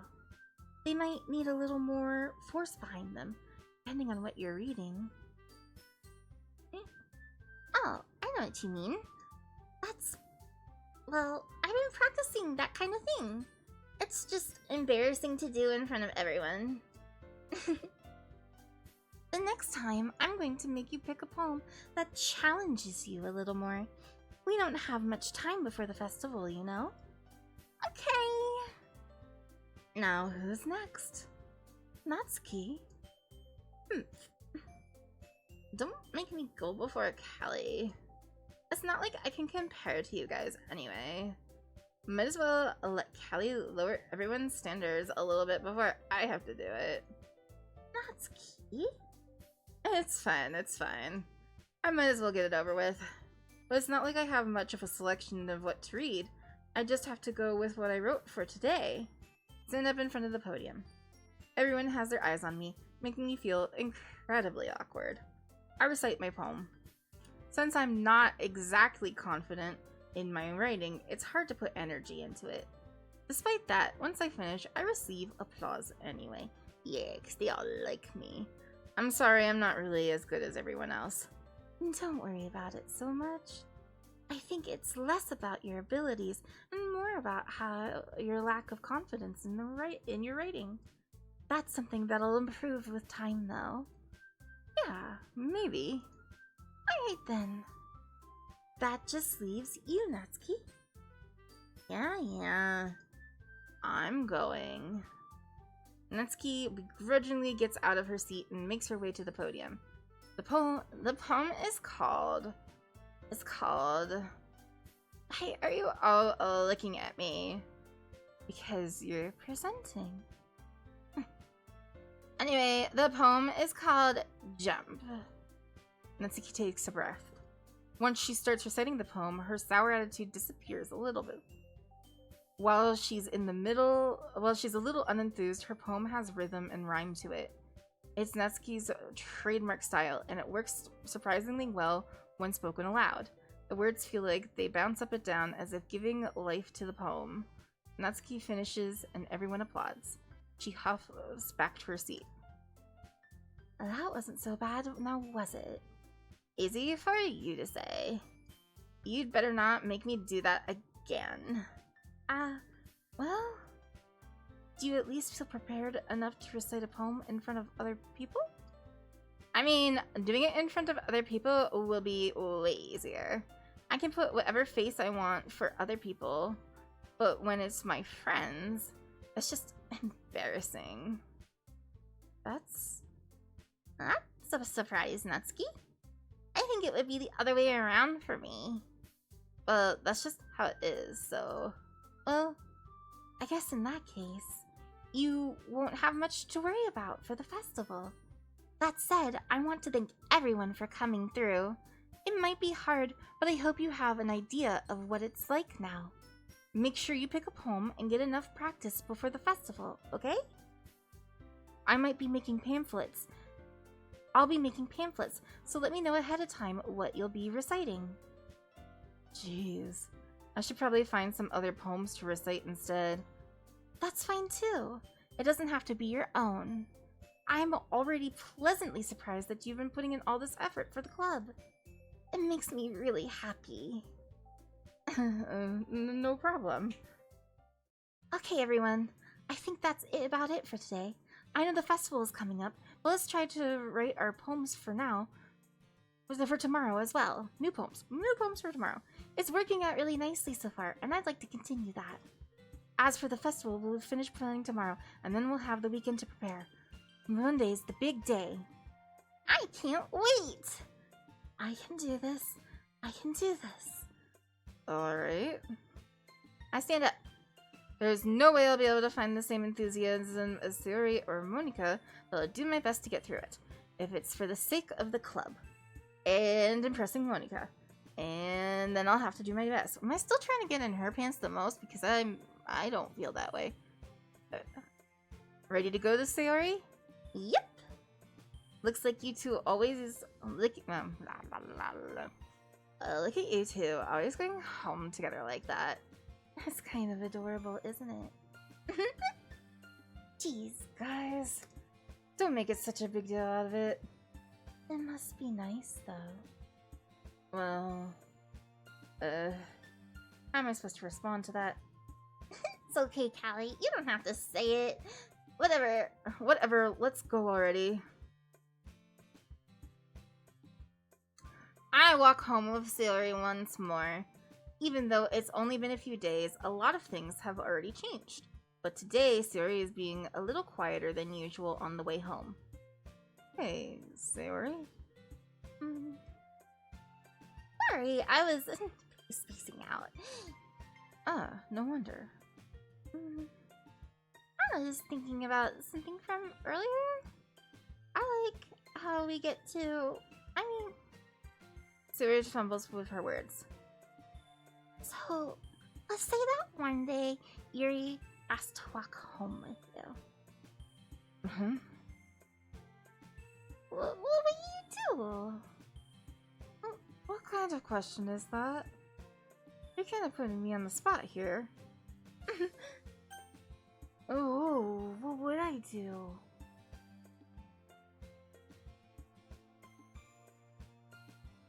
Can I walk home with both of them? We can't just all go? Can there be a hair mending? I would like that, please. I don't want to choose. I'm gonna make her sad. I'm gonna make her sad if I say Yuri.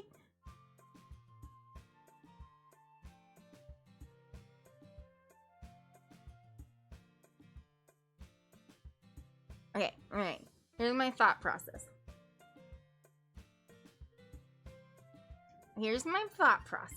Okay?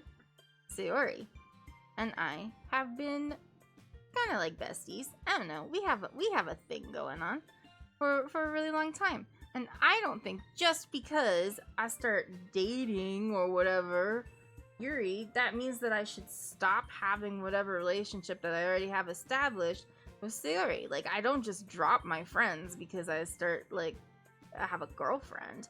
So, I would still walk home with Sayori. Sayori, do you really think that I would ditch you for Yuri? But she's so beautiful and smart. Jeez. I already see her in club every day. Besides, you always seem to really like going home together. Wait, this was maybe not the greatest choice. Maybe I should have saved. Maybe I should have taken the writing advice for today. I wouldn't want to ruin that for you. You're so silly, Callie. You think about me too much sometimes. Yuri would deserve it if she wanted it, so... Sorry, I already made up my mind. I really can't figure you out sometimes. Sorry. Besides, what's the point of speculating something that is never going to happen? The conversation trails off. It's kind of weird talking to Sayori. It's kind of a weird thing for Sayori to care so much about. But I want to respect her and keep her happy too. Then again, the festival is only a few days away. Who knows what will happen in that time? What does the festival have to do with any of that? It's time! Time for poetry, people. Okay.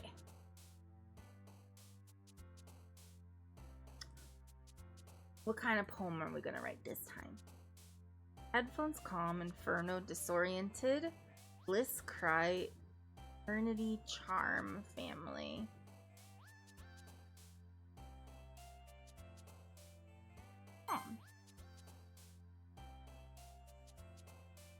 Okay, the next one. Universe vibrant, daydream, define, whistle of fireworks, promise passion landscape.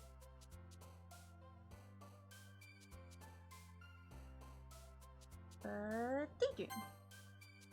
I am really vying for a little bit right now. Daydream. Waterfall, amazing, clumsy, sadness, silly, summer, excitement, pout, kiss, blanket.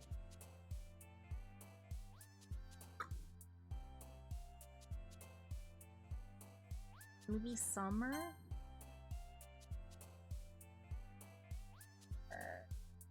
Sunset, vivacious, pure, horror, fallible, romance, pain, uncontrollable, heartbeat, secretive.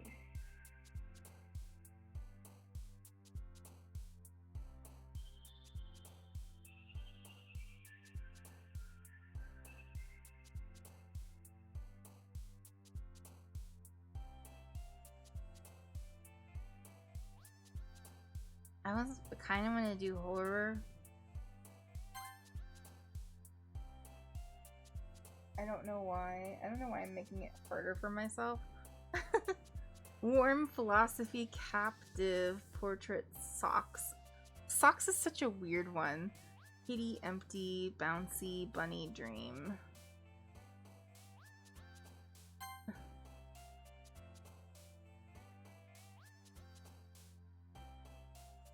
Crimson Heart, Destiny, Anger, Kawaii, Anime, Shame, Essence, Intellectual, Entropy.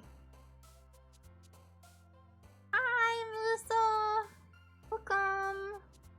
I'm apparently writing poetry. A good one here. Maybe we'll do Crimson.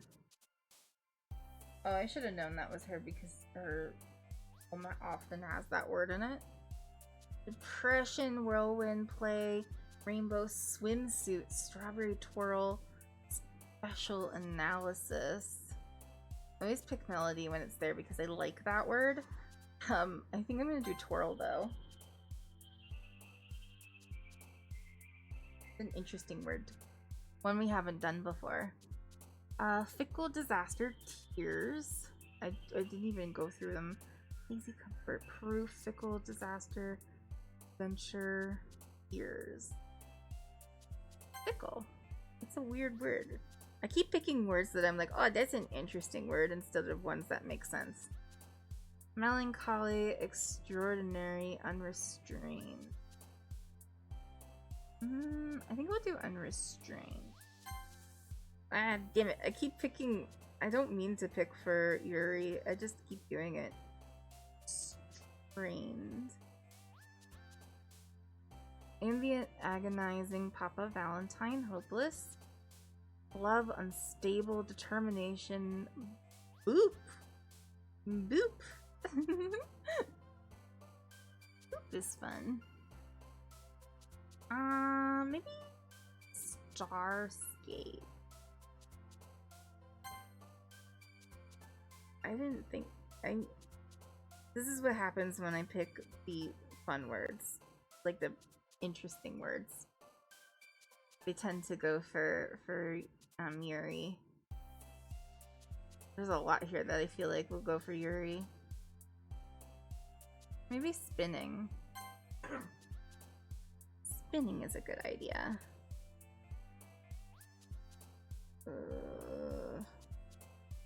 Spinning Suicide, that'll be fun.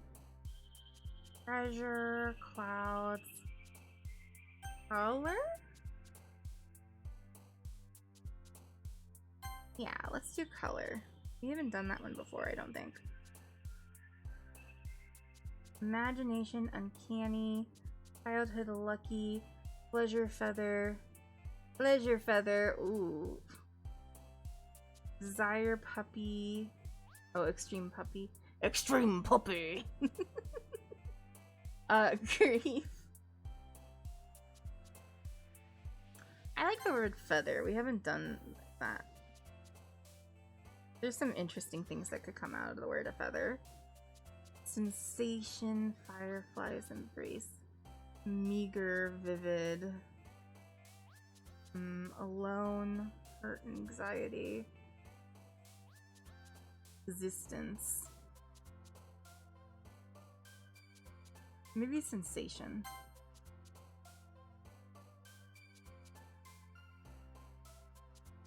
Okay.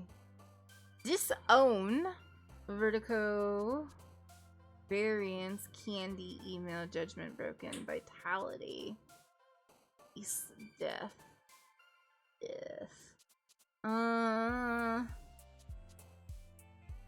We've done like a twirl and spinning and stuff like that, so Vertigo makes sense. I don't know if I'll actually get them around to like making dumb poems out of these, but we'll try. Mouse, Pink, Explode, Friends, Awesome, Flee, Holiday Memories, Fantasy, Hope. I like Hope. Got a couple more. Flower, Rose, Lollipop, Dark, Together, Dazzle, Frightening, Tragedy, Hair, Graveyard.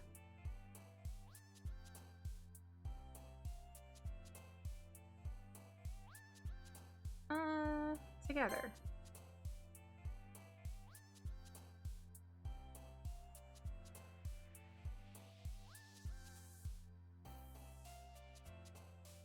Incapable, Joy, Raindrops, Electricity, Dance, contamination, parfait. I don't know what you would do with parfait. Laugh, cheeks, or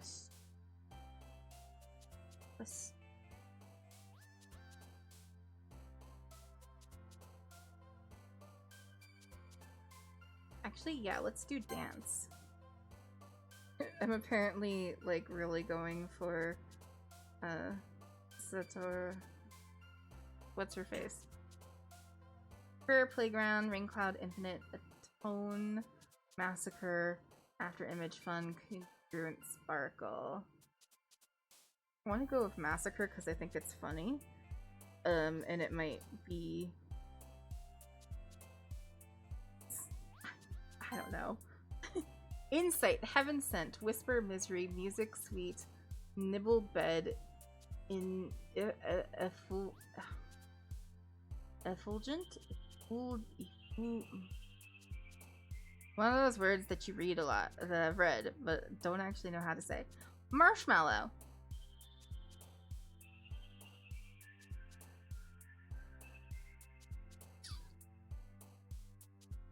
Music. Music. We like music. Aw, man. I should do it in her voice, though. Aw, man.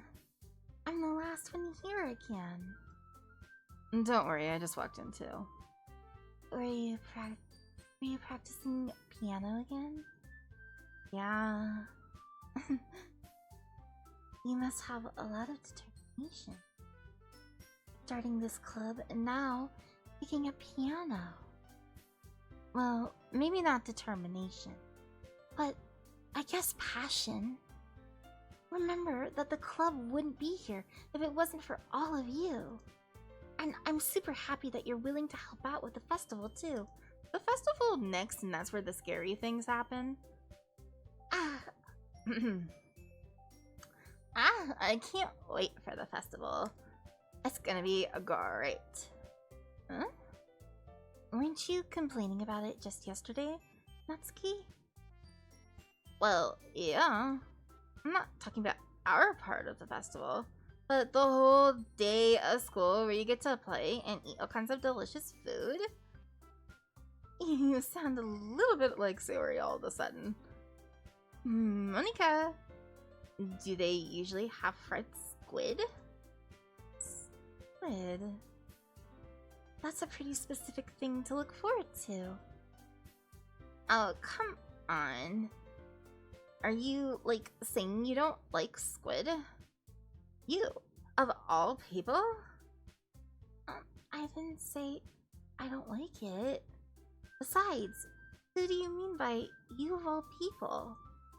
Because it's right in your name. Monika. Huh? That's not how you say my name at all. Also, the joke makes no sense in translation.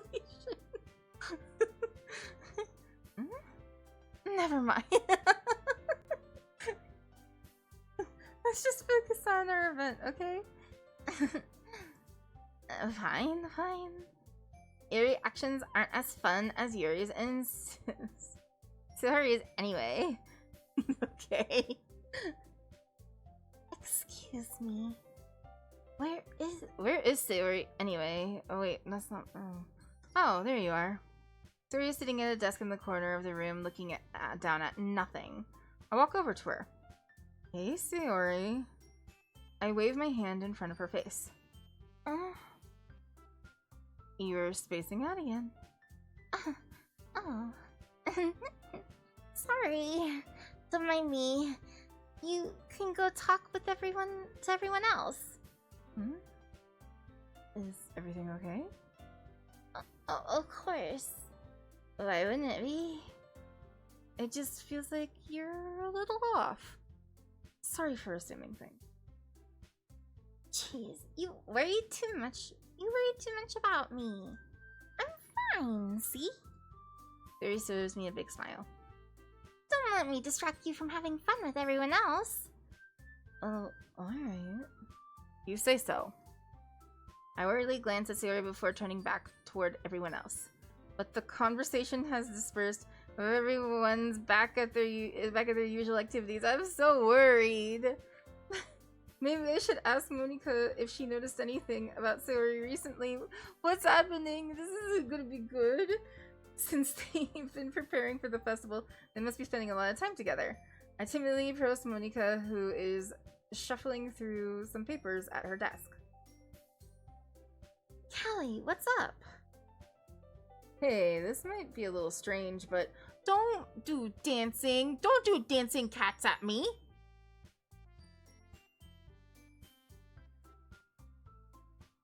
Have you noticed anything up with Sayori recently?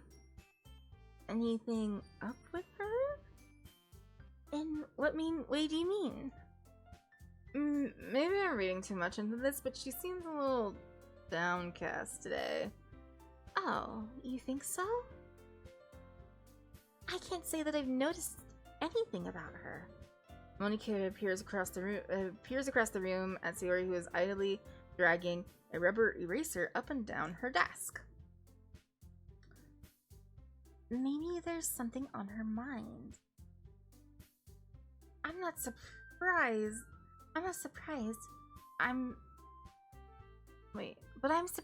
I'm not the one asking you, Callie. You certainly know her a lot better than I do. Yeah, but she's never really like this. She's always talked to me about things that bothered her. But this time when I asked her, she was really dismissive. Sorry, I know it's not your problem. I just wanted to ask if you knew anything. So I'll just drop it now. No. It's important to me too. I mean, I'm also friends with her. And I also care about the well-being of my club members, you know? Maybe I'll try to talk to her myself. Are you sure about that? She seemed like she wanted to be left alone. Are you sure? No, actually I'm not.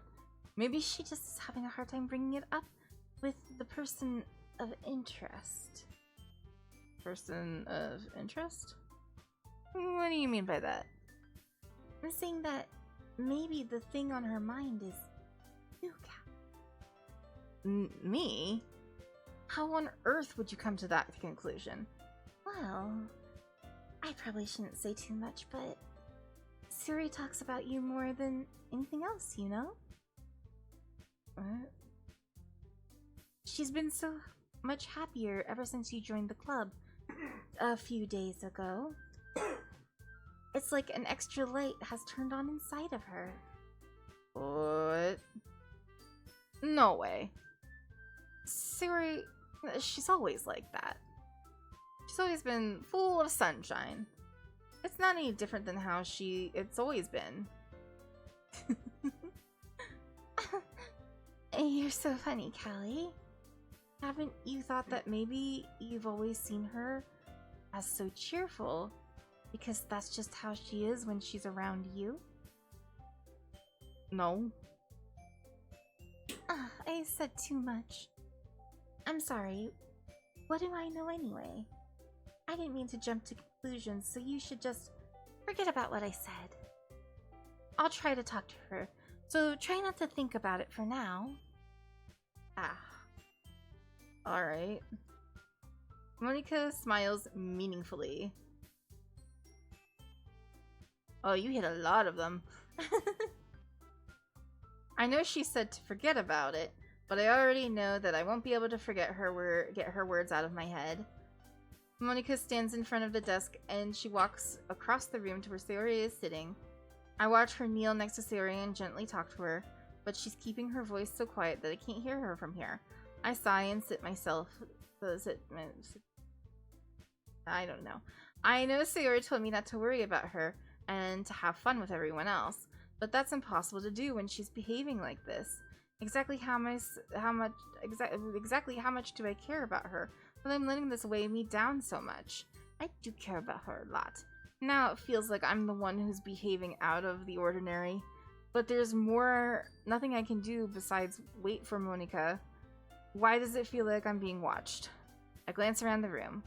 Suddenly, I notice Yuri peering at me from over her book. But she looks away just as quickly, with a flustered look on her face. Oh no, I'm upsetting everyone. I realize that she won't get anywhere like this. I've never really seen Yuri approach anyone or start a conversation on her own accord. So I have no choice but to approach her myself. By now, it's a little easier for me to do that. Stand up from my desk and go and sit next to the one next to her own. I didn't mean to bother you or anything. Relax, you didn't even do anything. But I could tell that you wanted to be alone with your thoughts. Alone with my thoughts? How were you even able to tell that I was thinking like that? Well, it's something that I do a lot. So it wasn't hard for me to spot based on your posture and expression. Not that I was staring or anything. I didn't mean to do anything creepy like that. In any case, I guess you were right. I'm sorry if I caused you any concern. don't apologize. Your troubles are the only concern of those who are willing to share in that concern. Of course, there are certainly those who find the most comfort in keeping to themselves. But if you would prefer...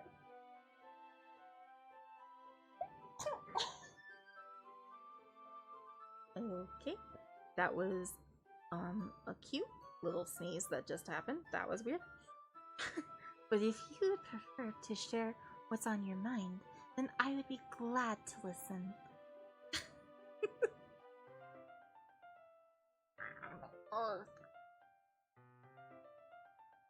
It's not really that big of a deal.